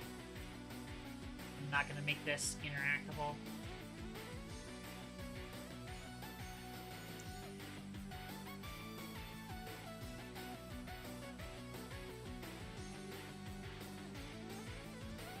And I have stuff I wanted to use. Okay, the progress bar fill and progress bar back, which is used in the combo meter up here.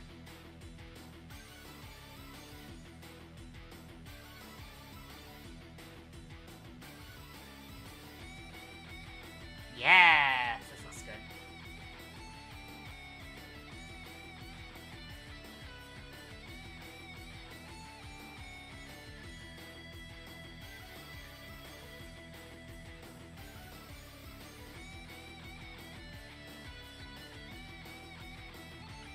Alright, I'm gonna need to figure out...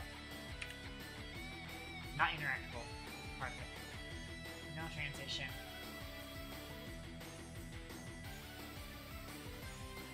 I need to fix that.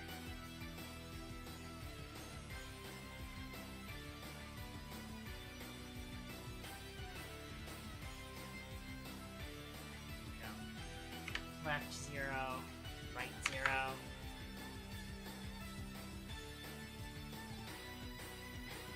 There we go. Although,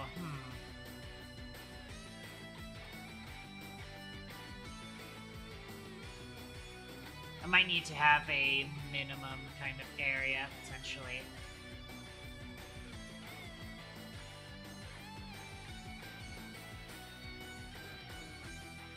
What kind of size do we have here?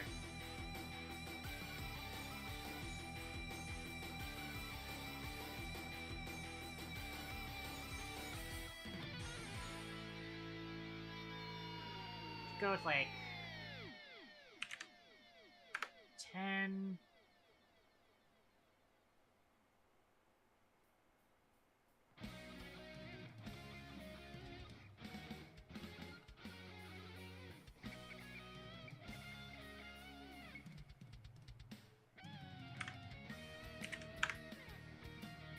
Something like that. Does that work the way I want it to?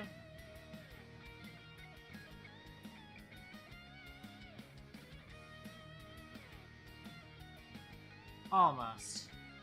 I think I need a little bit more.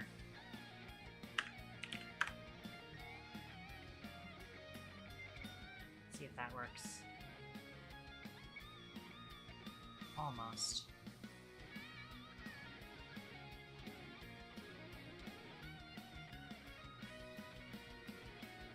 It's interesting.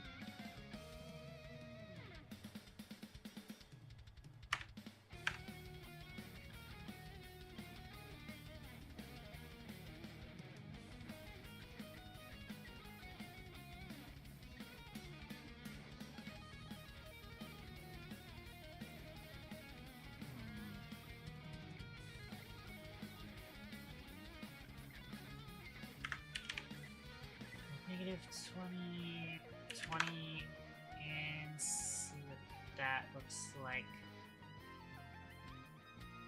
There we go. Could probably make off with a couple extra pixels.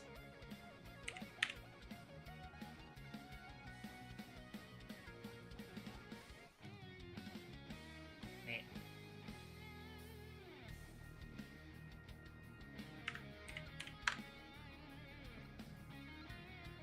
See what that ends up looking like. Slightly jank.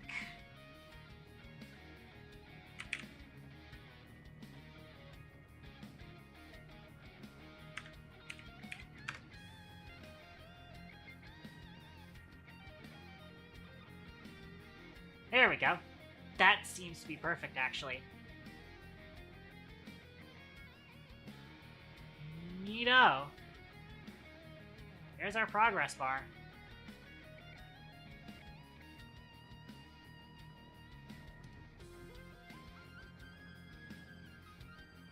I don't think it needs to be that long, though. Or that, tall, I should say.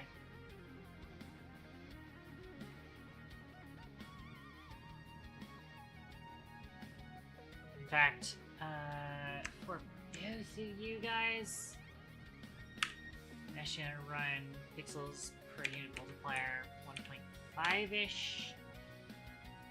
And then I'm changing you to a height of 15. Which is going to end up changing what the minimum size of that slider is, though. Which, that's going to be annoying.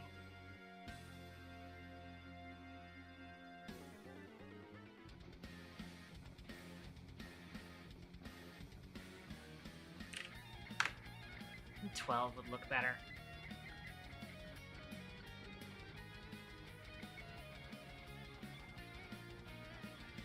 Yeah.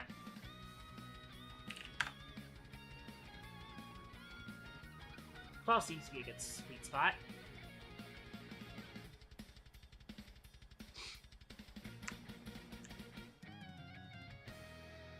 That does mean... Let's set you like that. Let's try 15 for our threshold spot. That seems decent.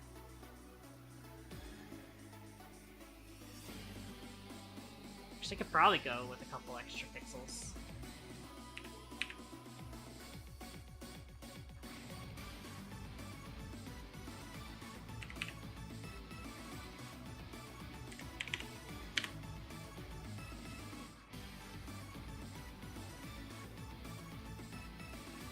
Yeah, that looks good.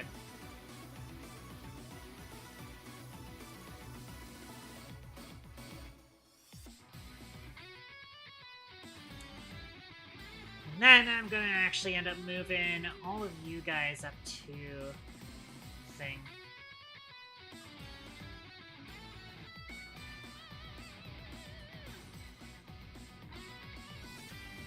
That does slightly dodge the logo a bit more. That might also end up covering a crucial part of the logo, but it's fine.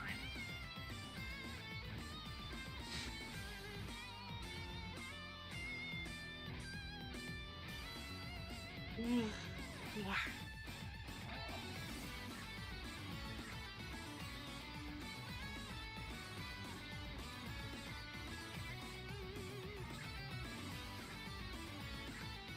Cool. Now what color are we going to make this? Probably blue, like Kbity.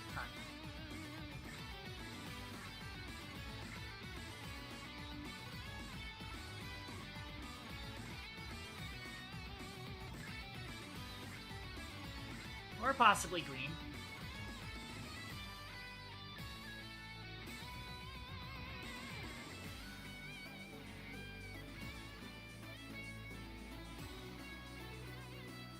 Actually, no, let's go like with a tan, like the Kbity highlight color. Yeah, like that. So I might push down the name and stuff a little bit. At least by like 5.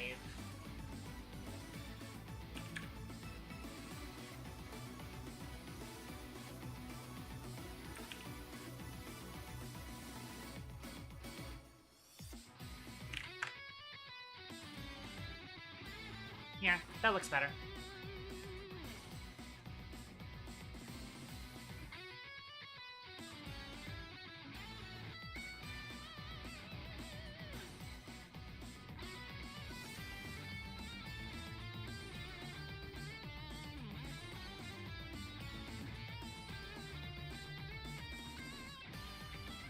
Alright.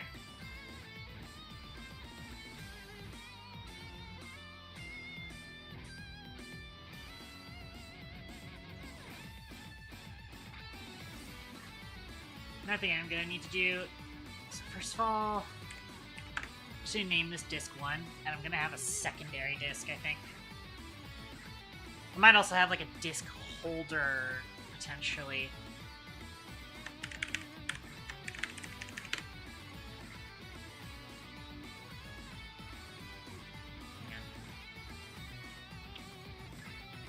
I'm gonna anchor this to the same spot. In fact, actually, I can do copy component, paste component values, so it's now in there.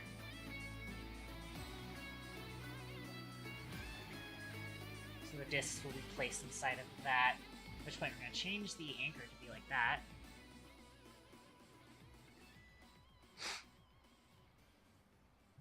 Also, I am going to add a canvas group so that I can then fade this out as need be.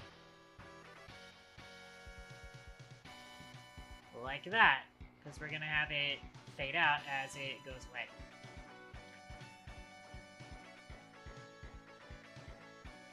I'm going to duplicate that so that there's now going to be just 2. And we'll run it exactly the same way in which we have the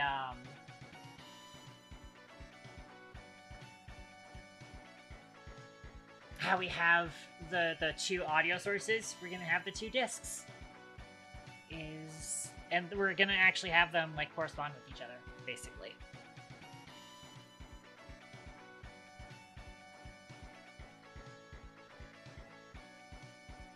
We'll also have them spinning depending on whether or not they are playing. Okay. We need to start making the BGM music display, which we can get rid of basically all of this now, because that's now going to be handled within the text marquee.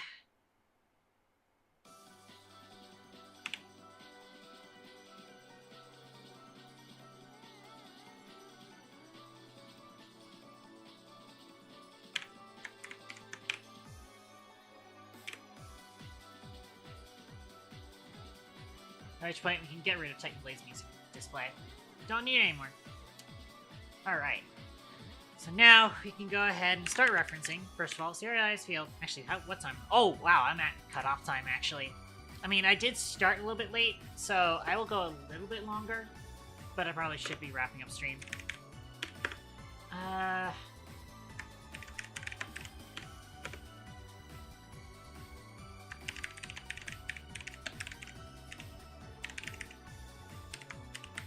Duplicate this 3 times.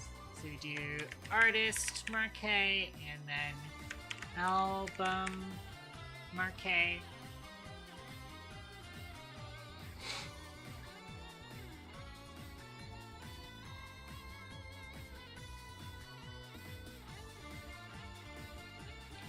Then I do... Might end up creating an animator component for this, potentially. In fact, I kind of want to have, like, a little, like, needle arm, potentially. That, like, you know, comes down and comes up whenever it's switching, maybe. Even though that wouldn't actually be how it sounds, because it's crossfading, but, you know... Would be cool.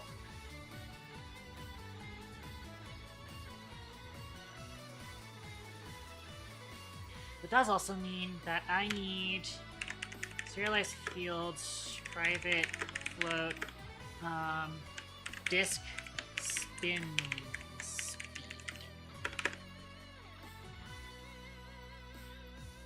We'll go with 1 revolution per second, so 360.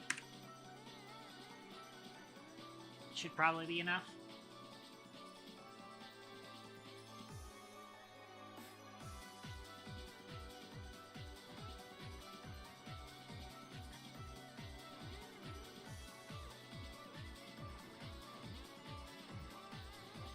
Now, at the moment, I'm using this image, which is actually the regen badge.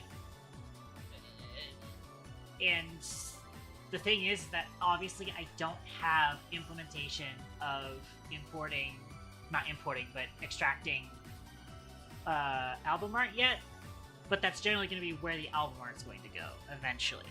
But for now, we're going to leave it as that. The idea is going to be that if I can't get album art from the song, instead it's going to like just disable that image. Instead, it'll just be like, you know, it should be disc 1. So instead, it'll just look like this, where it'll just show the, this thing. Which I might actually make that, like, slightly darker, potentially.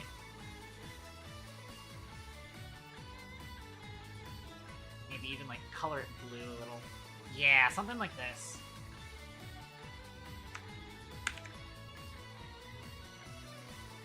Make sure I set the same thing on here. Just as that does look a little bit nicer. That looks cool. But then if it actually has album art, it'll then set this visible. Just like that. And that's the plan.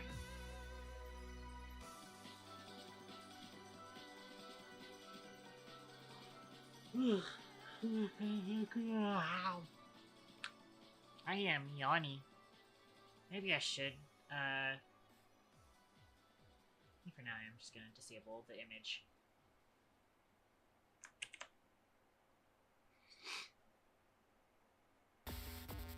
Maybe I should start getting into taking a break, potentially.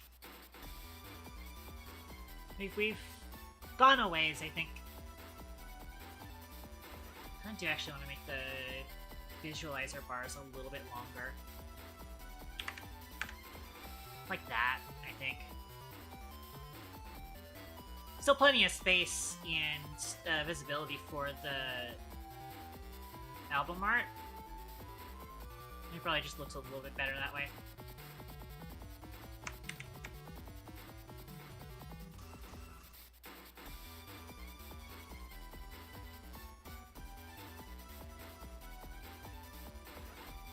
It really does look a little bit like it's in the wrong position, but I guess that is just the closest you can get to making that actually in the center of the disk. Oh well. And again, there's a good chance I might just make a custom disk image later. Disk sprite, I should say.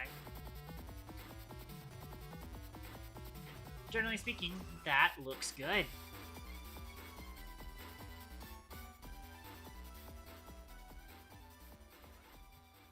I think this is a good stopping point. We are going to start wrapping up stream, I think. I flip over to chatting scene.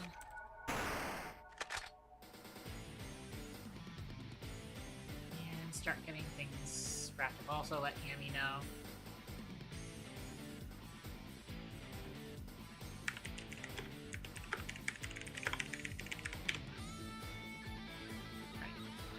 There's a good chance that Amy might not be around just yet, but I am going to start trying to see who we're going to raid. Oh, there's Amy. Thank you for plugs in now to raid browser.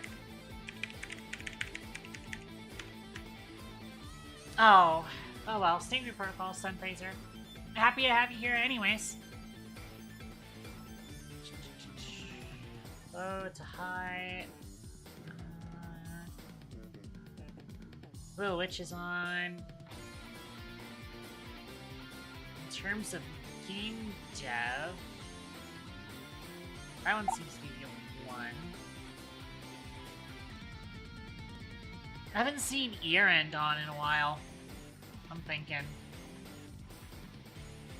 I'm trying to be well.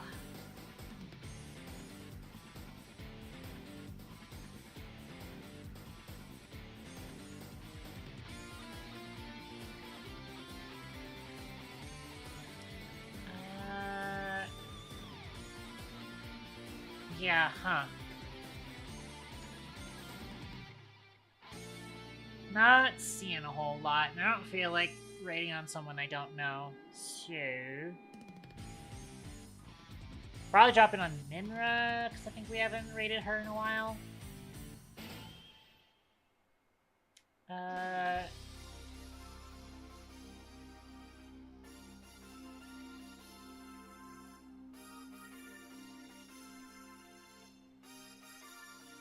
Yeah, I think we drop it on Minra, just because I have no one else in mind we could do.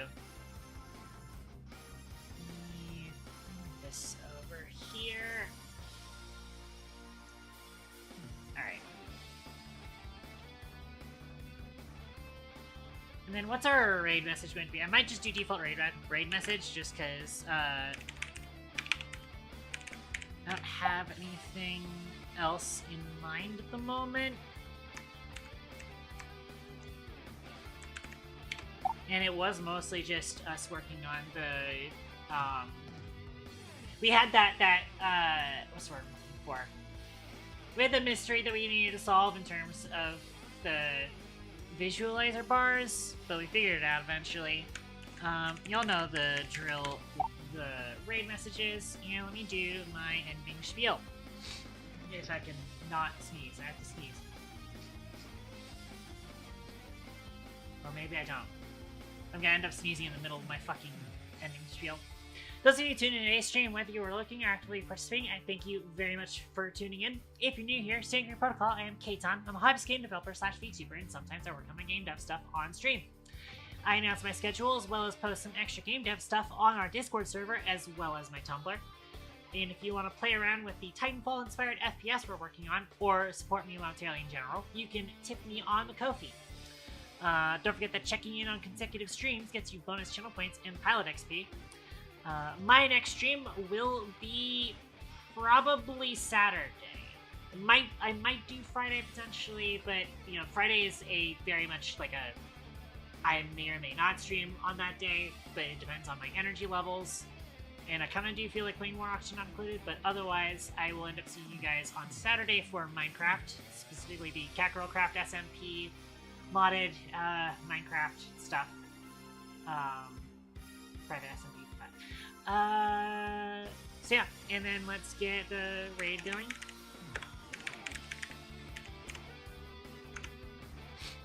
And with that being said, Ladies, gentlemen, everything in between, thank you very much for tuning in to my stream. Hope to see you guys next time I'm on. Until then, this is Keaton, over and out.